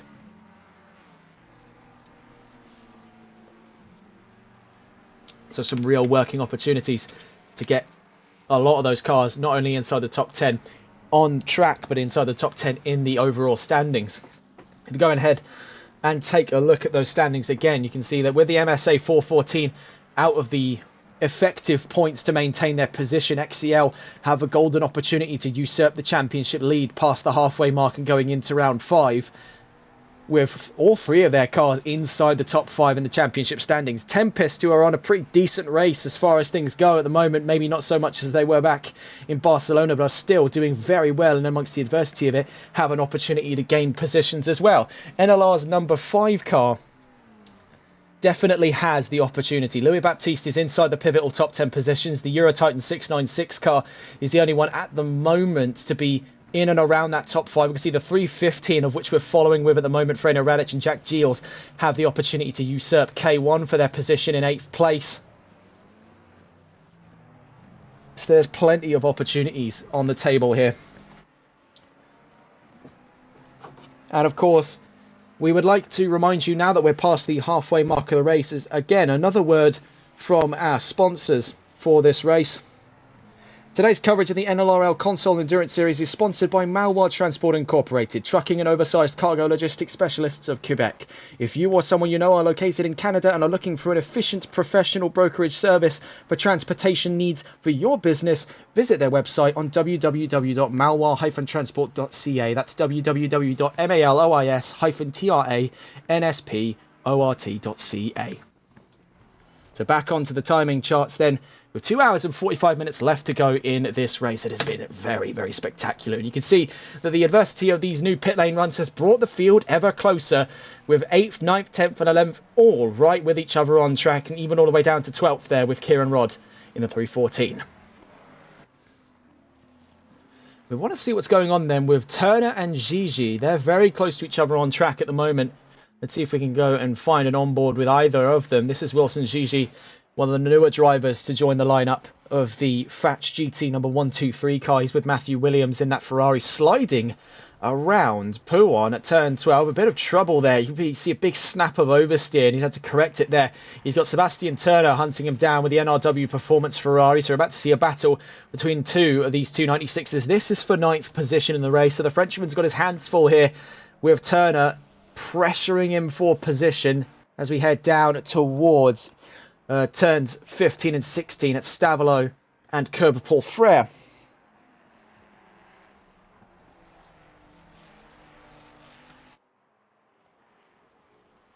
See, both of whom are struggling in that second sector. As we head to the third sector then, is where the Ferrari has had typically a better time than most.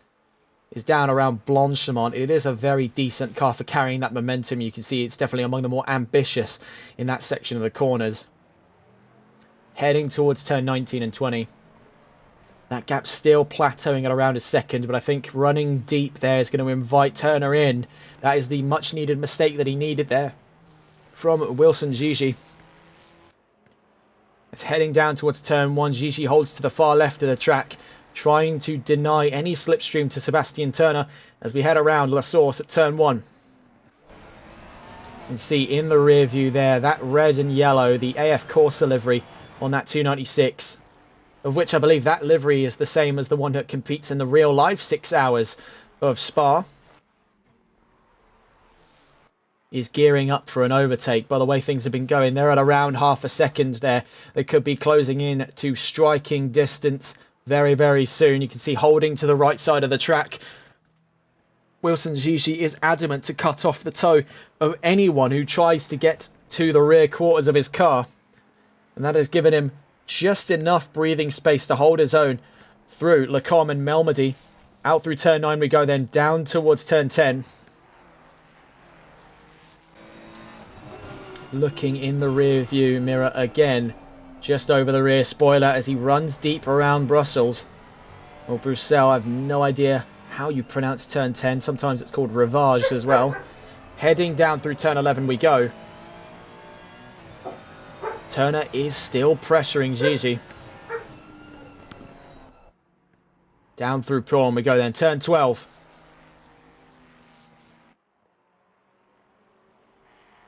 Turner just biding his time here, waiting to see where Gigi's next weak spot is. We know that he's had a bit of a loose grasp on the Ferrari since he's got behind the wheel. He's been struggling with those tyres on his stint so far, waiting for them to light up where he can then produce better results.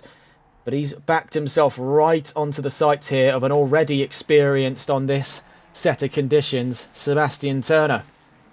So heading out of Coeur Paul Frere, we'll stay with the dash view in the battle of 9th position as it just climbs up to a second barrier. I think it will close down pretty soon by the looks of it at the moment. There have been definitely a lot of pushing and pulling between these two when it comes to that gap. But so long as the Ferrari ahead keeps making those mistakes, there's always going to be the opportunity for Turner, so long as he keeps himself in the clear and narrow, tries not to make too many risks. You could hear there on the tyres that the Ferrari was in a state of almost no grip around turn 20. It was actually sliding. That is quite worrisome. On that last lap, despite the mistakes that he made in Sector 1, Wilson Gigi was 4/10ths faster than Sebastian Turner. So we'll see where this adds up on our way down Eau Rouge and Rayon, and then once more down at the Kemmel Straight.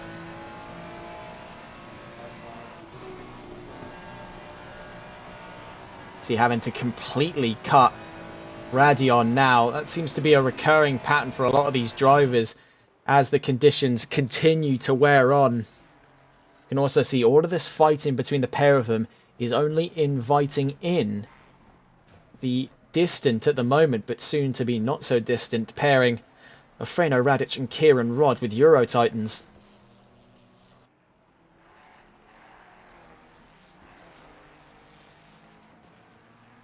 I would say though, at this current time, it's in too much of a stalemate for the Battle of Ninth to continue, though it is definitely worth keeping in the back of one's mind. Sebastian Turner is in that, well, just outside that closing distance necessary for a position, but both of these drivers at this leg of the race appear to be struggling with the Ferrari in these conditions. You see both of them are having to lift quite heavily. The Ferrari is just not giving them the grip they need where it matters here in the middle sector, where it seems to be the dividing factor on what makes or breaks a position change in this race is how well can the machine handle this middle sector. That's one of the biggest problems most of these teams face when they come into a race here in Spa, is they have to find a very well balanced setup, because there is an equal respects complex technical sections like the ones in Sector 2, and then long top speed intensive sections like the ones in Sector 1 and 3. There's a real balancing act when it comes to a Spa setup. It's much easier when racing at a different track that is majoritively high-end speed or majoritively technical. So having a setup for, say for example, if you want a very technical, high drag, high downforce setup for, say, Hungaroring, that's much easier to sort out than this. And in the same respect, you want a very low drag, high speed setup like one in Monza, very easy to sort out. This sits pretty much dead center of that. It's a very well-rounded track. I think another good example of that would be Silverstone as a very well-rounded track where you need that middle-of-the-road setup. But the problem is, you can be the jack of all trades, but the master of none in a situation like that. You can make a setup that is pretty generalized and is good in both strengths, but not perfect at either.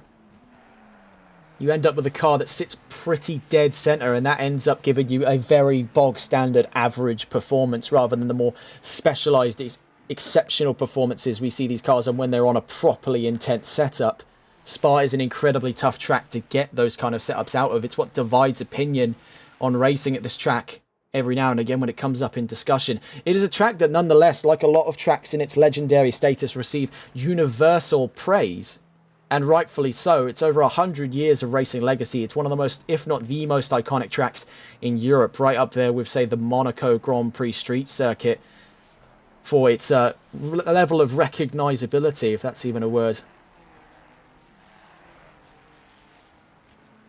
But it does present itself with a very difficult conundrum when it comes to setting the car up. And then throw the fact in that you've got rain, and no one's happy. Especially not the car. Looking around the field, here's Craig Twaddock on his first appearance of this race. The 414 now up to 14th position, so slowly but surely making progress. And by the looks of it at the moment, could be on for a top 10, fingers crossed, in the next 2.5 hours. Parker Sukup, Hayden Puttock separated by 4 seconds on track. Looking around the field, Benjamin Huppert still leads this race in the 416 lineup. They have done exceptionally well amidst the adversity of the race start to soar through the chaos of that crowd and deliver on a utterly dominant performance. It could be in the bookings of another MSA Masterclass, maybe one less so tense than what we saw back in the Suzuka round.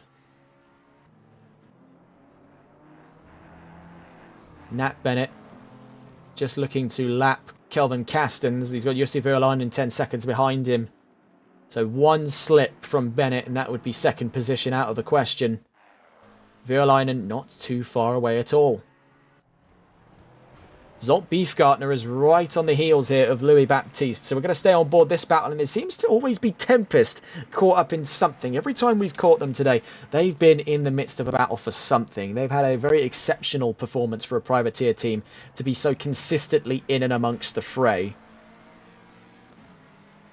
As a matter of fact, there are plenty that come to mind in naming good privateer teams for this round. It has really been the great equaliser, wet weather conditions, that brings the privateers, these much smaller staffed teams as well, into the fray to come and play with the big dogs.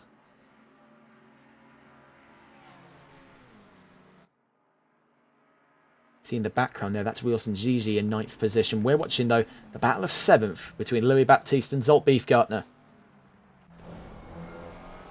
Stay on board here as he hunts down the Mustang. Down into turn 10 we go. You can see where the Mustang is just hunkering down there. It's losing a lot of momentum. Louis Baptiste is working really as hard as he can against the prevailing damage on the nose of that Mustang.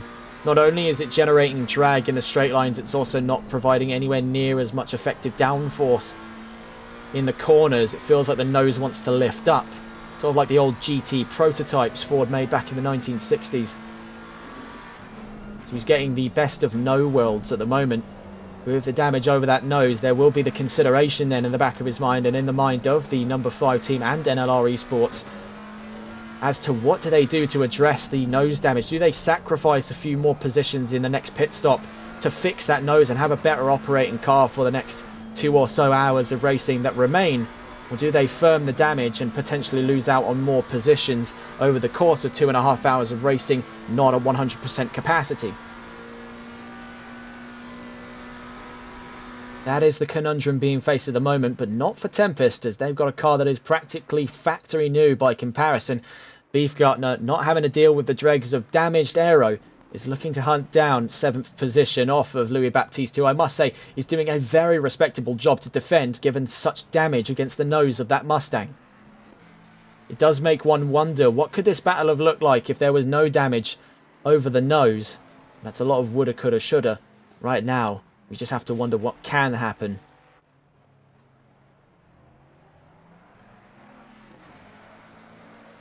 So down out of La Source we go, down towards Eau Rouge and Radion. We'll go back on board the dash cam view here to give us the best perspective of just the gap here. You can see how close to the wall that Baptiste hugs it. That is razor precise stuff.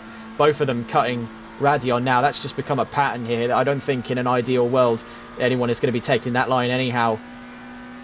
Where they actually stay in the clear and narrow out of Radion. It seems to be a universally accepted thing. Given how poor the weather is at the moment, given how bad the condition of the track surface is, I don't think many people are going to turn their noses up and scoff at the idea of cutting Radion. A lot of teams have already become complacent with that, and to be completely honest, can you fault them for such a thing? The weather is in no way permissive of the standard racing line, especially in such a high intensity corner. Everyone's doing it, so realistically, there isn't much complaining to be done about it.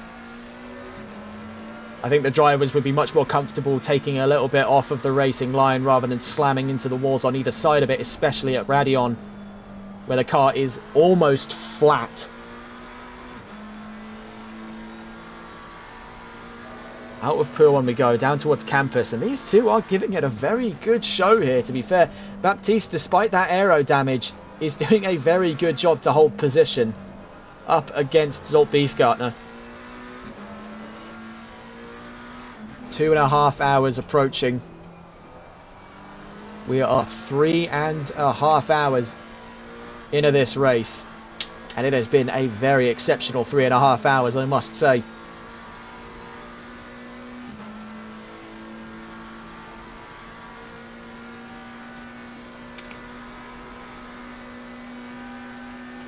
See, heading round Blanchemont, using every available inch of the track here, even skating over those areas there, that green line, you can see the amount of standing water on it. It's almost chrome with the amount of water sitting around on either edge of the track. Skating over that is like skating over ice for these drivers here. Even on those wet tyres, they can only provide you with so much grip. We've seen already that they've been pressed to their absolute limit in that last lap as well. We can actually see that Beefgartner was only 8 thousandths of a second faster, so very, very fine margins between the pair of them. Could we see the opportunity for an overtake on this coming lap? Only time will tell.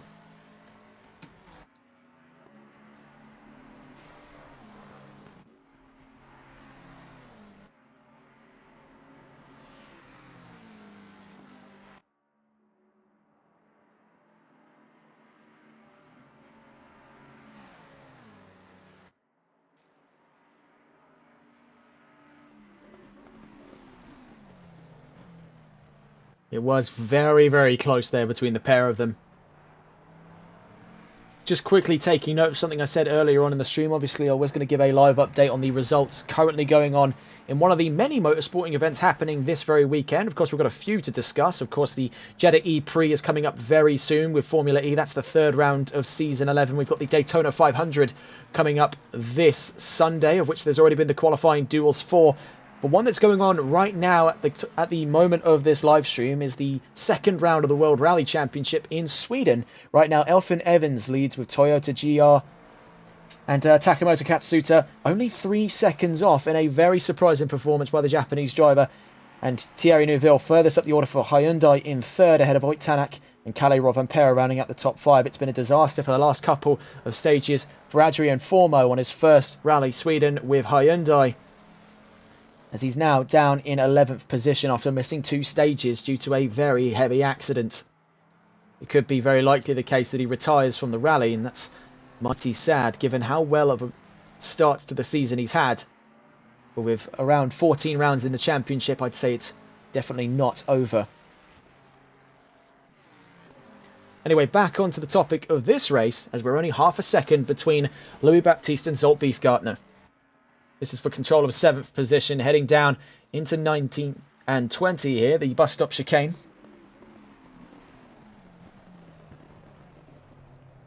One does wonder who pulls the trigger first on that next pit stop, as these two don't really seem to be getting each other on track.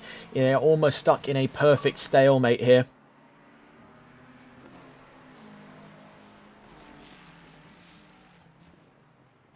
Heading down into turn 1 we go.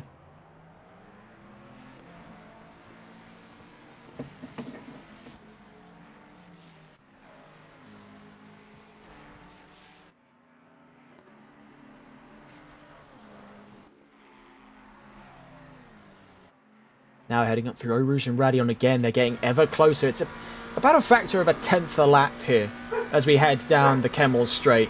Between these two, I think we are but mere laps away now from a potential side-by-side Kemmel Straight run down towards Le Combe at 7, 8 and 9. The question being, is Zolt Beefgartner going to wait around for that to happen, because he's right on the rear quarters now of Louis Baptiste, and I think he's going to be waiting no longer as he's closer than ever on the run down towards turn 10. Waiting there for that little snap of understeer to hit the Mustang. He's now going to be ever closer to try and pressure it into making another mistake, and this is probably one of the best places on track for that to happen, as around turn 11 you can see an area of next to no grip. Very quick corrections there by Beefgartner to keep the car from spinning. You can see how unsettled any car becomes when they enter that far right section of the track after turn 11 at the no-name corner. You can see as well, all of this fighting has now allowed Wilson Gigi to enter the fray. We're actually going to try and get on board with him as he backs up this, what is now a 3-car battle. We're on board the perspective of the number 1, 2, 3 Fats GT in the fight for 7th position. You can see clear line of sight there, 8th and 7th ahead of him. These two have been on top of each other for the last couple of laps here, and now joining the fray to make it Three's company is Wilson Gigi. Out of turn 16 we go.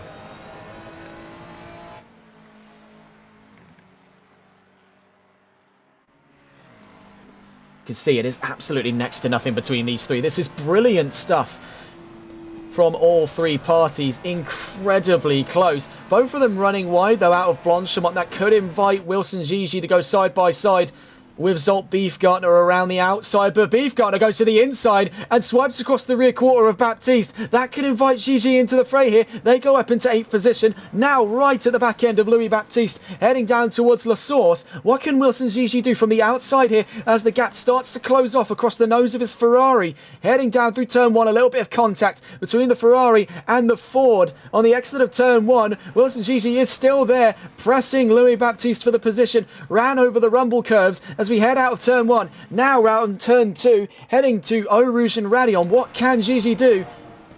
Up through 3, now 4, now 5. Heading to turn 6. This has been brilliant stuff by Fats GT and by Wilson Gigi to quickly enter what has been a stalemate fight between Zolt Beefgartner and Louis Baptiste, and Made It Three's company has properly kicked things off into high gear as we head down towards Lacombe and Melmedy. The Mustang runs wide at Lacombe as we head to Melmedy. Gigi's going to be all over the back of him.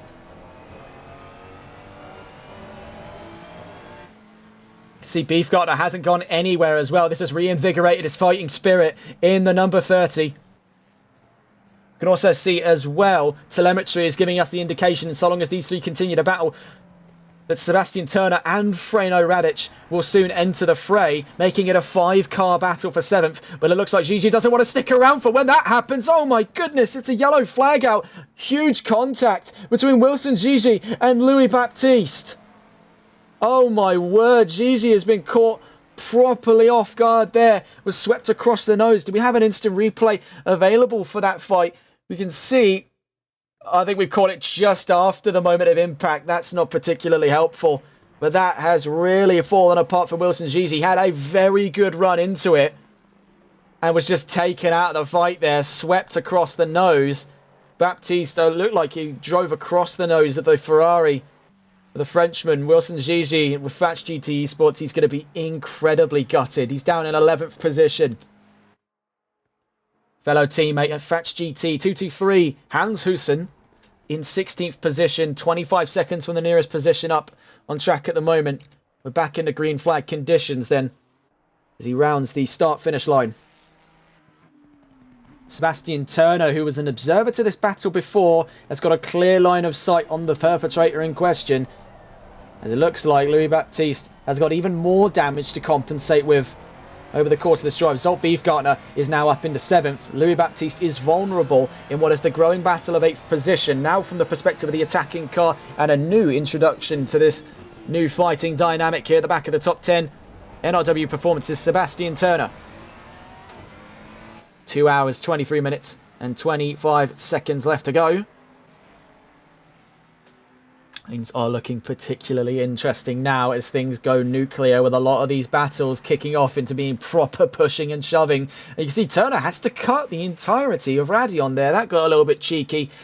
Sebastian Turner. I imagine if Baptiste loses position because of that, there'll be some words with the stewards over that. And it looks like it could get very close here. Sebastian Turner looks to make things side by side with the Mustang. His nose gets cut off there. Heading down into Lacombe. The Mustang's having absolutely none of it.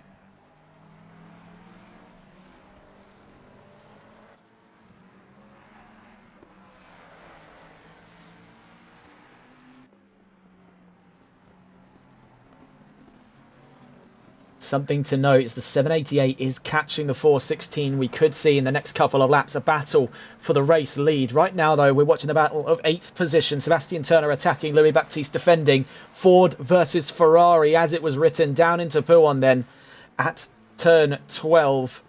Louis Baptiste working against considerable damage there, is incredibly vulnerable to yet another Ferrari trying its luck for position on the Mustang as we head down towards campus. Turns 13 and 14 away. The Mustang getting ever closer there. I think it's just getting it almost too close there, right in the personal space of the NRW Performance car. But it is not afraid at all of the Mustang's defending tactics, as heading down towards Stavelot corner is still right with him, staring him in the face almost.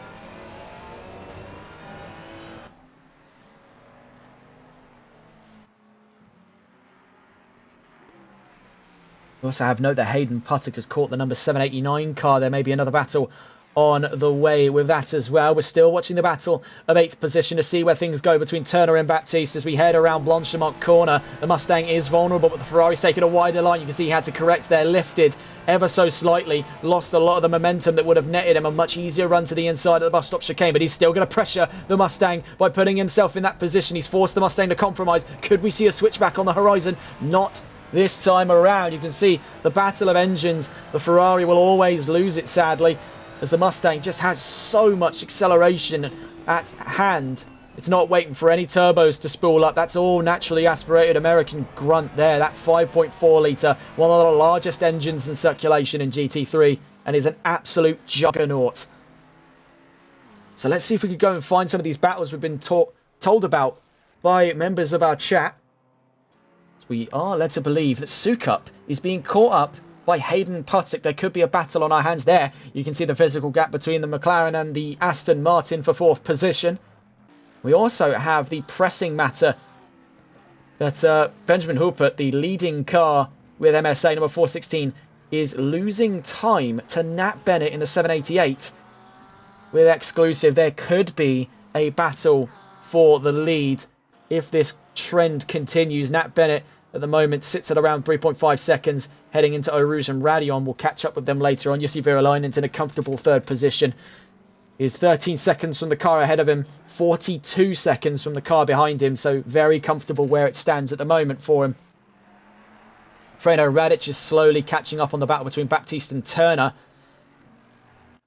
So slowly but surely it all starts to add up here, and we can see from Puttick's perspective just how close he is to that McLaren in front of him for 4th position. We'll catch up with that battle when it gets closer, and I think it's a matter of if and not when now. You can also see the battle Wilson Gigi versus Kieran Rodd. Euro Titans 314 battling for 11th position. Heading down into Campus. So the Mustang runs it a little bit wide there. It's going to put him to a disadvantage heading down into turns 15 and 16. Kieran Rodd on his drive. First time out of the Academy team and now into a full-fledged Euro Titans endurance car. He's joined up with Tyler Vermack, and Harry Palmer is doing a very stand-up job here, wrestling the controls away from the Ford and trying to keep it in the clear and narrow. But I think that battle just died with it there in the struggle to keep the car inside the white lines, the yellow lines, no idea. Louis Baptiste now fighting with Sebastian Turner. This is still for that reinvigorated fight of 8th position. Louis Baptiste on the defense in the number 5 car. Is there anything he can do against the indomitable stride of Sebastian Turner and NRW Performance, as he has been an omnipresent threat since he entered his rearview mirror? We have a yellow flag down in turn 15. It's the 711 Porsche of Martin Pesti and Bensei Kiss, the Paul Ralph team, having trouble down at Stavelot. We saw very nearly did the battle kick off at La Source between these two, heading down towards Eau Rouge and Radeon. You can see this is quickly becoming Three's Company with the introduction of Freno Radic in the white and blue McLaren. All 3 of them cutting Radeon now, as per usual with the line here in the wet conditions of Spa. You can see the Mustang, try as it may, 5.4 litres, 8 cylinders, no turbos, no superchargers, all naturally aspirated power. Try as it may, it is still being caught by the Ferrari. The plucky V6 could be doing battle with the mighty V8 heading round Lacombe next to Melmedy. Sadly doesn't boil over to anything just yet. We can see that the pressure is at an all-time high for Louis Baptiste. The world on his shoulders for 8th position. Radic and Turner pressing for 8th. The distant memory of a battle with Zolt Beefgartner now weighing heavy as he has to do everything in his power with what looks to actually be a repaired nose now on the Mustang. So I think that may have been a graphical issue, but nonetheless, something has not been right since that crash, as Baptiste has still had to wrestle that Ford for everything it's worth to keep this position lively. And he's doing a very stand-up job. Of course, last time we saw Louis Baptiste, he was driving the McLaren 720S, so maybe a little bit out of his comfort zone. However, we can't make any brash assumptions just yet. We don't exactly know what kind of stuff he's used to driving. We know just what we're used to seeing. So out of Campus, down towards Stavelot. This is where the 711 had some problems earlier. We can see that Sebastian Turner runs it deep, nearly off track, but Freno Radic jumps up to 9th position, is next in line to try his luck here against Louis Baptiste.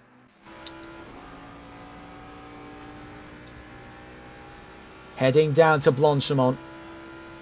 0.2 of a second dividing them. Freno Radic very much so in the likings here for 8th position, but we must bear in mind that despite that minor mistake, Sebastian Turner's will is not undeterred.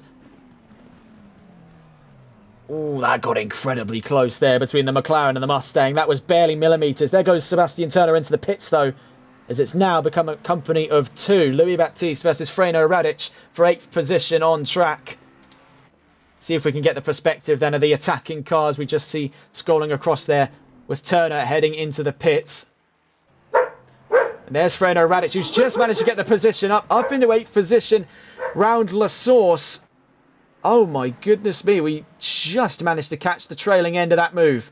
That was ambitious, but not without its reward. With risk comes reward, and that's definitely paid off for Freno Radic. But cutting round Radion to keep in the battle here. The Mustang is giving absolutely 110%. Down the Kemmel Straight we go. Freno Radic is completely vulnerable here. He's put himself in the worst position on track as he's get bumped up the rear. You saw the back end squirrel out there on Radic's McLaren. Baptiste swings to the back of his car as we head around Lecombe and Melmedy. This is getting absolutely breakneck between the pair of them. Heading out with Melmedy now at turn 9, down towards turn 10. This is brutal stuff between Freno Radic and Louis Baptiste. The 315 is throwing absolutely everything into this fight, as too is the Mustang right on his heels there. Entering turn 11, Freno Radic looks to be up into 8th, but Louis Baptiste is not letting this go. He's actually getting tapped across the rear there. I don't know if you saw, but this is getting quite bloody knuckles between the pair of them. You can see sliding out of Pouon, tapped up the rear again. Oh my goodness. This is some touring car levels shenanigans with these two. This is getting very bloody knuckled between the pair of them.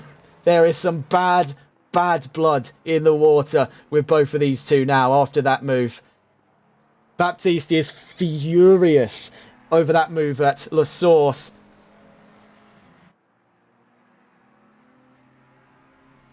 That got very nasty. That got very nasty there. But I think for Freno Radic, he'll be breathing a sigh of relief as he's now 0.6 seconds up the field. He's going to be praying now that he doesn't get any closer to that Mustang before his next pit stop. Out of Blanchimont we go then. Down towards 19 and 20.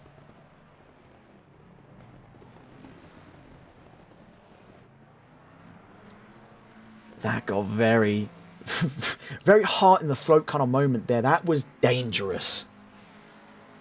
So let's go and have a look at the battle going on behind them, as we can see something going on here. Kieran Rod versus Wilson Gigi. So another Euro Titans car in a battle here. Wilson Gigi lunging to the inside though. The Frenchman, undeterred by his incidents from earlier, the number 123 is alongside and looks to be ahead. This is for 10th. Oh my goodness, what on earth happened there? Kieran Rod still following him, will be to the outside at Radion, but the inside of Eau Rouge backs out of it there. Better judgment by the Australian to keep himself out of trouble. And actually, we'll have pretty solid momentum out of turn 6. We stay on board with Kieran Rod, the 314 Ford Mustang. Has got better straight line speed on the Ferrari, but I think it might just be a little too late for him to try for a position at Lecombe. He's on the brakes there. He did get close, but no cigar in the fight for 10th position. 2 hours and 12 minutes left to go, and that is soon to fly by like a distant blur. Just with how intense these battles are getting now, there is some real grudges being formed today. Proper bare knuckle stuff here in Spa-Francorchamps. Stewards are not going to have a fun evening, let's put it that way. Kieran Rod then, still following on the trails of Wilson Gigi in the number 123 car ahead of him there, squirreling round turn 12. The Mustangs actually remained quite steady in this section of the track. We've seen quite a few cars struggle as we head into the middle sector. It seems that Euro Titans have just managed to get that 314 set up nicely for Kieran Rod and teammates Tyler Vermack and Harry Palmer. They've had a pretty solid race, all things considered. And now, with 2 hours on the clock, it's all about bringing this one home to a good points finish. Right now, I would still say they were in the fight for 10th position here, as Wilson Gigi is still fighting with damage on the nose of that Ferrari. And now that we're in a flat-out section of the track where straight line speed is going to have a huge advantage, the Ford is absolutely clawing the position in. As we head down towards turns 19 and 20, Kieran Rod has made light work. Can Wilson Gigi defend? He tries for it into turn 19, but the Australian stays to the inside at turn 20, but gets a nasty switchback there. That is brutal by Wilson Gigi. How does it fare heading down into turn 1? Following on with Kieran Rod, he's doing everything he can here, but he's up against a very quick-witted Wilson Gigi. invigorated by the downfalls of battles gone by, and damage on that car has not done anything to squander the hopes of the Frenchman today. He has put on a royal defence up against Kieran Rodd. But is it all going to fall apart here? This is where the real make or break moments are heading down at this very straight. The Kemmel could lay claim to whether that position is won or lost. You can see neither of them looking to hunt each other on the wet line. So heading down into Lacombe and Melmedy. Keeping things nice and civil here. It's always around that third sector where things properly light up between the pair of them. Will we be surprised on this lap with an earlier assault on position? We can see as well the gap between the 416 and the 788 is closing. It is closing down quite fast, and I imagine that is quite a concern for MSA.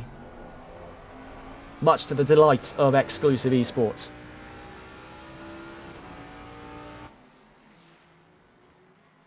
We do want to try and catch some of the other battles. We have the 414, I believe, and the 711 fighting at the moment. We can see the gap between Nat Bennett and Benjamin Hupert up in first and second is around about 2 seconds at the moment, so things can get very, very interesting. The battle for the race lead. Kieran Rodd, though, runs wide out of campus. That spells an end to this battle for 10th, at least at this leg of the race. We'll be seeing these two more likely than not later on doing the exact same show. So let's have a look around then. This is Wilson Gigi. Despite that nose damage in the incident we saw earlier, has not squandered his fighting spirit at all. The 1-2-3 is on fire. So let's go have a look at what's going on in the front row. As we've been told that that gap is closing down and closing down fast. Just as we scrolled across as well, we have the potential fight in the bookings there. 1.5 seconds between Hayden Puttock and Parker Sukup. XCL and Euro Titans look to be clashing for 4th position fairly soon. But looking here, 2.2 seconds, the dividing factor of our two leading cars. Benjamin Hupert in the 416 leading this race by a withering gap, as Nat Bennett and Elmas Mikkelsens in the number 788 look to be catching up. Things could get a bit spicy, to say the least, for this race lead. 2 hours, 8 minutes and 30 seconds left to go of the 6 hours of Spa, and it has been a brilliant race all race long. Never a dull moment. See, in that last lap, 5 tenths faster was the trailing McLaren, and that gap's now dropped to just around 2 seconds. If it closes in to be about 1.5 seconds, it could begin the battle of first place. And I believe the first time we've seen that in a good few hours, actually. It's been long awaited here, and it looks to be a proper on-track duel between XCL and MSA.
So at the moment, we watch with bated breath, waiting to see what goes on then in that battle, which could potentially kick off at any moment between these two incredibly capable drivers and incredibly capable teams backing them up.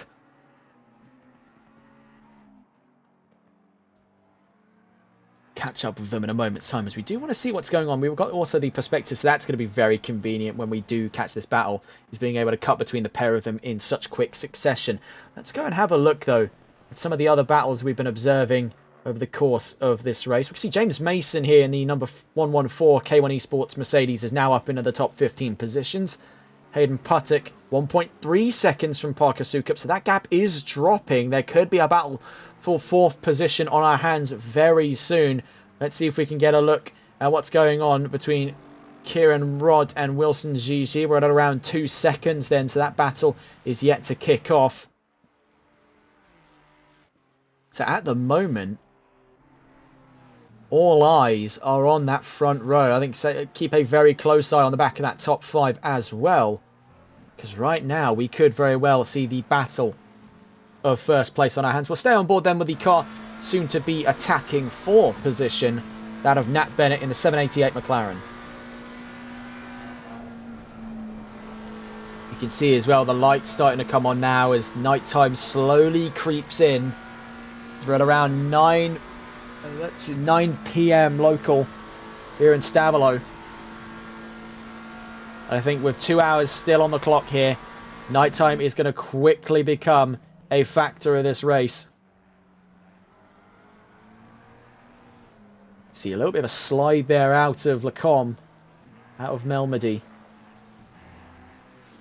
Tucking over the lines there, down into turn 10.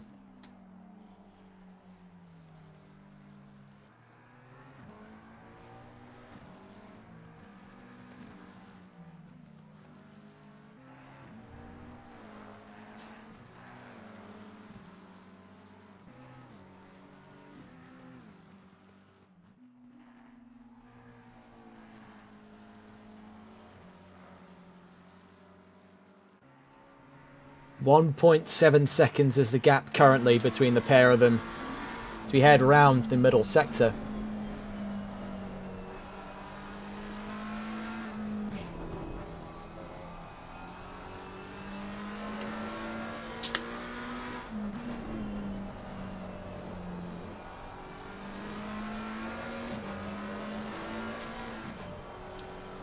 That drops to 1.5 seconds. It's crawling ever closer to being a decisive battle of first, but dare I say we're going very, very close to the next pit window. Someone in chat as well, TMX Phantoms, asking how's the K1 boys doing? The number 114, last we saw of them, moved up into the top 15 positions. Currently doing quite well given where they qualified.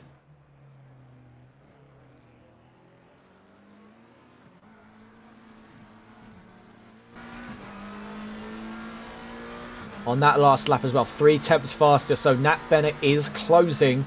It is a case of no longer if, but when the battle starts. And can pit lane runs even deter the stride of Nat Bennett in the number 788 McLaren? He's really found a good groove to stick to here.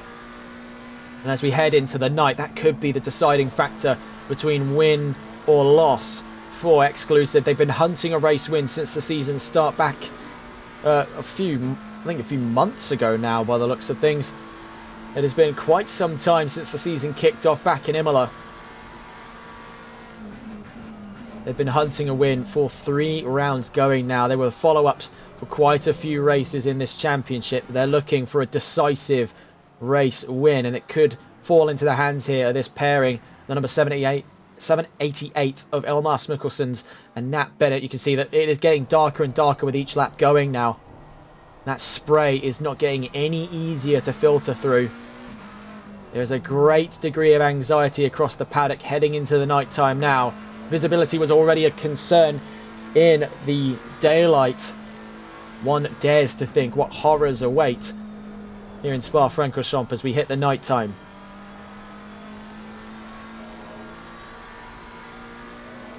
See as well now running into laps traffic. That's Martin Pesty in the 711, sticking himself in the way, not by choice, of the fight of first position.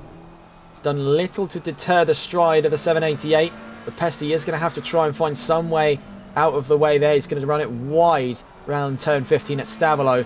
That has knocked 2/10 ahead though for Benjamin Houpert, but that quickly drops away by the time we get to Coburg Paul Frere at turn 16.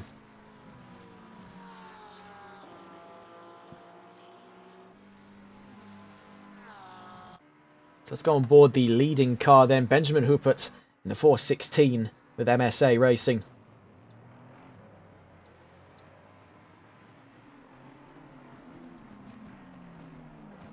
Of course, joined by Tony Garona and Ilkea Killankoglu, two long-time names with MSA Racing. A very experienced lineup here. 3 veterans of the MSA Racing scene. So a very good lineup They've really thrown everything into it this race. Now it's going to be how well can you defend until you get to the next pit stop. Of course, I think 2 more still on the bookings here. We'll be approaching quite a few of them in the coming laps. We can already see Freno Radic is in the pits with Euro Titans, and that's only going to keep following on with more and more drivers making their move as we approach the 2-hour mark.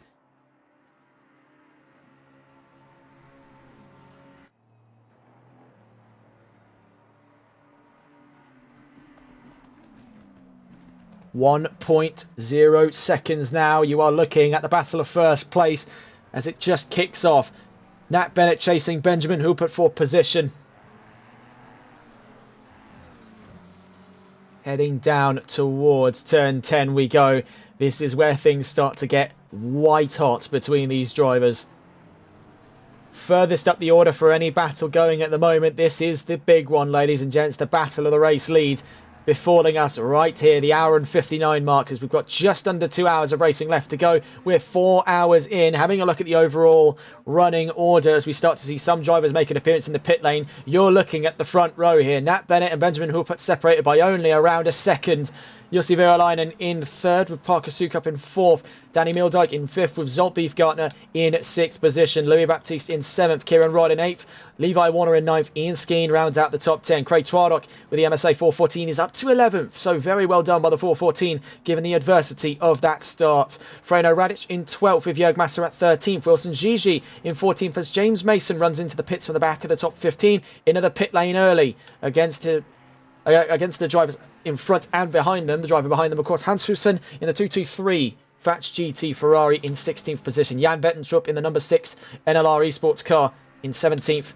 And Martin Pesti in 18th position, though. We're looking at the decisive fight of the race lead here as we draw on to the final hours of racing here in Spa-Francorchamps. This is brilliant stuff to see.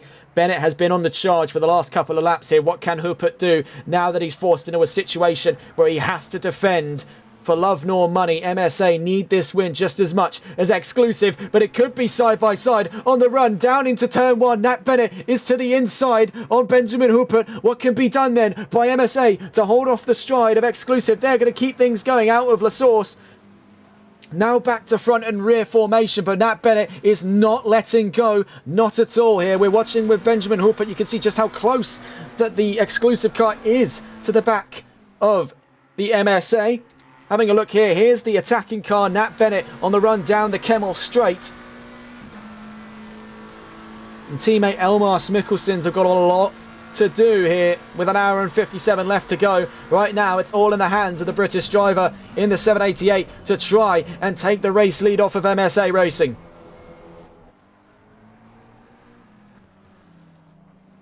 Two cars desperate for a win in this championship. A lot riding on the line here. Things can get very, very nasty in situations like these. Let's see how it plays out then between MSA and Exclusive. Round turn 10 we go, down towards turn 11. Watching on board the attacking car of this 2-car fight. Down into the technical section of the middle sector on track. Heading towards turn 12 we go. There's a wad of traffic in the way. Kieran Rod and Levi Warner battling for 8th position. These two are quickly catching up. You can also see, I think, in the fray of that as well, is Louis Baptiste fighting with Kieran Rod and Levi Warner. It's incredibly hard to tell where this battle could go. I think there's been trouble for Louis Baptiste. He's down to 9th position. You can see him there on track. There looked to have been something that went wrong out of Campus Corner.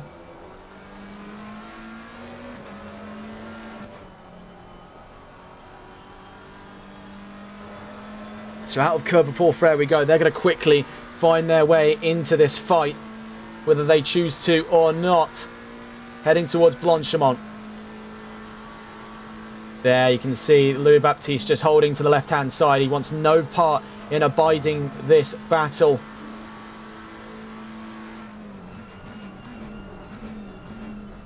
So down into turns 19 and 20. What is the play here with these two still on the runnings to a pit stop. Are they going to hold off to try and get their battle in, or is Stint Timers going to take over the command of who goes where? In that last lap, you can see it was actually to the advantage of Hooper, 4/10 faster in the last lap. So really, under the pressure, he's working a lot nicer than Bennett. Bennett's been on the charge, but maybe he's just run out a little bit of steam there as he's gotten closer to Hooper. We'll see as they run down towards Eau Rouge and Radion. It's going to take a very, very good send here to put Bennett side by side. You can see he's had to hold a little bit there. Both of them running over Radion, now on the run down through turn 6 onto the Kemmel straight. Benjamin Hoopert's had much better momentum there than Nat Bennett. So back on with the leading car of Benjamin Hoopert in the 416. Has had a very good run through Sector 1 thus far. Now through Lacombe and Melmody. Has put 0.7 of a second between himself and the XCL car at his hindquarters. Heading down towards turn 10. 1 hour and 55 minutes left to go. It is only until now that the stress of that period of time has started to weigh heavy on these drivers. The rest of this race has gone by like a blur. And right now, every minute feels like an hour in its own right when these two are so tantalisingly close to one another. Heading around turn 12 then, goes Benjamin Hoopert and Nat Bennett. The fight of first place here in the NLRL 6 Hours of Spa.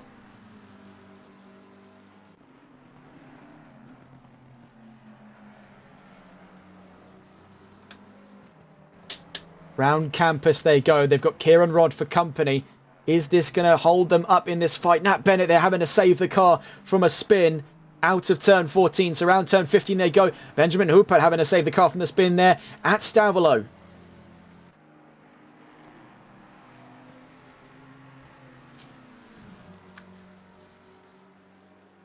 .4 of a second. It is next to nothing. It is an infinitesimal gap between Bennett and Hoopert in control of this race lead.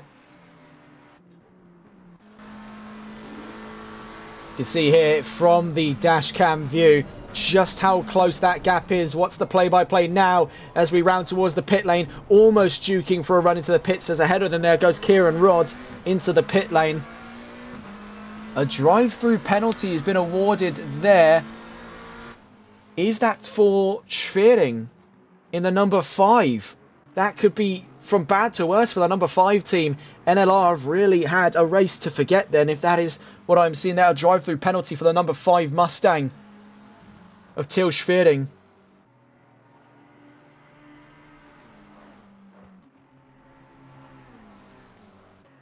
Right now, we're still laser focused on the battle of first place. Nat Bennett is getting ever closer down the Kemmel straight.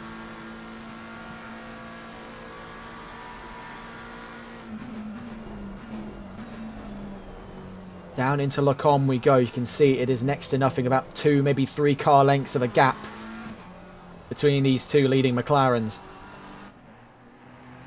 In worsening conditions, temperatures are going to start to drop. The track is only going to get worse from here, and then it's going to be night time.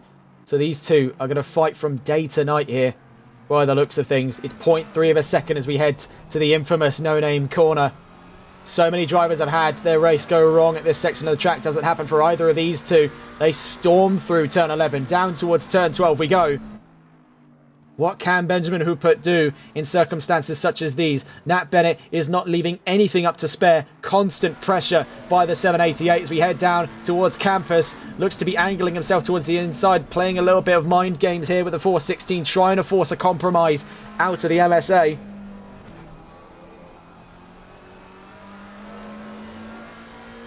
Heading down towards Stavelot, we'll see what can happen here. We obviously had a little bit of snap of oversteer earlier on with the leading MSA car. So out of Sector 2 into Sector 3, there still seems to be a lot of standing water kicking around that is still catching these drivers off guard. Heading to Blanchemont next.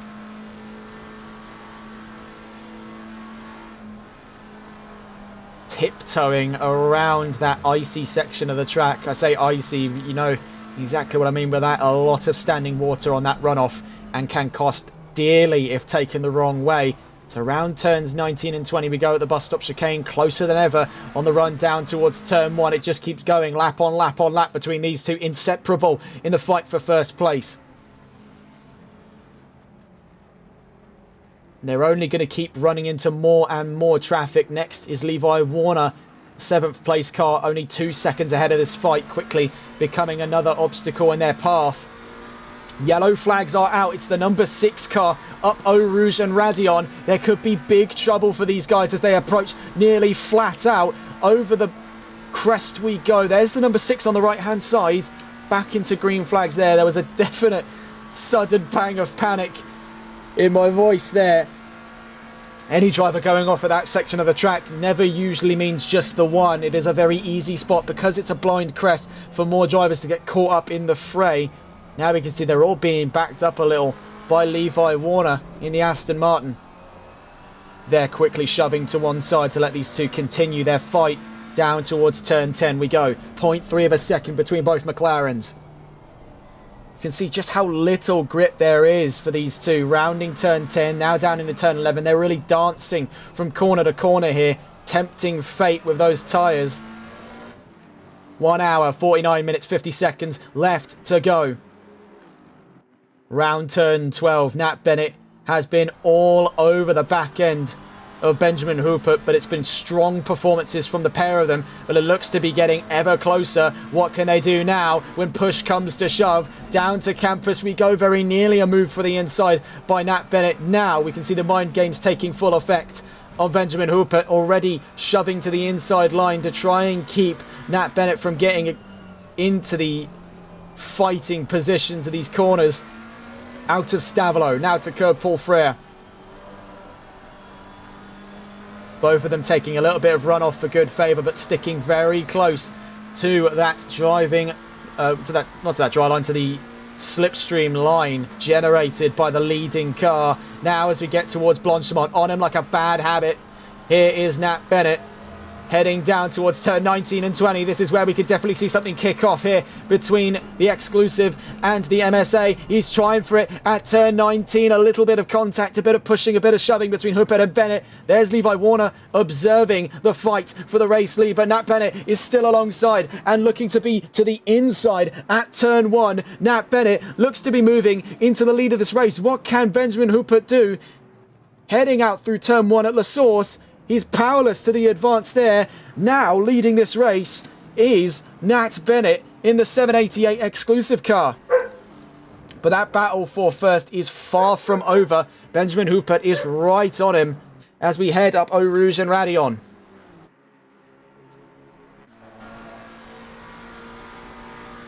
He may be ahead, but he is definitely not out of this fight, Nat Bennett, as he still has to deal with Benjamin Hooper, now reinvigorated in the fight for the lead. 1 hour and 47 left to go as we head down towards Lacombe and Melmedy. We can see that Hooper is pressuring, but not getting too enthusiastic here. He doesn't want to throw the car out of line. He knows that he's already been tiptoeing around a spin out for a long, long time on these tyres. Nat Bennett is starting to open the gap, though. So how much hope is there for Hooper at this time, with the tyres quickly starting to fall by the wayside? He's staying well within it though, heading down through turn 11. A very well crafted move by Nat Bennett, one that came with its great sense of risk, but the reward could not be understated. Now leading this race with 1 hour and 47 left to go. Exclusive on the hunt for their first win of the season. So down into campus we go. What can it be done for MSA Racing at this time? Tyler Vermack asking what position the 314 is in. Well, we'll get a recount then of the positions as we now are under 2 hours left in this race. As you have just observed, the swap for the race lead as Nat Bennett now leads with Exclusive Esports. Benjamin Hooper in second place with MSA Racing. In third is Parker Sukup, Jussi Virolainen in fourth, Zolt Beefgartner in fifth, Levi Warner in sixth, Ian Skeen in seventh, Craig Twarrock up into the top 10. Remarkable stuff by MSA today. Aidan Winchester is in ninth position with Jörg Masserat in 10th. Jack Giles in 11th position. Wilson Gigi in 12th. The 314, of which was asked what position they're in, is in 13th, ahead of Hans Hussen in the 223. Till Schwerding after that drive-through penalty is down to 15th, but alongside fellow NLR Esports car, the number 6 of Jan Bettentrup in 16th position, Martin Pesce 17th, James Robertson in 18th position. And it seems that that battle for first has died along with the readout, as now solidifying their lead before the pit stops is Nat Bennett and Elmas Mikkelsens. It has been a grand performance by them today. But with an hour and 45 still against the clock, things could change just as quickly as they have done now in the last 10 minutes. And we're just over 100 laps in here in Spa-Francorchamps. It has been brilliant stuff all race long. It's now looking around the field to see where our next battles could be coming from.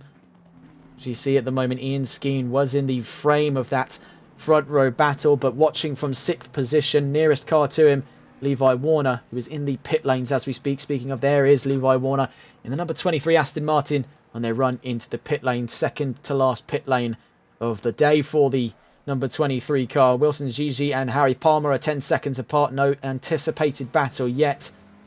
Till Schwering looking to gain a few positions there with Hans Hussen first in his sights, heading up Eau Rouge and Radion.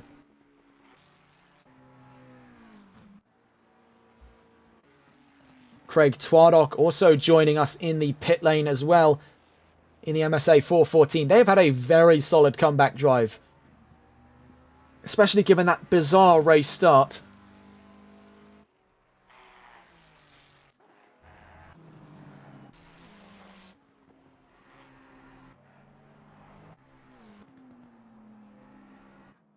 Nat Bennett now leads by 2.1 seconds. That is brutal stuff from Exclusive.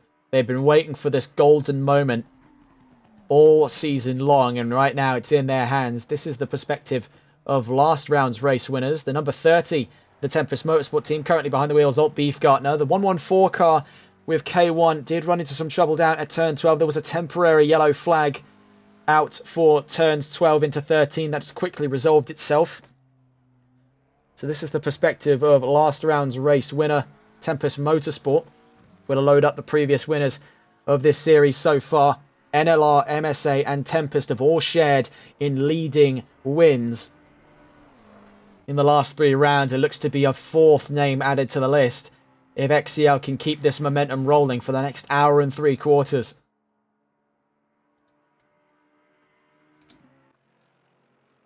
So here was the car in question. James Robertson in the 114. Nearest car to them, Martin Pesce, 16.5 seconds up as they exit turn 20. Heading out of turn 18 then is the Mercedes with K1 Esports. Ian Skeen with Euro Titans rocketing out of Eau Rouge and Radion down towards the Kemmel Straight.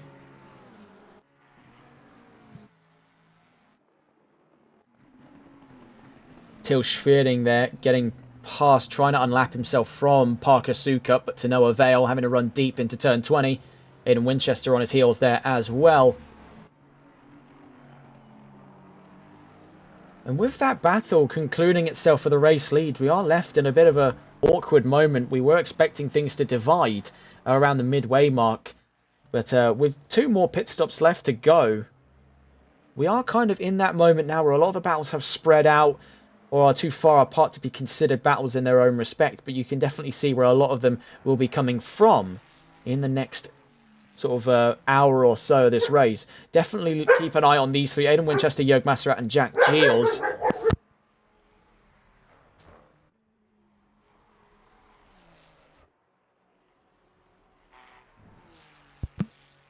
Keep an eye on these 3. Definitely could be a battle in the near future. And by the way, they've been gaining. There could be a battle for 17th at the moment between Pesce and Robertson, the Porsche versus the Mercedes, in the next hour or so. Jan Bettentrup could fall into the grasp of Martin Pesce, but too difficult to say at this time. A lot of these are just predictions at the end of the day. There's only until reality proves us right or wrong do we actually know what we're talking about. Jack Giels could catch up to Jörg Masserat on the track record he's been on, heading down towards turn 10. And Jack's recognised the fact that My dog, pretty much over the course of the entire event, has been kicking off. The number 5 car of Til Schwerding is in trouble out of turn 11. Turn 11 claims another victim. He's running into yellow flags now, the 315. That has quickly now cleared off to green flags. To those of you in chat wondering about the dog, it's one of 3 dogs that I have. It's my German Shepherd, and she just loves barking at nothing. Funnily enough. Just loves barking. I don't know, maybe a pebble rolled outside and she's got a kick off about that. That's the real adage about German Shepherds, you know, there's no need to knock, we know you're here.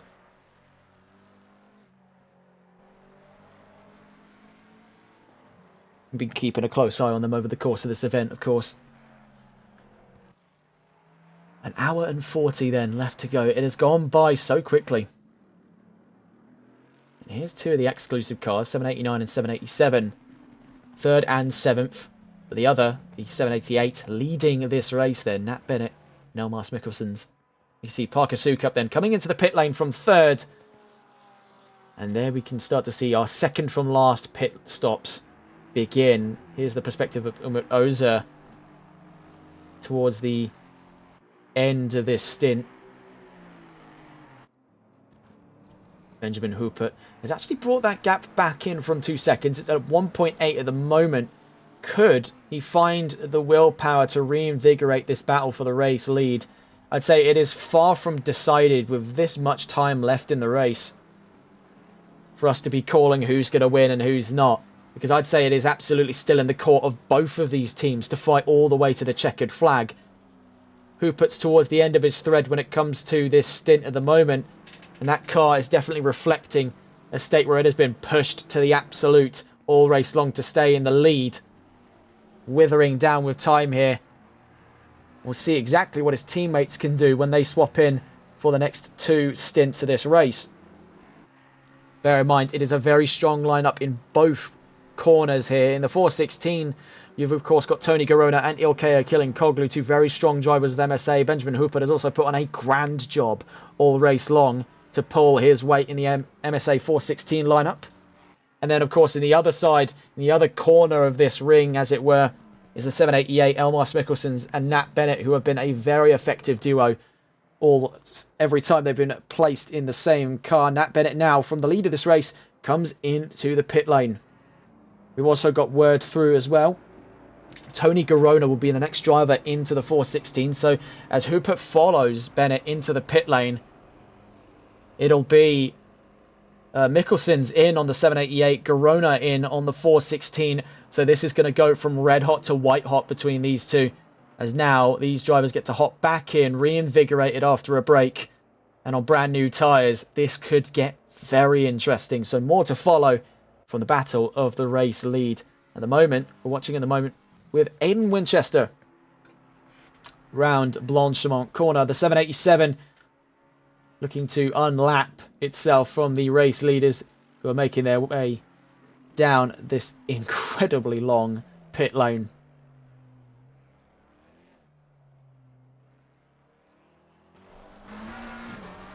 You can see it is getting quite dark, quite gloomy now as night starts to set in here in Belgium. Winchester and Meeldijk among the remaining 18 drivers in this, or 18 cars in this race, and their respective drivers. It is going to weigh very heavy on their minds as to what racing is going to look like when the sun drops here. It has already been a very challenging run here at Spa-Francorchamps. How much more confident are they going to be when night falls?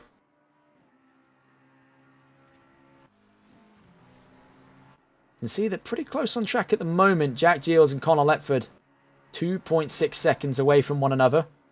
Not close enough to be considered a battle just yet, but always one to keep in the back of the mind here between the pair of McLarens heading down the Kemmel. Elmas Mikkelsens then leaves the pit lane. Garona is on his tail, so a very quickly reinvigorated fight for the lead of this race. We're watching the perspective of the leading car. As you can see, just passing is Til Schwering in the number 5. Tony Garona is met by Sander Verstecke, who is himself hunting Schwering for position. Two battles collide as Elmas Mikkelsens struggles to navigate the Mustang in front of him, heading down into Lacombe and Melmedy. And because of this hold-up, we have now reinvigorated the fight for the race lead, with Tony Garona only a second away from Elmas Mikkelsens, heading down into turn 10. Til Schwering having to hold the long way around track with the blue flags waving for the number 5 Mustang. You see he's having to sweep back over the nose of the MSA McLaren, who is not happy by any stretch of the imagination. So heading down into turn 12. Tony Garona now clear of Til Schwering.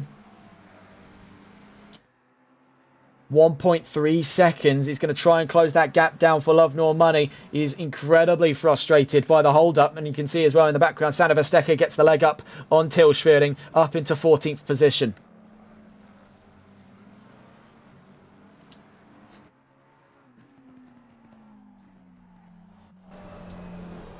Watching the perspective then of Tony Garona. 1.6 seconds is the gap between himself and Elmas Mikkelsens. Exiting turn 16 we go. I imagine there are going to be some stiff words between MSA and NLR. I imagine Garona's going to feel like he was robbed the opportunity there by Schwering just being in the wrong place at the wrong time.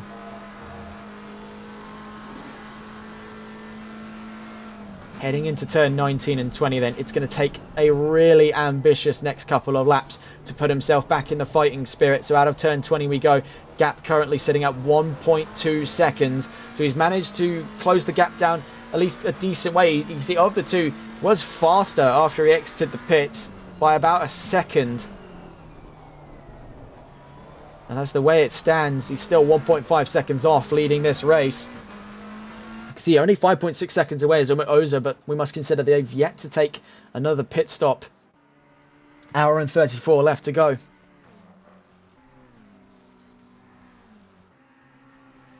Up and over Eau Rouge and Radion. We'll stay on board the perspective then of Tony Garona. The battle for first slowly dissipating here, but we could absolutely see him reinvigorate this fight once the car is into peak fighting form.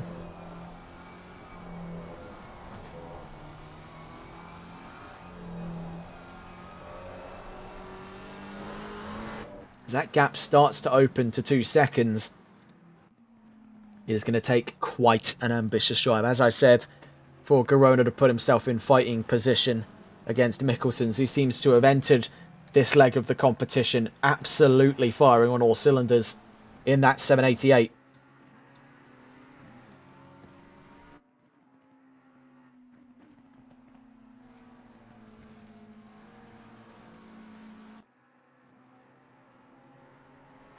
So heading around turn 12, down towards turn 13 and 14.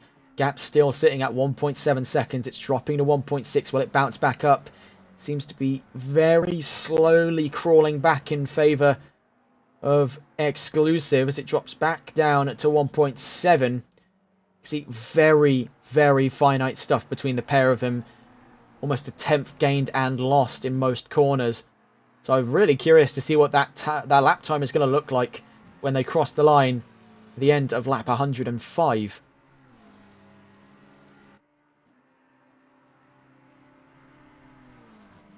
Elmas Mikkelsens rocketing around Blanchimont then. 1.6 seconds is the gap currently to Tony Garona of MSA Racing. 1.5 seconds, 1.4 seconds. We must consider, though, the concertina effect. We're in one of the heaviest braking zones on track. So heading out of turn 20, where does that gap reside as we head down towards turn 1? It's in 1.5 seconds, so not for nothing there.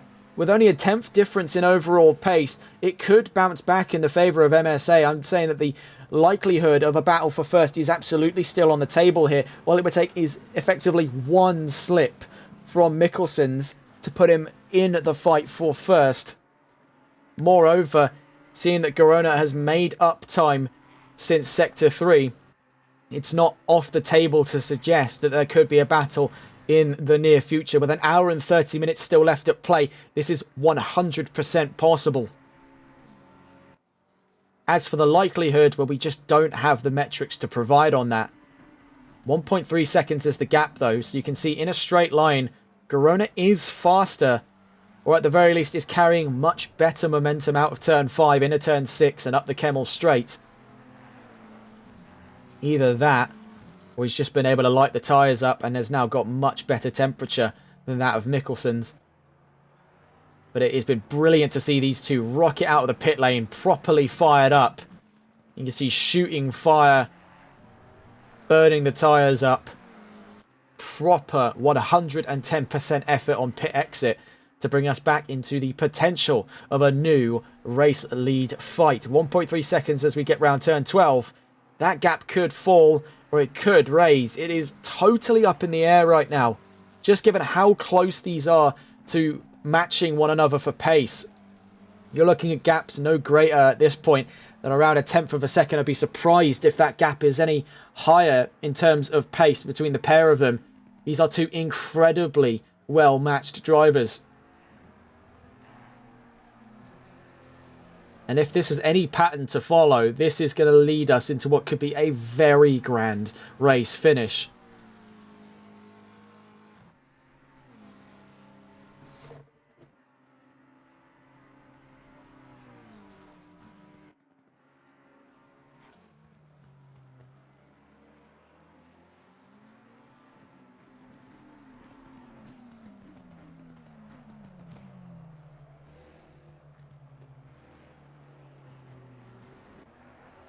So heading out of turn 20, the gap now falling to, it was about 2 seconds there. It was about 3/10 off. Really difficult to gauge exactly what direction this is going to swing in. We'll catch up with these drivers a little later on. The gap currently residing 1.9 seconds between Girona and Mikkelsen's for the race lead. That could tip in the favour of either of these two very, very quickly, just given the finite amount of time.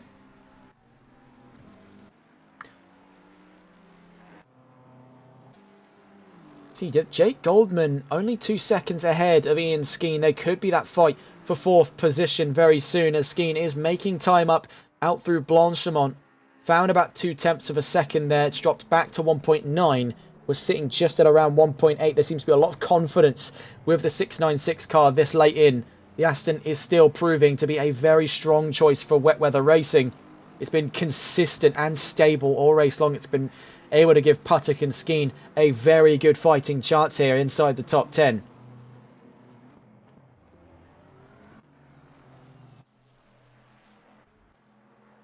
Looking around the field here, where could our next battles be coming from? Beside the obvious.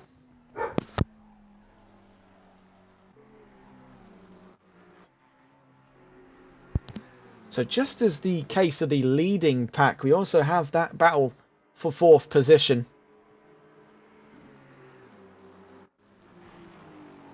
And someone also in chat mentioned that Umut Oza is not too far behind. He has been able to close that gap up a little bit, sitting at around 7.6 seconds from the leading pair. If those two continue to fall over each other, it will invite Northern Lights into the fray. As we've seen before, very easy is it the case for a lot of these drivers to get fully engrossed in on these fights and forget their surroundings. Drivers behind them able to make up times by the bucketful when these incidents occur, and could very easily fall into the trap of accidentally inviting cars behind you into the fight, and they can easily leapfrog you on a track like this. 1.5 seconds is the gap between Goldman and Skeen. We could see a fight for 4th position. Oh my word, did you see that slide there by Ian Skeen? Very well held round Pouon at turn 12. That was a bit of a hair raiser. So you see we cut across here to Ian Skeen. We go on board with the Aston Martin. You can see, I think he clips the outside here, there, just catches a pocket of water, committing into a full slide. That was a real heart in the throat moment for Ian Skeen. That's reset some of his progress to 4th position. He'll have a lot of work to do here towards the final pit stops of this race. So looking back towards that front row, what is the state of affairs at play between our two race leaders? Looking then, 2 seconds. It's remained in and around that gap. We're stuck in a stalemate here where Corona is just too far away to lodge a start of a battle. Mikkelsen's is just too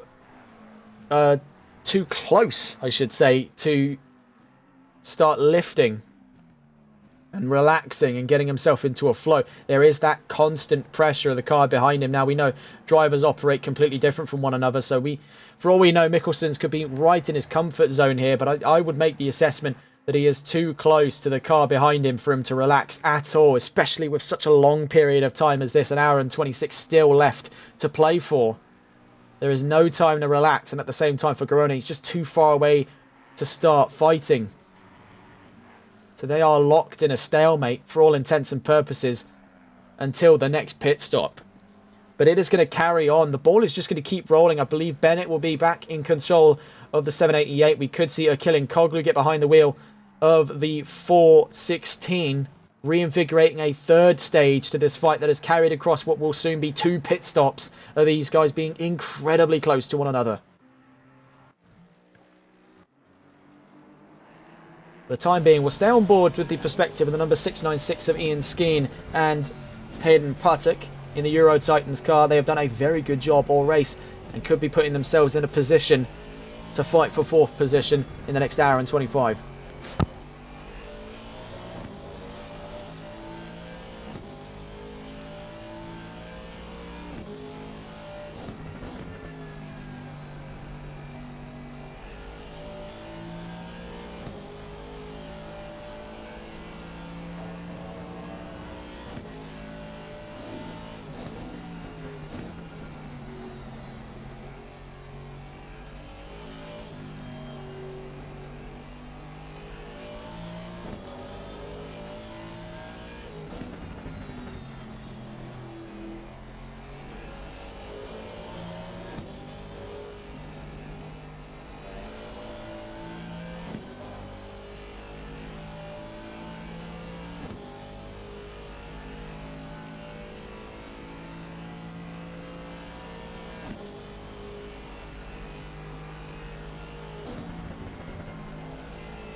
Still on board then with the 696 Euro Titans endurance car of Ian Skeen and Hayden Patek as they continue their fight towards 4th position. The gap currently residing at 3.5 seconds.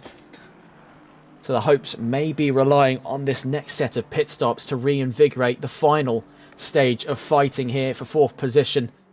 Right now, though, they're in a very respectable top 5.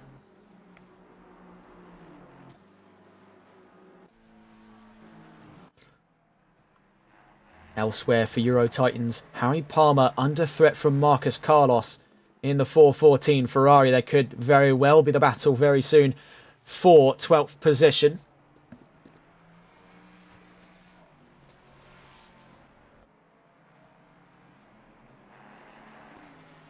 Stay on board then in what is going to be the defending of the two in the fight for 12th position. The next battle up between Harry Palmer and Marcus Carlos of MSA.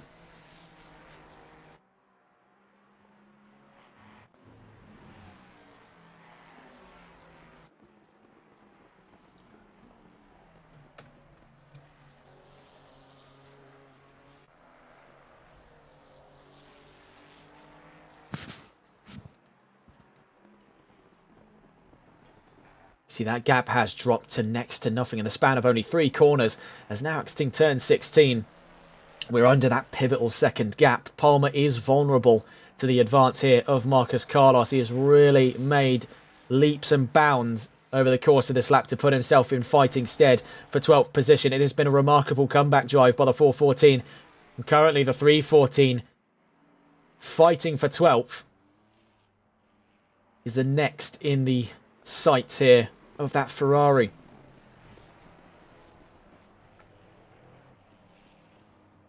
An hour and 21 left to go, and it is really, I imagine, worn down on all parties. Just the taxing length of this race.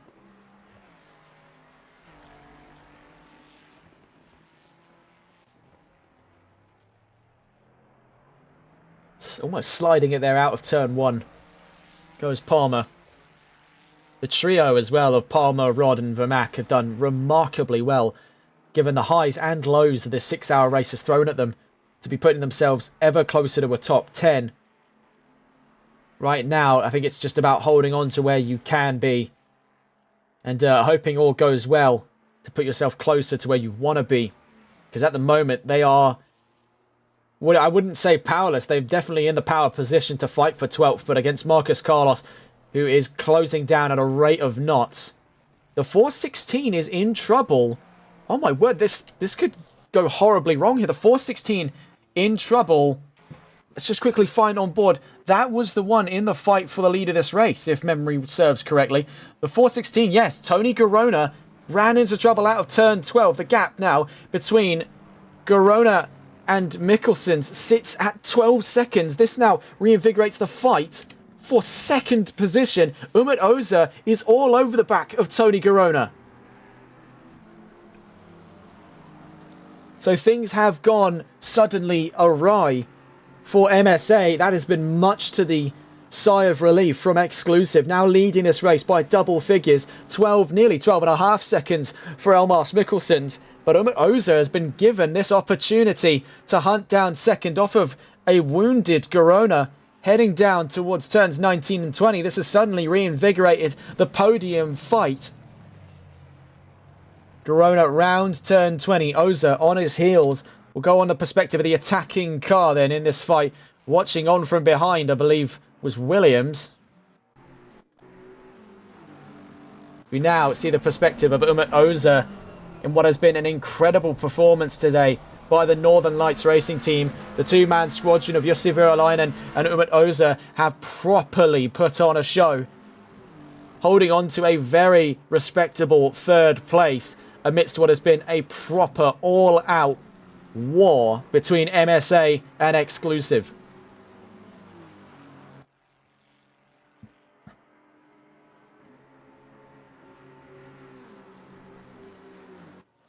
And under that second bracket, Garona is vulnerable to Oza. He'll be in that slipstreaming range. You can see that Oza is struggling under the brakes with that McLaren heading down through Lecom.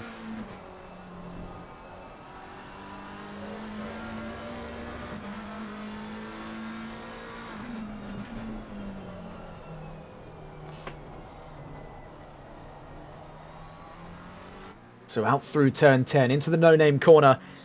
Umut Oza in a very good opportunity to seize second place off of Tony Garona.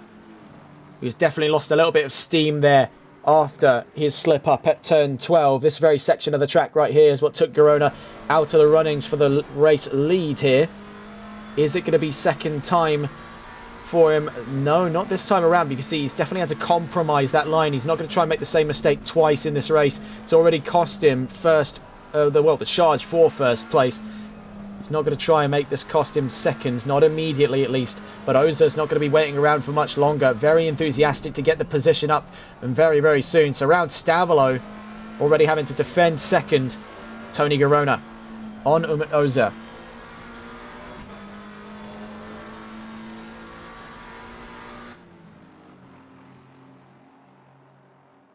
You can see visibility a huge concern now. If we go on board the helmet cam of Umut Oza in the 71, you can see just how little wiggle room there is for visibility. You can barely see the sides of the track, let alone the car in front of you, kicking up an enormous amount of spray. Maybe not as bad as it was on race start, but it is not exactly very good either.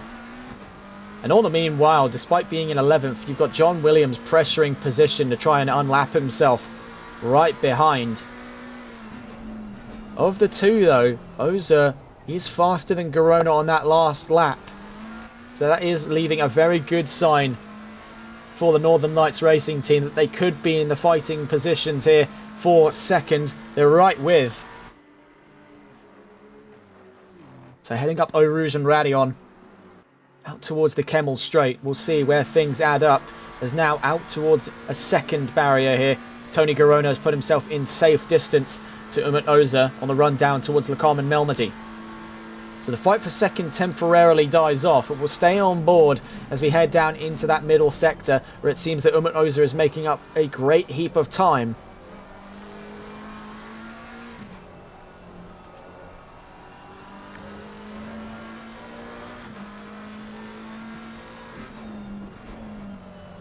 Down round turn 10. And it's been an area that consistently all throughout the race there has been next to no grip whatsoever.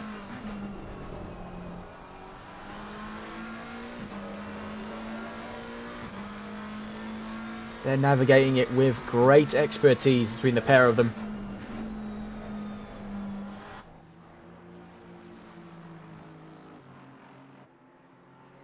All the meanwhile, Elmas Mikkelsens has extended that gap to around 13 seconds from 12 seconds on Tony Garona. It's almost solidifying the fate here for both parties. Unless Mikkelsens makes another dire mistake, it looks to be in the court of XCL to become among the list of winners here in the Console Endurance Series. It'll be 4 different winners and almost 4 different cars. McLaren will take their second win after last round in Barcelona was won by the number 30 McLaren of the Tempest Racing team. Tempest Motorsports, Brandon Roos and Adam Saunders.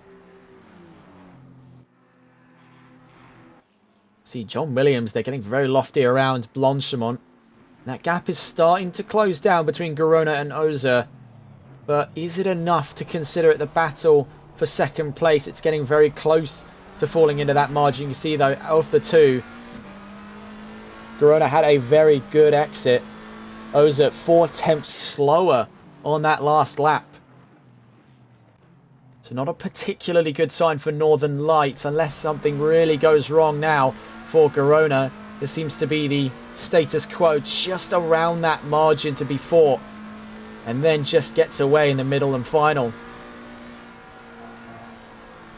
Up Eau Rouge and Radion we go. The two sharing in a very similar line there. So out of turn 6, the gap only really opening up by about 1/10 of a second. Very, very close stalemate here. Two drivers very evenly matched at this leg of the race. So looking around the field, we wanted to see what the situation was, as there could have been the battle for 4th position at one point. Goldman and Skeen being the two in question. See on that last lap that Skeen was 3/10 slower than Goldman. The gap currently sitting at 3.2 seconds. So that opportunity has not recovered since the near spin out of Ian Skeen down at turn 12. It was a remarkable save by the Aston Martin and by Skeen. You see that Marcus Carlos has now passed up Harry Palmer for position. Marcus Carlos, of course, now up to 12th from last. So remarkably done by the 414. They will lose that championship lead, but will have every opportunity to regain it in the rounds coming up. Looking at the calendar for the rest of the season, races are getting a lot shorter from here until the season finale. So after this, with round 5 on March 8th, which is the, I believe, 4 hours. I want to say 4 hours. I will double check this information. It'll be the, yes, 4 hours of Bathurst on the 8th of March. Then we've got 4 hours of Watkins Glen, 3 hours in Kyalami, bringing us to April. And then the final round in May, on the 3rd of May to be precise, the 6 hours of the Nürburgring Nordschleife. Now, if this has been killer for a lot of these drivers, I dare to wonder what's going to happen to them when they hit the infamous green hell. Sander Verstappen having to jump out of the way there of Harry Palmer, as Marcus Carlos only just escaped sight here. 1.2 seconds dithering between that and 1.1. The gap for 12th position. Next into the sights will be John Williams for Marcus Carlos. He's got to find 33 seconds for that position. The NLR cars reunited, 15th and 16th. It has been a race to forget for NLR. As bad goes to worse for Til Schwerding. Looks like damage over the nose of that Mustang. Wilson Gigi is close to Jack Giles. There could be an opportunity for a battle on the horizon there. Gap currently sitting at 2.2 seconds. Peculiarly enough, I see this a lot now. He's not even in a battle anymore. Wilson Gigi likes to take the wet line down the Camel. I believe it's to try and cool the tyres off. So that's perhaps hinting at the fact that the 1-2-3 Fats GT car of Wilson Gigi and teammate Matthew Williams are running an astronomically aggressive setup to where tyre heat is being gained by the bucketful. That would be remarkable. They'd be defying the conventions of wet racing itself to make that possible. But if that's of any indication, Gigi's running onto that wet line, and the only real effort that would gain him would be to cool those tyres down. The many mysteries then of certain driver habits. We can now see Marcus Carlos has been caught up by Harry Palmer, so he may be gaining positions, but not easily anymore. The 414 is in trouble. Marcus Carlos, despite the fantastic comeback drive they have had, is not going quietly past Harry Palmer. Euro Titans looking to put on a fight here. The four beams are on, as we are properly in the throes of night racing.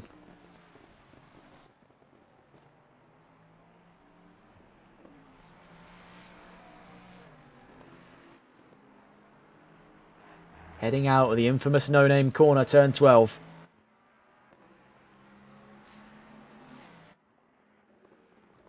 One second dividing these two here. There could be that imminent threat of a battle here, but I think Marcus Carlos just keeping things nice and calm, but assertive on the performance of that Ferrari. He's not pushing it to its very limits here. It's keeping it in the clear and narrow, and that's proven to just be enough for the time being to keep himself off the sights of Palmer in the Mustang behind him there. You can see actually sliding out of turn 14 to keep the Mustang in the clear and narrow.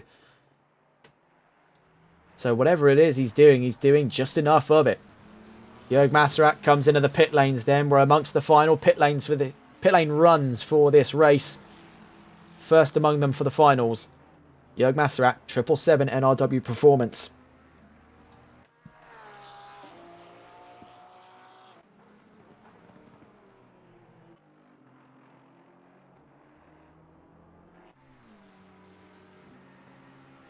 Jack Giles and Wilson Gigi still within a second of one another here. There is the imminent threat of a fight for 8th position on our hands here. But as pit lane runs start to become a factor, the last pit stops of the day are drawing near. These drivers are going to start thinking more about strategy than fighting each other. You can see the enthusiasm has not left the mind of the 1-2-3 of Wilson Gigi and Matthew Williams. As we actually are looking right now at the imminent battle of 8th position. Jack Giles will have to soon start considering before his pit lane runs, which are scheduled for within about 9 minutes time now, if not more so. He's going to have to now immediately start thinking about defending position on track.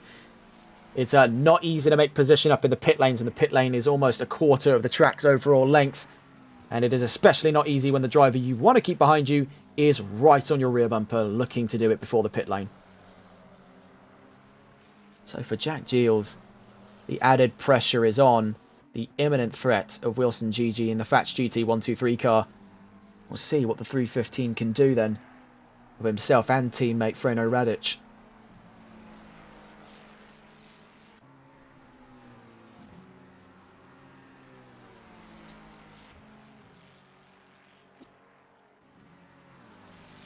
.3 of a second, so Wilson Gigi is right in the midst to do this. Heading out through Blanchimont, the Ferrari is all over the back end of the McLaren of Jack Giles. Wilson Gigi looks to take this around the outside at turn 19. Will he be able to follow it through to the inside at turn 20? Giles goes long. Gigi holds on out of turn 20. We're still very much so in the throes of a fight for 8th position. That has not done anything to deter the momentum of the Ferrari right behind Jack Giles. As heading down towards turn 1, Wilson Gigi's going for the inside at La Source. Can he hold the position? It looked like almost a bit of contact at the apex, but Wilson Gigi holds on. And Jack Giles is looking to run things around the outside. They're side by side in what looks to be a drag race, but who yields? I could barely watch this now. Heading up Arush and Radion goes Jack Giles and Wilson Gigi up round turn 5. In the slipstream of the Ferrari is Giles. This is brilliant stuff. Fats GT and Euro Titans fighting for 8th position here. You can see all of this cleaning of those tyres, all of that heat preservation and just keeping himself off of the line is deterring people from following him, and it's giving him the straight line speed he wants because he's not having to deal with another car hanging on to his slipstream and staying with. Wilson Gigi has ducked and dived out of this position. He's gone up into 8th. Very well crafted by the Frenchman. Very precise work by Fatch GT. They've got that car set up to a T there. That thing is on fire.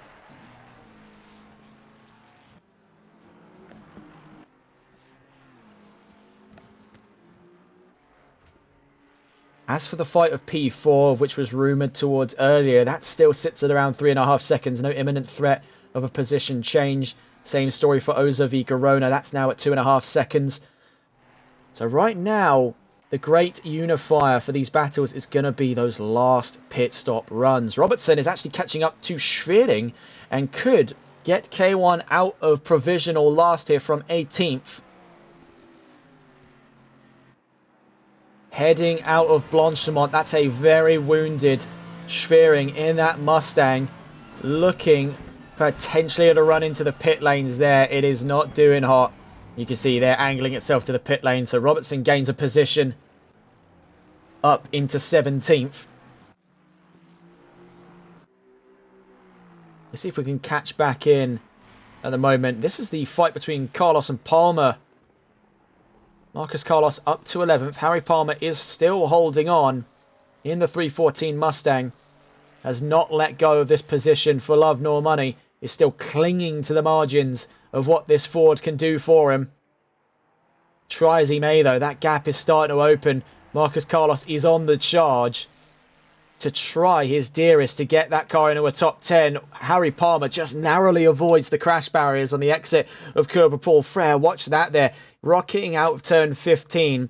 Something had gone awry as his run into turn 16 was marred by this sudden pang of understeer. I think it was just over this curb here. Past that, runs over the gravel there. Millimetres from that tyre wall on the right. Well, it would have been on his left, our right. Palmer's done a very good job there to avoid absolute disaster with 1 hour and 4 left to go. Schwering's into the pits, finally stopping at his pit box. That's how long the pit run is on the final pit stops of this race by the looks of it. Wilson Gigi has now opened the gap up to 2.5 seconds to Jack Giles. So very strong stuff by the Frenchman. Drifting though around turn 10. So that could invite Giles back into the fight there. That's dropped to 2 seconds. Now around turn 11. He may have pushed that Ferrari a little too hard on his run past the McLaren. We'll see where that adds up in a moment's time. Looking to see where our next fights are coming from. Palmer is out of that fight with Carlos for the time being. He has properly opened the tap since we've last saw him there. The 414 is flying. With 1 hour still on the table, it is not impossible to suggest that Marcus Carlos and his teammates Craig Twardock and Matteo Mastromaro in the 414 could absolutely take a top 10 finish. They certainly have had the momentum in the second half of this race to make that possible. So we'll see exactly what they can do after those last pit stops.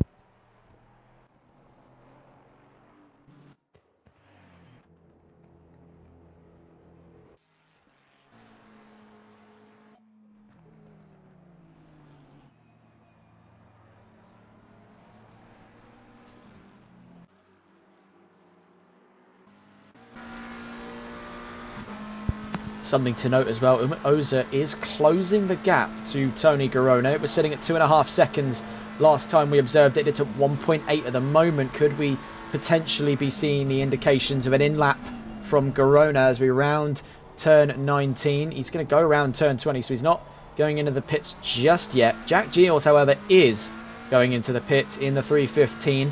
Marks another driver here to make their final pit stops of the race.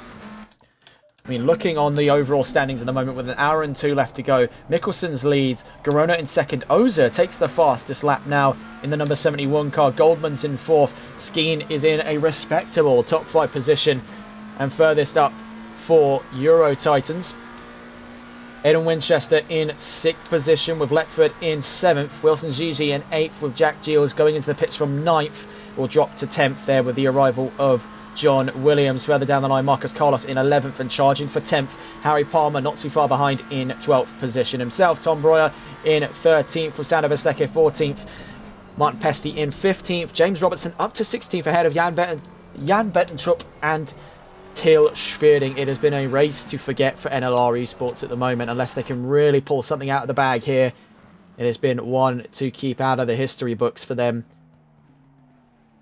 The wet weather conditions at Spa have just not been favourable for either of their cars. And after a disastrous start for the number 6 and further trouble down the line for the number 5, it has put them fundamentally out of those scorings to improve position going in round 5. I think it's all going to be in the bag at the moment for Euro Titans, MSA, Tempest as well, and absolutely exclusive. So Oza still at around 2 seconds there. The gap's starting to open back up. Plateauing between these two. 3 McLarens on the podium as well, noted there by Christian Lebet. I think this does stand the test of time here as to why the McLaren is such a good car. It's so favoured by fans here. You can see it has definitely been the one to be in these grueling conditions here in Spa-Francorchamps, despite its instability concerns and despite the sort of rigidity of its handling. It is one that is favoured by so many different teams at the moment. And it's 3 different teams, mind you, that comprise the podium right now. If they are to stay as they are in the next hour of racing, it'll be Exclusive winning. It'll be MSA second and Northern Lights third. The number 6 car has run into trouble on the exit of turn 16 of the Cobra Paul Frere. And it's gone from bad to worse, really, for NLR. It gets to the point here where you start to feel a bit sorry for them. It has been a catastrophic race, to say the least, for NLR. They are a fantastic team, and it's just not been their day. And here's hoping they'll bounce back even stronger going into Bathurst, but that's not going to be an easy axe to follow. Bathurst, even though this one will be running at 4 hours as opposed to the 6 hours we've had here today in Spa, that's not going to be an easy act to follow on. Even an hour-long race at Bathurst we've seen on TRTN is enough to cause plenty of chaos. Now times that by 4 and you've got your recipe for disaster. So now watching here, Jake Goldman in the 789. So we drop just below the hour mark. Ian Skeen in the background there is diving for the pit lane for their final run of the pits today here in Spa.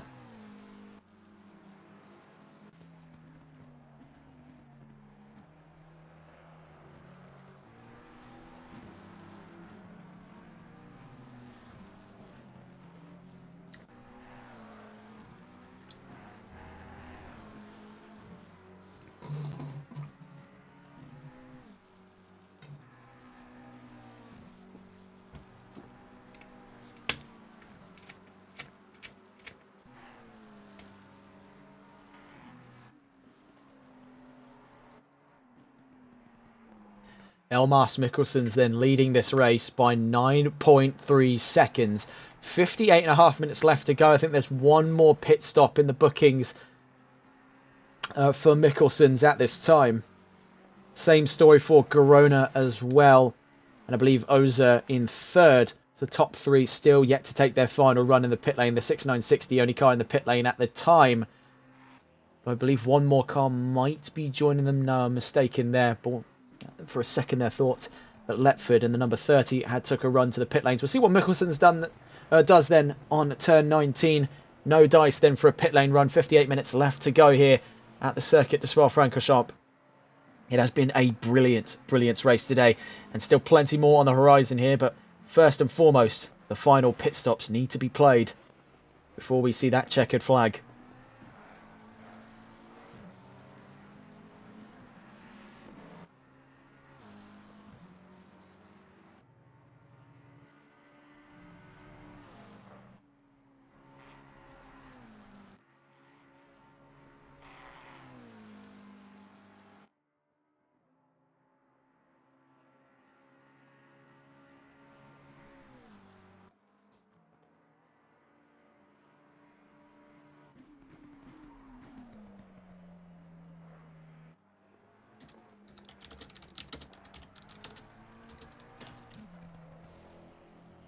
And see that gap still remaining at around 9. It's actually just dropped up to 10 seconds there briefly between Mikkelson's and Garona.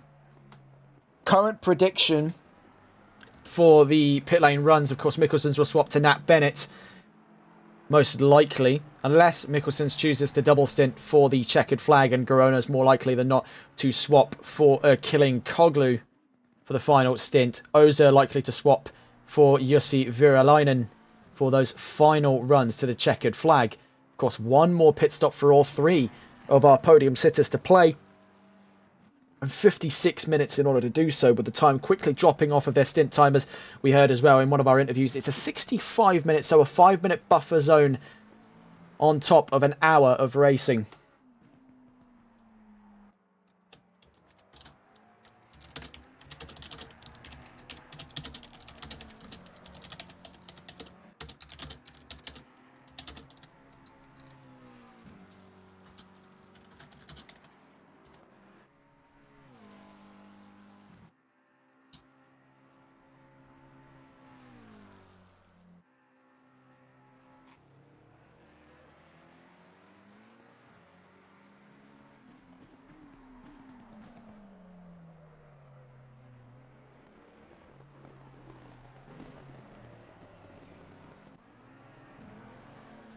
So 55 minutes left to go. The minutes tick by like hours at the moment. And in the pit lanes is Kelvin Castens in the number 6. After that off at turn 16, there's more likely than not damage to be dealt with on that BMW.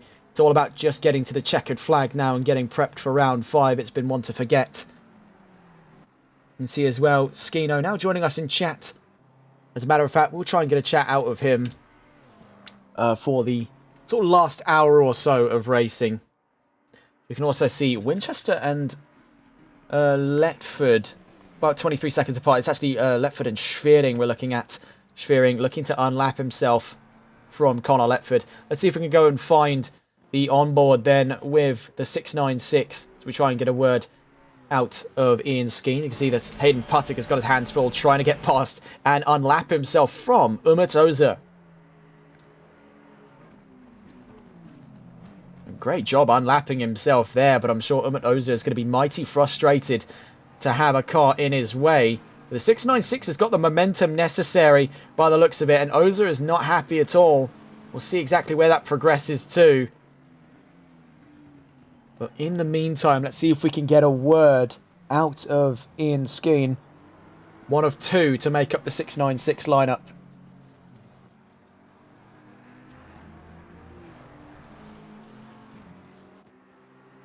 Hello again, Ian. It's second time talking to you today, and it's been really solid, I must say. Over the course of the last 5 hours, it has been properly solid out of you and Hayden. It has been a grand job today. How do you think you've been doing so far? I'd say, considering where we've come from, qualified P15, got up to the top 10 in the first half hour due to incidents, and then had that collision down in, I think, 18th, 17th. After we'd pit, we pulled back, so I'm just happy that we've finished higher than we qualified. That was my main goal, or that was what I was wanting the car and the team to aim for after that incident. But yeah, Hayden's been on fire. My pace has been higher than I expected, based off of the amount of time that I've put into it. But yeah, as a whole, me and Hayden have been roughly on the same pace for the whole duration of the race. Got a little bit of a, well, I don't say an issue, but yeah, I'll probably call it an issue with a lap car that's wanting to lap us at the moment. I don't know whether he's going to be a bit aggressive when getting past, but that's not for me to say. But yeah, I've been happy with the pace overall. I think we're trying to pull P4. When I was chasing Goldman earlier on, I thought I had the pace, but I made a mistake, and then the pace just slowly whippled away. So trying to pull that back. I think it was 1.9 seconds, 2 seconds when I pit. So hopefully Hayden can match the pace that Goldman's putting on, and maybe they have a bad pit stop and we get them on exit.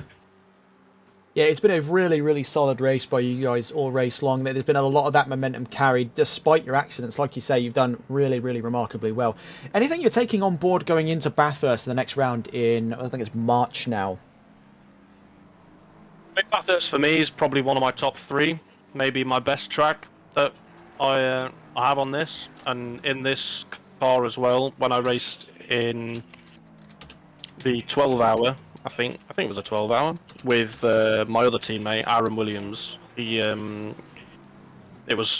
Car felt really good. The setup that we worked on was on fire the whole race long. Got caught up with a few incidents. It started to rain when we were there before, so hopefully it doesn't rain for this next round that we've got to run. But yeah, it's definitely a stronger track of mine. I know some people don't like it, but personally, it's definitely up there with my favourites. Yeah, the Aston is, from experience, the Aston is really strong in Bathurst. It's just that right kind of stable. It may not be the most manoeuvrable of cars, but it's always proven itself to be right in the middle where it matters. And I think consistency is going to be an absolute key going into Bathurst for a lot of people. Not just a lot of tracks with this car, to be fair. It's not been the quickest out of the gates. Yeah, we can pull a few positions just through and through the race, but the overall balance of the car is just incredible. It's really stable. You can mess about quite a lot with the setup to try and fine-tune it to either bring down tyre wear or to make them be a little bit more active, more instant when you want them to be for qualifying. But yeah, overall, pardon me. Overall, it's a very good all-rounder. For me, it's kind of like the Mercedes. I guess because I drove the Mercedes for so long, having another front-engine V8 car is kind of natural. I don't know about Hayden because I don't know what he really preferred to drive before. I think he was in the Mustang when that came out quite a lot, and before that BMW. So both pretty good on front engine, but overall, I didn't really expect much from the Aston Martin. But Aaron convinced me at the start of the season, so I can't complain. Maybe I should have listened to him sooner. Yeah, it seems to have been a gamble well placed because the Aston's probably one of the only cars that stood the test of time so consistently since the game's sort of first implementation of it. It has been a car that, despite balance of performance patches and several patches over the course and the introduction of, I guess you could say, your big 3, you know, the McLaren, the Beamer, the Ford, or the McLaren, the Beamer, and the Ferrari, depending on who you ask. The introduction of that big 3 has done little to deter people's natural draw towards the Aston. It just seems to be one of the most favoured cars for newcomers. It's really kind on the controls, and you know, like you say, it's never really been the fastest out of the gates, but it's always been consistent where it matters. Yeah, where it matters, tyre wear, overall pace, race pace, definitely from what you can see with what we've done today. My qualifying performance was absolute shambles. Maybe that's because I didn't put enough practice in. Been practicing a lot for a 24-hour next week, and that's all bone dry. Didn't really do a lot of wet practice. But the race pace of this thing is incredible. I can't complain. But yeah, for newcomers, I guess it's so easy to be roped into, let's say, the McLarens and the Ferraris and the Fords, because you always see them at the top. But you take a gamble sometimes and it does pay off. Even the Bentley, if that was left-hand drive, I'd probably be driving that, but I just can't get my head around being on the other side of the car. Yeah, I do tend to forget as well that the Continental, I think it's both iterations of the Continental, so the Gen 1 and Gen 2, are both right-hand drive because they were, British GT exclusive. So that is a really tough thing to wrap my head around as well. And the Bentley is such a rare sight nowadays. I think that is, like you say, it's one of the things that turns people off of them, is the fact that it's right-hand drive, and in a sport that is dominated by left-hand drive cars, even cars from the UK like the Aston, they all naturally come in a left-hand drive configuration. That's just industry standard for FIA and for SRO for that matter, where a lot of these cars do share a platform. The Bentley was pretty much just first and foremost a British GT, and it's not really existed anywhere. I think it's been in the Intercontinental, like, every now and again, but it's primarily stuck around domestic. And for that effort, it is naturally a bit alien to the rest of the field. And I think a lot of us, even from like the UK as well, I fell into the trap of this in several different disciplines. You just lull yourself into the trap that every race car you step into and sim racing is going to be left-hand drive, because that's just industry standard at this point. I think even prototypes where you sit towards the center are still mostly. I think some of them used to be right-hand because it was in orientation with Le Mans, but some of them are Yeah, now left-hand drive. I think a lot of the Ligier concept LMP2 cars were right-hand drive, but the hypercars and the LMDH GTPs, I think they're all majority left now. LMP1, I think, used to be on the right, but I guess because a lot of the manufacturers are from left-hand driving countries, so a lot of the builds and a lot of the homologations for these come from Europe, and they're homologated in France because the FIA is French, unfortunately. And I don't think you can. I don't know if you can put that part in on stream. It's fine. It's like right, it's like 5 hours in. Comment back. It's 5 hours. I'll hold that in. comment back, but it was just to make you break character. That's all. But yeah, because of homologation rules and because everything has to go through Europe, I guess the left-hand drive is the way to go. But it'd be nice to see the Bentley in something like this. I mean, TRC Wells in ATRL, give them a bit of a shout out. The 818 car, they always run the Bentley. Ever since I've seen them race, I think they've been in the Bentley, and you know, more power to them. To be fair, because they're always in the top 10, top 12.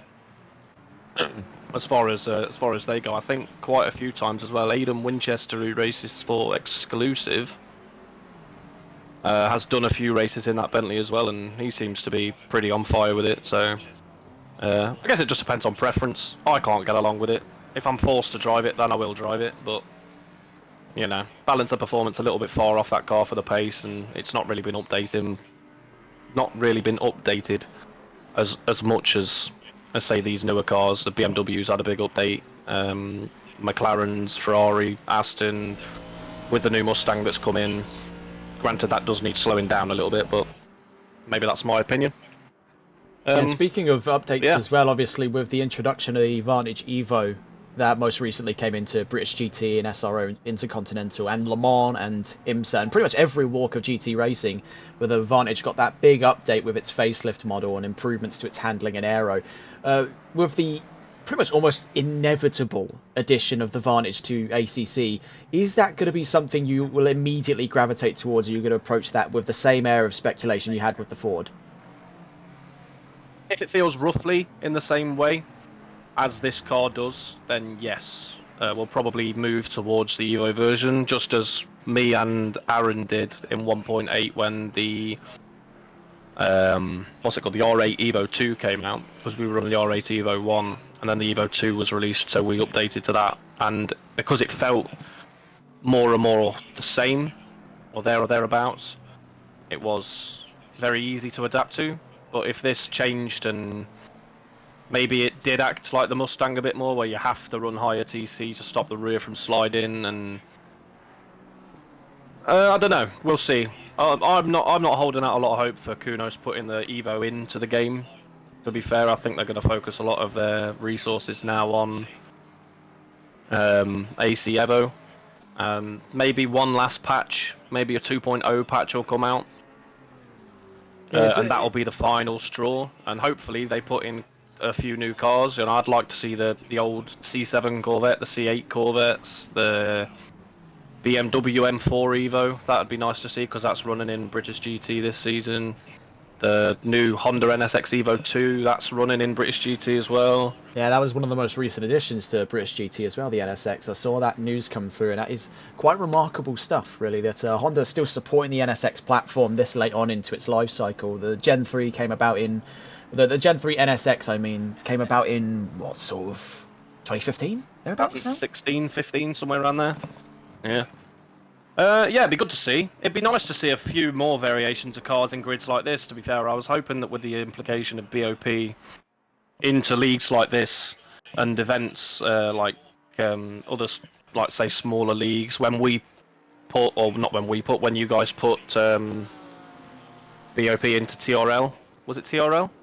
TRR. Not TRL. TRR, that's the one. a lot of people chose a load of different cars, and it made the racing a lot better because it was really, really tight.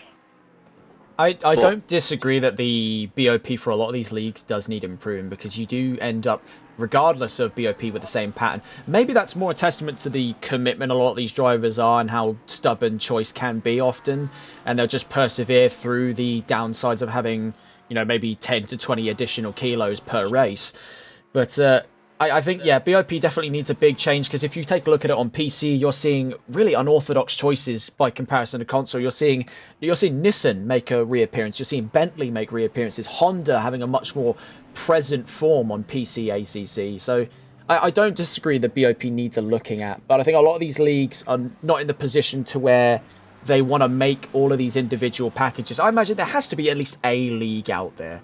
I don't doubt the idea that that is definitely a thing most leagues consider, but very few leagues commit on.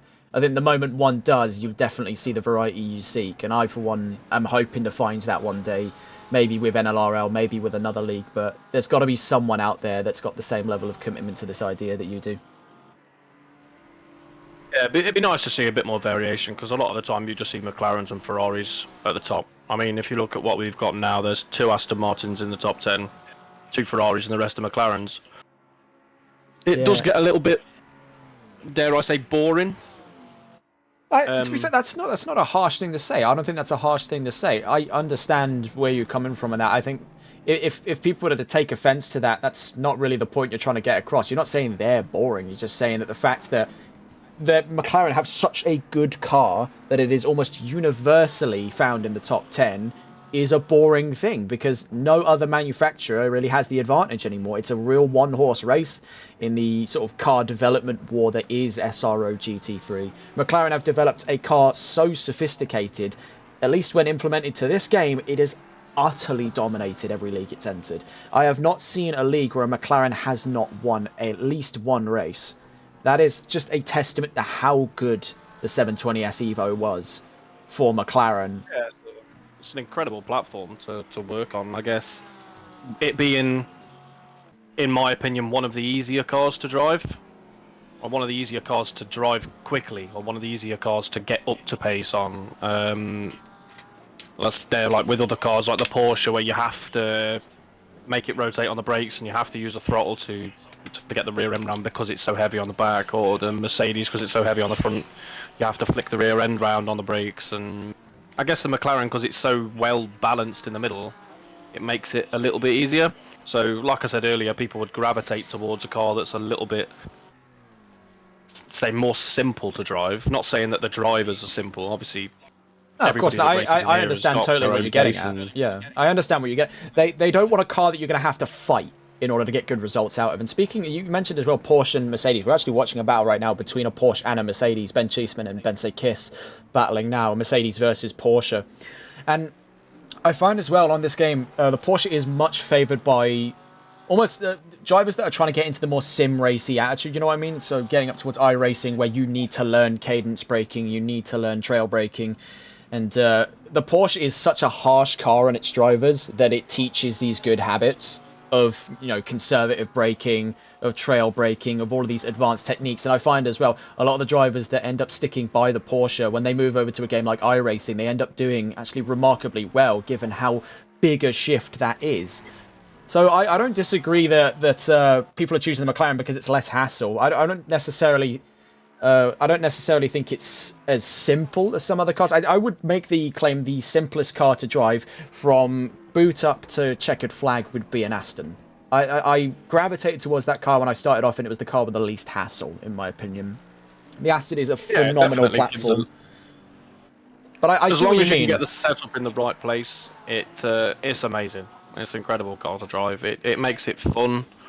And it also gives a variation in the different manufacturers to be able to run like different grids. Because if we were in a McLaren, say, the entire top 6 would just be McLaren.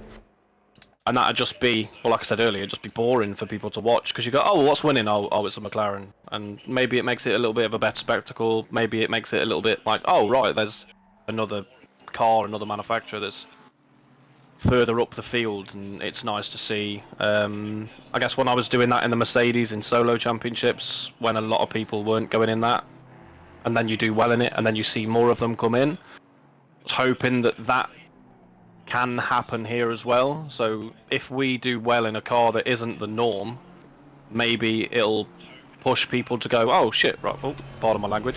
All right, maybe I can. It's all right. Maybe I can try something different and still have the same results. The one car that I hate with a passion right now, since 1.9 was implemented, is the Audi, which is a shame because that's the first car that me and Aaron, we won our first races in endurance in that.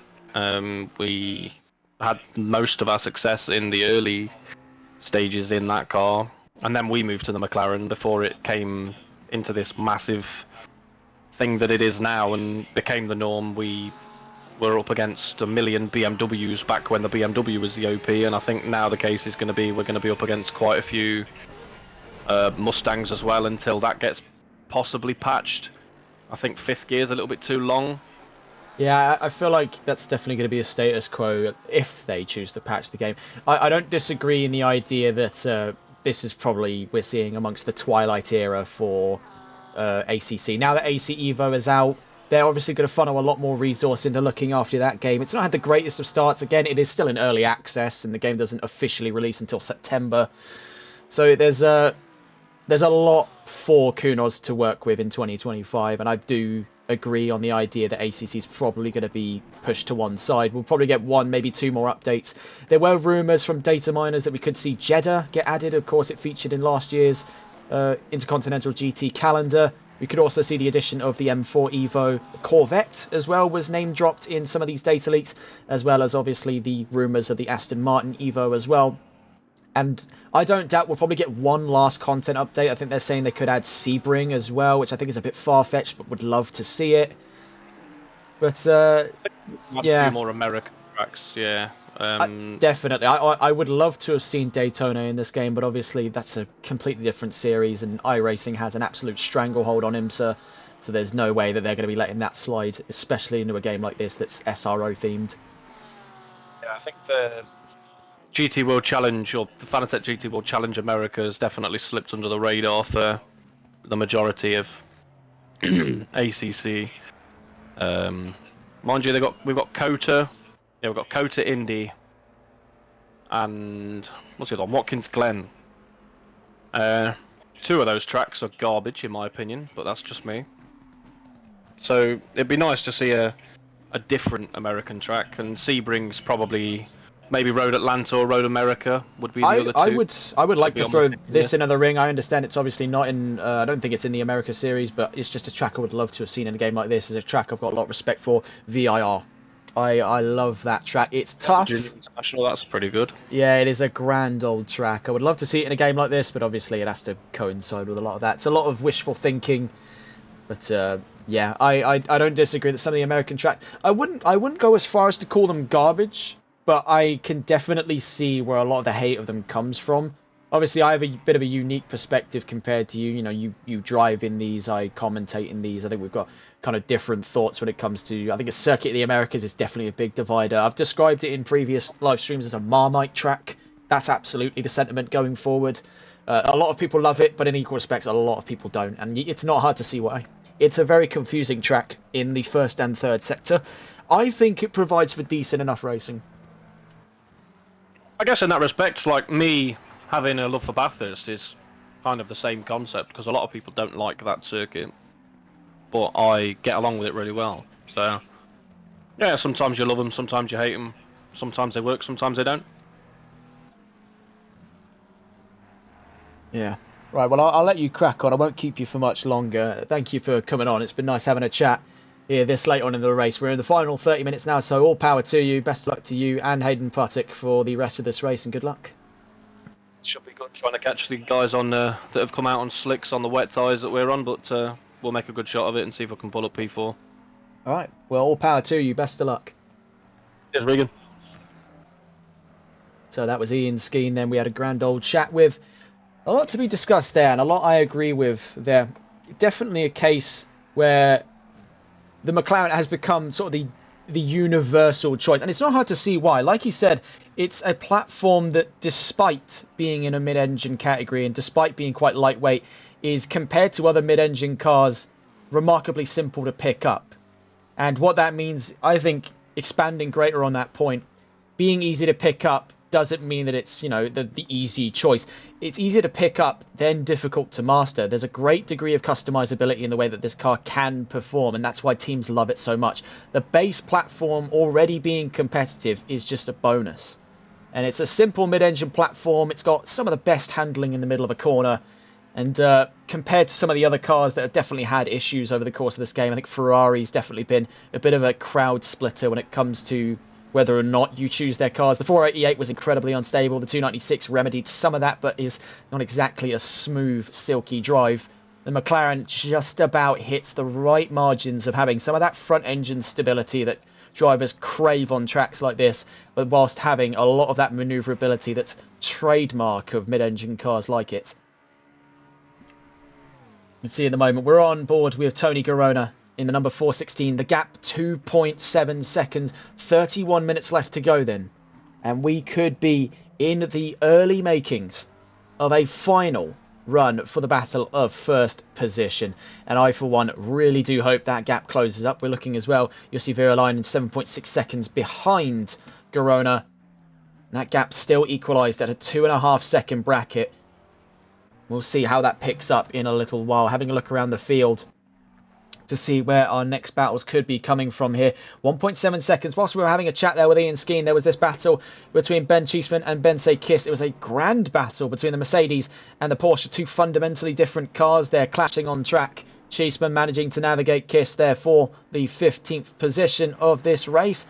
That's hitting for K1's goal of a top 15 finish. They didn't have the greatest of qualifying sessions, but have elevated that to a respectable result nonetheless, especially in the face of great adversity. As we've seen from both people telling us in chat and from the talk we had with Skeen, as we see his teammate here, Hayden Puttock, make his way down the Kemmel, is people are moving on to slicks. So the weather is just permissive enough. You can see on the weather radar in the top right, track conditions are greasy and the rain is getting lighter within the next 30 minutes for the end of this race. So the rain, while not going away entirely, is subsiding to the point where the dry line is just good enough for the introduction of slick tyres. We'll see how drastic the difference is in pace over the next 30 minutes here. Some drivers already having gone onto the slicks, and it's a big gamble you're playing with here because now there's this religious fanaticism with the dry line. If you step either side of it, it could spell absolute doom at this late stage of the race for anyone who's daring to use those slick tyres.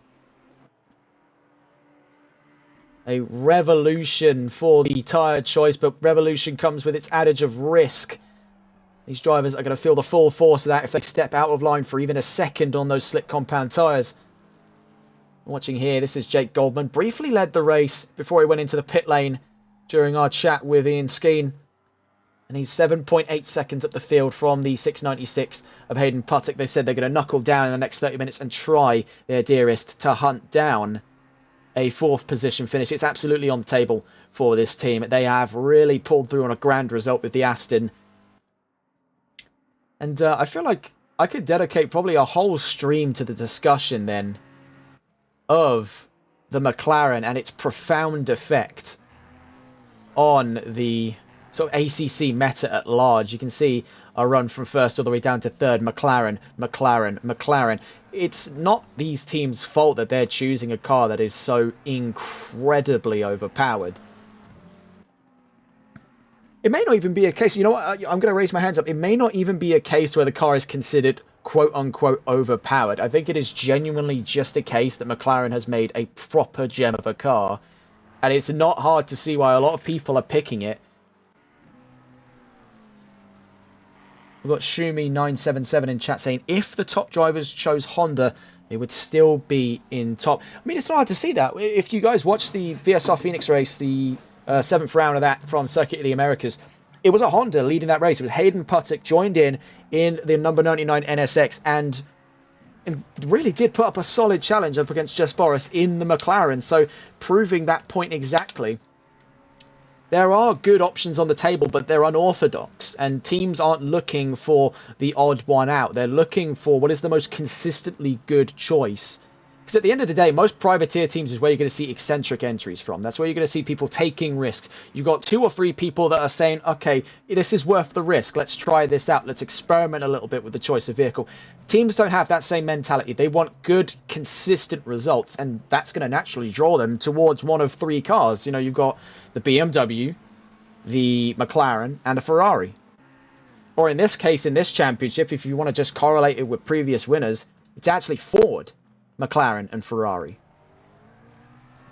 It's not hard to see that teams have a little bit of a different mindset. They want a car that is consistent across a group of people rather than just one driver. I think Ian Skeen explained it quite well. When you see these individual driver championships, your sprint series and what have you, that is where you're going to get the bulk of your vehicle sort of variation, your vehicle diversity, as it would be.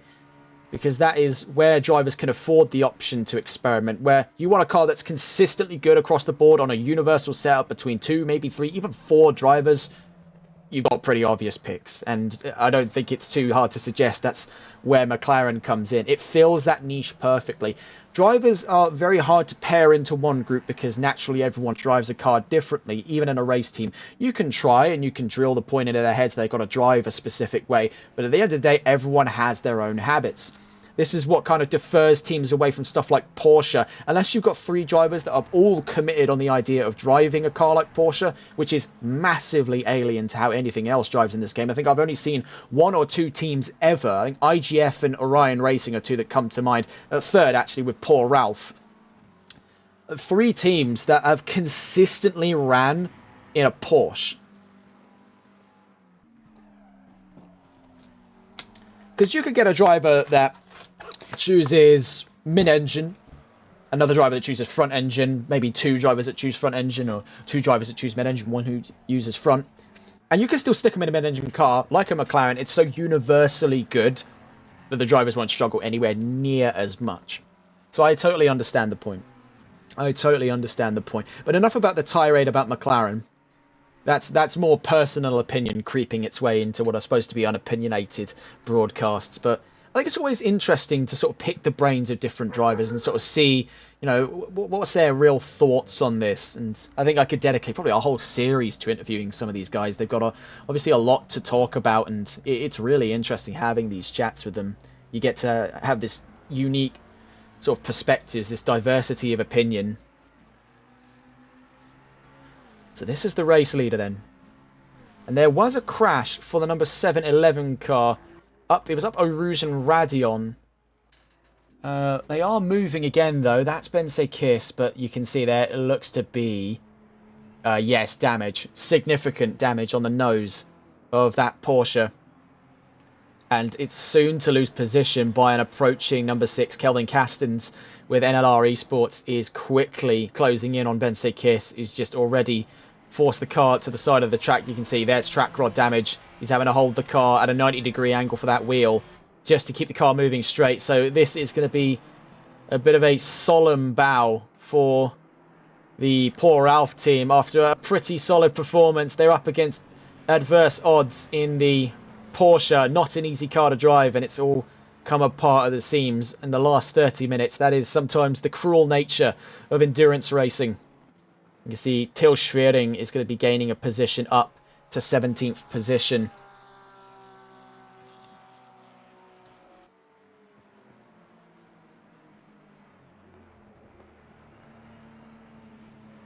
You can also see as well, I'm trying to say this name right, IB Schofield Racing. Racing is raiding with a party of 18. Welcome to the stream. You're catching us in the last 30 minutes of broadcasting. It has been a grand race, and the battle seems to be drawing to its closure. We've got a few more battles on mind here. Freno Radic was briefly alongside Kieran Rod. 2 of the Euro Titans cars there. Stuck in the middle of them is the car in 6th place. That is Danny Meeldijk in the 787. Stuck in the middle of a fight for 12th position between 2 teammates. We've also got, further up the order, Hayden Puttock slowly closing the gap. The goal for Euro Titans 696 is to get up into 4th here on this driver, the number 789 of Jake Goldman for Exclusive Esports. But our front row is comprised of what was a battle of two. It looks to be just knuckling down and getting to the checkered flag. Tony Garona has given it everything he can in the 4:16 for MSA. And all power to them, really. It has been a really, really strong race for MSA. But it just seems that when push came to shove, still in those wet and horrid conditions, it's all come apart a little bit. They lost out on that lead to Elmas Mikkelsen, who has absolutely dominated since his overtake. Him and Nat Bennett have done remarkable work since their overtake. They've opened that gap up to double figures and they've kept it there.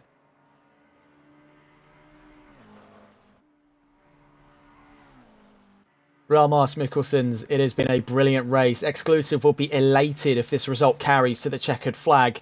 21 minutes then, so 10 or so more laps for the number 788 just to take it all the way to the line. It has been an absolute war for this team, and we're in and amongst the last moments of racing here, and what has been 5.5 going into 6 hours of racing here at round 4, the NLRL Console Endurance Series, adding their name to the growing itinerary of previous race winners. NLR, of course, took that win in the opening round in Imola. MSA won in the last lap with 4 corners to go in Japan. Tempest dominated the field in the bright sunny conditions of Barcelona. But here in Belgium, amidst the rainfall and now heading into the twilight, it looks to be Exclusive Esports taking the gold.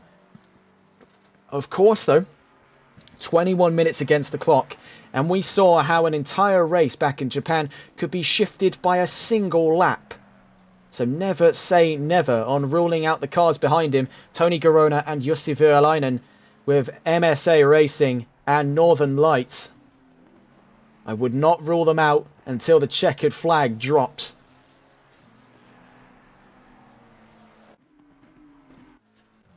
Looking around the field then to see where our last battles of the day could be coming from. Jake Goldman and Hayden Puttick are getting incredibly close to the fight of 4th position. This is what they've been hoping for Euro Titans in the 696 car. Their dream could be coming true here for a fight of 4th position. We've dropped under the 2nd barrier. We're in to the battle of 4th position, heading down into Lacombe and Melmedy. It is the slow crawl up to form here for the 696 to take a move at the inside. Heading out of Melmedy at turn 9, down towards turn 10 we go. 20 minutes left to go. It has been a real pleasure to cover this race today. It has gone by remarkably quick for a race of its length.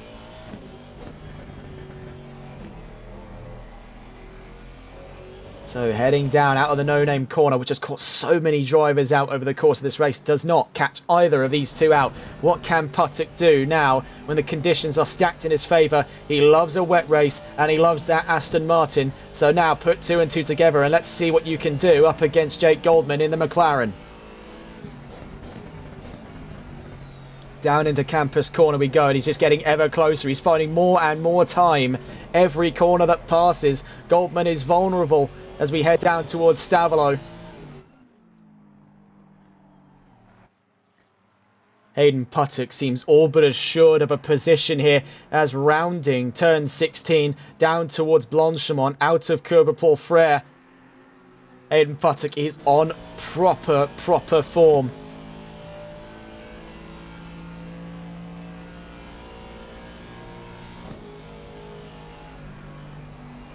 Round Blanchemont we go, taking things easy. He knows just because he's close doesn't mean the move will be easy to make. So heading down into turn 19 and 20, holding from a run to the inside, but positioning himself there to put pressure on the McLaren ahead of him, starting to play the mind games, hoping that there'll be an easy compromise by Goldman to give him the position without much of a fight. Doesn't want to burn those tyres out, knowing the immense risk at play here, with barely anything left in the runnings of this race. 18 minutes left to go as we round turn 1. The perilous climb yet again up through Eau Rouge, and Radion awaits them. Turns 3 through 5. McLaren still to 0.7 of a second advantage, but Puttick was closing in at a rate of knots in the last lap. It seems to have plateaued a bit as we enter sector 1. Up round turn 6, the Aston sticking to the right hand side of the track on what is, I believe, the wet line, if I'm not mistaken. But given that the rain has started to dissipate some way, not to fully dry conditions, but the track is still greasy, part of that is just keeping the car in good temperature. As now a lot of teams are starting to favour slick tyres. Dry tyres have started to become a notion passed around the paddock here as conditions become ever more favourable as the laps drop. Heading around Bruxelles corner, turn 10, into the no-name at turn 11.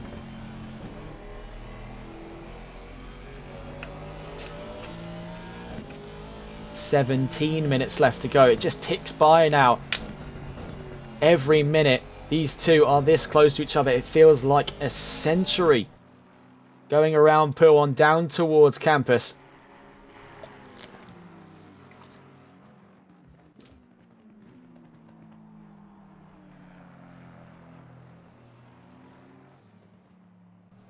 You can see just how poor the visibility is now. They're not having to deal so much with spray. That's out of the equation with the rain dissipating.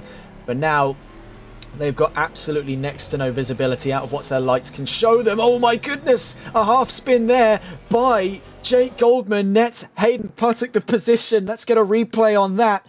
Heading around turn 16. That caught me by surprise. There, just a little bit of uncertainty. Getting over the curbs. Heading into turn 16, there was just no grip over the nose. Very nearly collected the Aston Martin for good measure.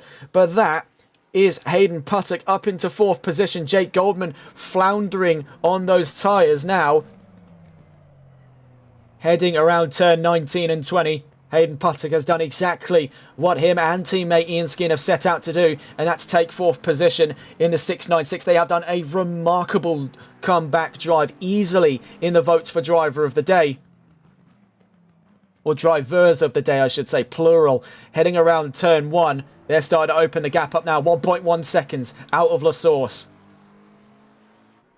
That has been brilliant stuff. Let's see what's going on in the front row. We don't want to get too distracted here. Of course, we did want to catch up with the front row because it was getting slightly closer. But Girona still 2 figures away from Mikkelsen's Virolainen. Now nearly 2 figures away from Girona. So that's starting to equalise itself now. Hayden Puttock now opening the taps to 1.2 seconds before Lacombe. We'll see where that stands out of Melmedy. That has been remarkable stuff this late on in the race by Euro Titan 696 of Hayden Puttock and Ian Skeen. That Aston Martin has proven to be a proper unit in this weather. Round turn 10, they go 1.2 seconds, so it's plateauing at the moment. Despite the slip-up, Jake Goldman is staying close, giving it absolutely everything the McLaren is capable of to go toe-to-toe with the Aston Martin. Is doing a very respectable job to pick up the pieces from what was very nearly disaster down at turn 16. At the moment, rounding turn 12, the Aston is just slowly gaining more and more time. It seems all but inevitable that position is sealed. But of course, 14 minutes left to go. We've seen in this very championship, no less, at Japan, that the entire course of a race can be shifted over what is no more than 3 laps, all the way down to 1 lap, where everything changes. Of course, it's going to take quite a set of prevailing circumstances to bring the race lead into question for a lot of these drivers at the moment. It seems all but reassured for Exclusive. We can see side by side at the moment Wilson Gigi and Craig Twardock. Minor contact there between the pair of them in the fight for 9th position. Let's stay on board then with Wilson Gigi and Craig Twardock, who I must say, with the 414 lineup, have had a remarkable comeback drive in their own respect after what was an abysmal start, a sudden disaster, kicking things off into a long journey of recovery for the 414 squadron. But now their final battle lay claim against the 1-2-3 Fats GT car of Wilson Gigi and Matthew Williams. Down towards Lacombe and Melmedy. While that position may have been assured for them at turn 1, it is going to take a long way to the line for them to fight tooth and nail to secure it. Their hopes were a top 10 finish after all things said and done. They're right now in that bracket, but why stop at 10th? Why not go for 9th? Why not go for 8th? I mean, 14.8 seconds to the next position up is a long way to go. Wilson Gigi nearly spins himself out at turn 10. Jake Goldman is in the pit lane. After all things said and done between himself and the 696, that is a sudden turn of fate for Goldman, who's thrown the towel in. Those tyres are no longer working for the 789.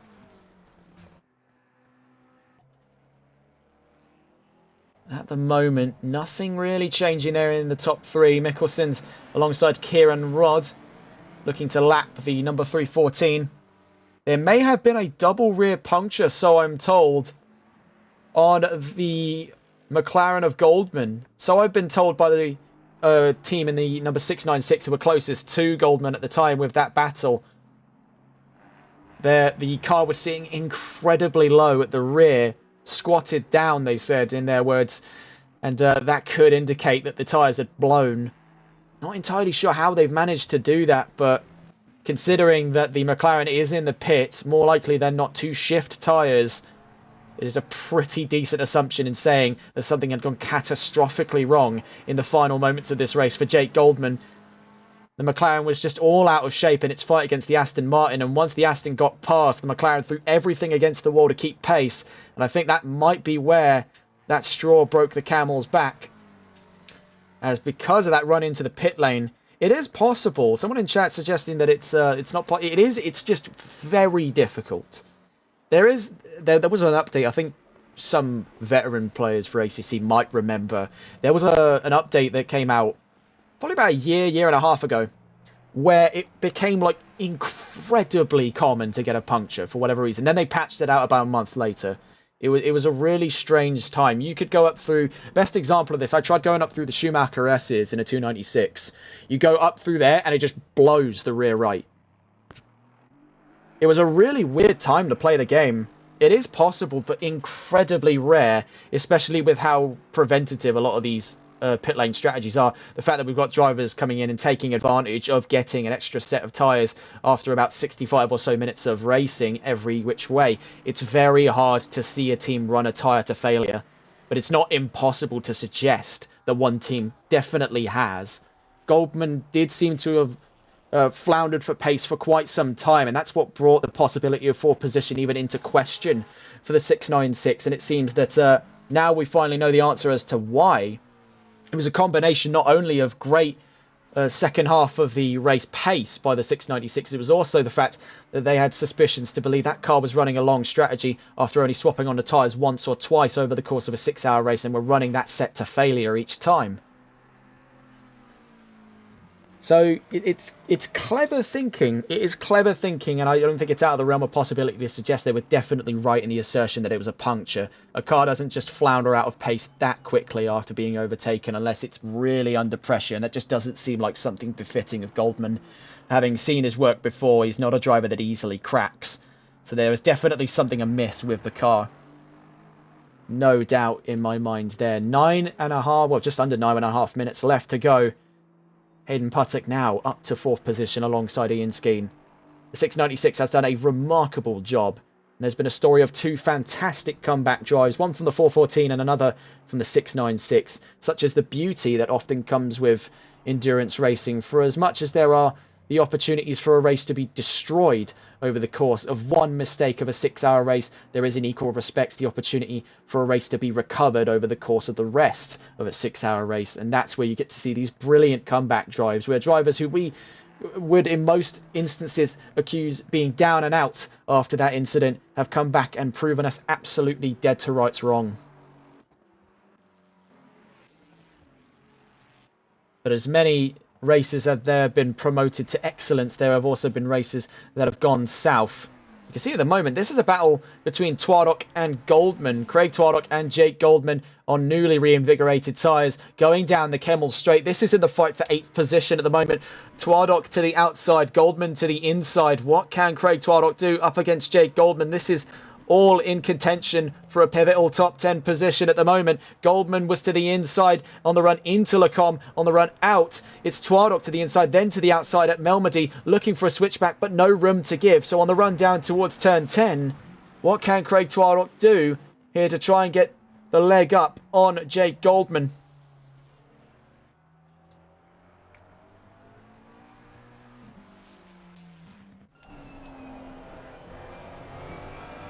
can see though, Jake Goldman is properly lighting those tyres up now. Whatever they had done in the pit lane had been more than enough to recover the lost performance on that McLaren. So I think that the 696 team may be correct in the assertion that it was a puncture, absolutely, because it clearly was an engine damage. That car's back out on the field, still inside the top 10.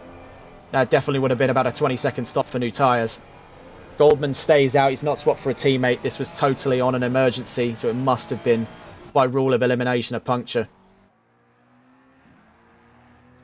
If we're wrong, but it just seems like a lot of the signs there were pointing towards a puncture. And of course, we didn't see the tyres blow out, but we were focused on other battles across the track. At the time that happened, it was just at the closure of the fight between Goldman and Patek. We also have just white flags shown during Blanchimont as dropping away by quite some distance.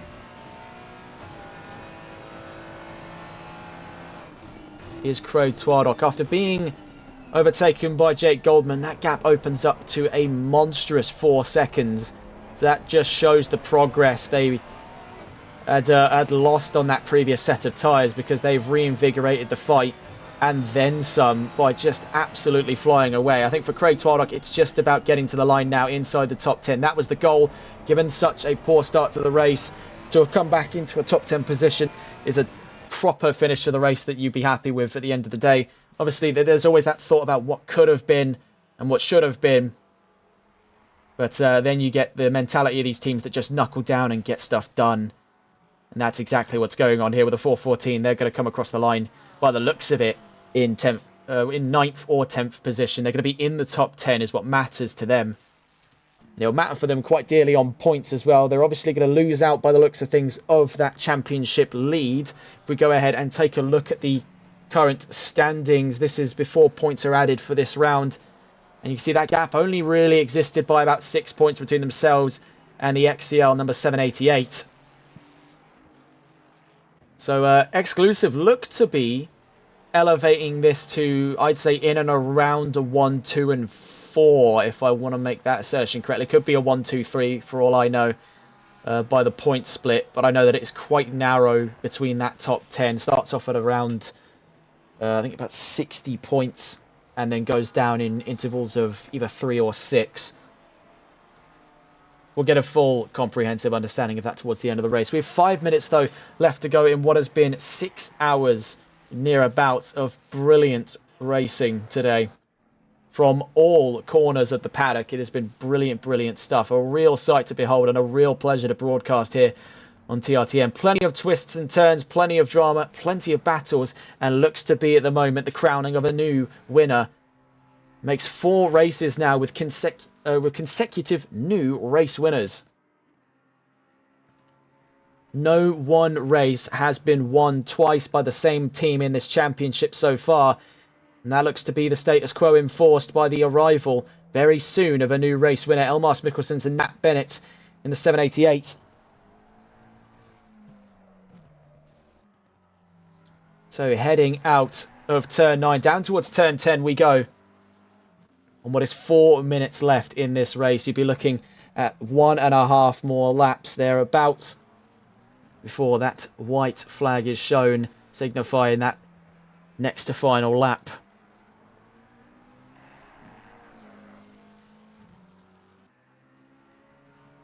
And it's just sort of now the moment of winding down here from what has been nearly 6 hours of absolute racing brilliance here on NLRL. It has been a real pleasure for us to cover today. Of course, we also want to thank our sponsors just before the end of this race as well, bringing it back up, Malwar Transport Incorporated. You can find them at www.malwar-transport.ca. It would not be possible to make these broadcasts without their support, and we really do appreciate it. And for anyone listening in that happens to be located in Canada and is interested for a professional transportation brokerage service for your business, visit their website listed at the top of the screen. It has been nothing short of a brilliant, brilliant performance today. Out of all parties, plenty to talk about then coming out of what has been a fantastic round of a growing championship here in the NLRL Console Endurance Series. A real spiritual successor to the glory days of the XEC. As now the 6 hours of Spa come to a close. It's almost a bittersweet moment. These kind of moments you'd hope could last forever with these races. It is brilliant, brilliant stuff by all parties, on all accounts. So heading down towards that start-finish line, we're in amongst the final moments of this race. I believe only one more lap left to cover for Exclusive Esports.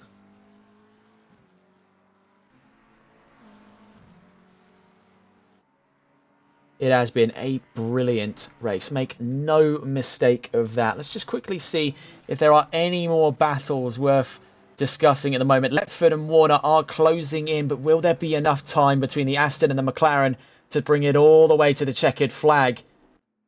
The needle is about to drop. Puttick now 17 seconds from the nearest car, that being Danny Meeldijk down in 5th position.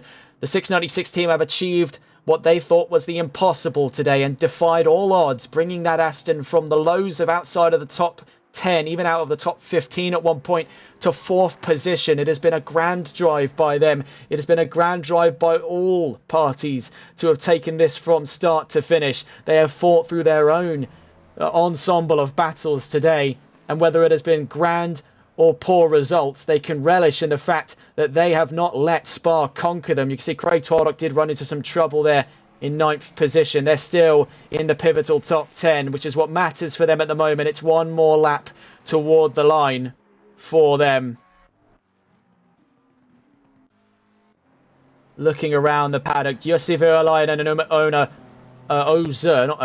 Oza having a fantastic race with the Northern Lights team. They have properly wowed expectations. After a result decent enough for them in Barcelona, they have elevated that to their first podium since debut. It's been brilliant stuff for these two, and they'll be carrying that mantle with them all the way to Bathurst next month. As for Tony Garona, they were tantalisingly close to another win for MSA, but the 416 sadly misses out on this round, as Elmas Mikkelsens and Nat Bennett look to be in a moment's time crowned the winners of round 4. It is drawing ever closer to within their reach. The number 788 has done everything in its power to make it possible today. So drawing down towards the line, 19 and 20 therein approach. As getting down towards the line, the checkered flag is shown. Elmas Mikkelsens and Nat Bennett with Exclusive Esports are the winners of the 6 hours of Spa in the Console Endurance Series. It has been a brilliant race for them. Tony Garona and the team at the 416 joined alongside, of course, by Craig Twardock and... not by Craig Twardock, that's the wrong team, my mistake. By Benjamin Houpert and Ilkay Kilinkoglu, who mistook them for the 414. That has been a brilliant race for them. My apologies to the MSA team for the confusion. Elmas Mikkelsens and Nat Bennett relishing in the moment. Exclusive on top in this championship will lead going into Bathurst. A brilliant result by them. Jussi Virolainen and Umut Oza are third at the end of the 6 hours of Spa. A brilliant result by the privateers. On their second race as the Northern Lights racing team, have properly wowed expectations today. And in 4th position, if we can find them, with the drivers we've had close contact with all race long as they make their way around the track, down at turns 13 and 14. It has been a real comeback story for the number 696 of Euro Titans, with Ian Skeen and Hayden Puttick heading down towards the line from turn, I think this is turn 15, into turn 16 at Courbevoie Frere. A long, long way to the finish line at the moment, but they'll relish in the comeback drive they shared in today. There has been so many stories brought to an epic closure here in the Circuit de Spa-Francorchamps, a track deserving of its legendary mantle. So heading out through Blanchimont, we're watching now as we eagerly await the arrival of the rest of our top 5. Hayden Puttick and Ian Skeen will bring it to the line with Danny Meeldijk in the 787 car, not too far away from them. As we watch here with the Aston Martin rolling around turns 19 and 20. Down towards the line, a brilliant comeback by Euro Titans number 696. They'll be elevating themselves up a few positions in the championship standings going into Bathurst, and a brilliant drive by this pair. Absolute sensational stuff. looking in amongst that lively pit lane there. It's been a grand result for a lot of these drivers. We'll get a full rundown of that finishing order in a moment's time. Red flags are shown then after the checkered flag. The session is over. The race has finally been drawn to a close in what has been 6 hours of phenomenal racing. Brilliant stories across the paddock there, all coming to a neat closure.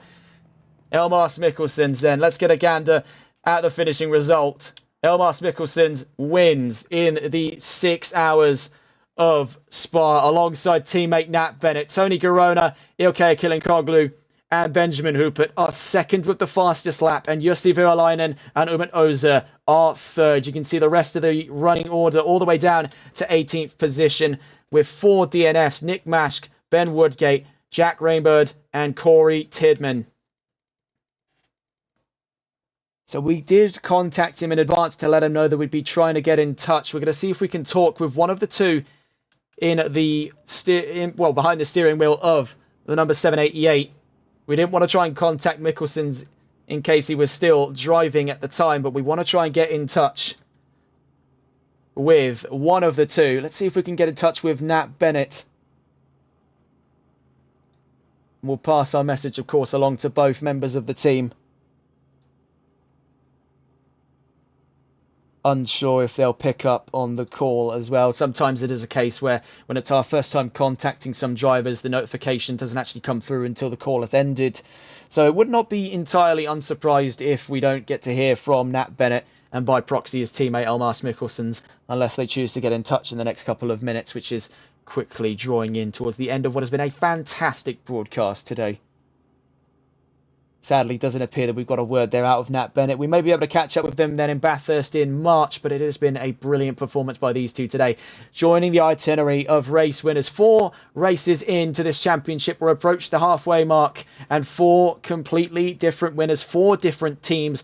So NLR, MSA, Tempest and now exclusive winners here in the Console Endurance Series. It's been a brilliant, brilliant evening.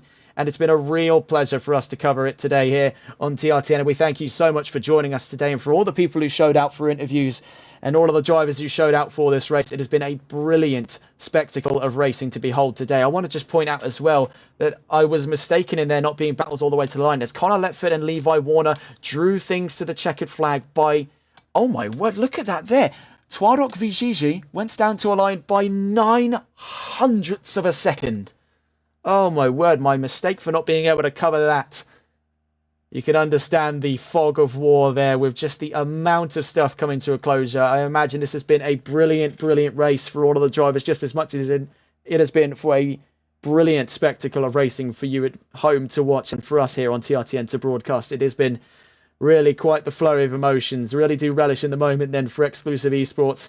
A well-deserved win. They fought tooth and nail for that redemption after a near miss for a win in Suzuka, have now mastered the rain and have mastered the circuit de Spa-Francorchamps. Well done then to Nat Bennett and Elmas Mikkelsen's, and well done as well to Tony Garona and the 416 team, as well as Jussi Virolainen in the 71 team. It has been a grand, grand performance today. Thank you so much for watching then. That's all from us here on TRTN. It is now nearly 1 in the morning, and I'm surprised I have not got a noise complaint from my neighbours. But, you know, that's just the luck of being on new build. Thank you very much for watching, and take care. Good night.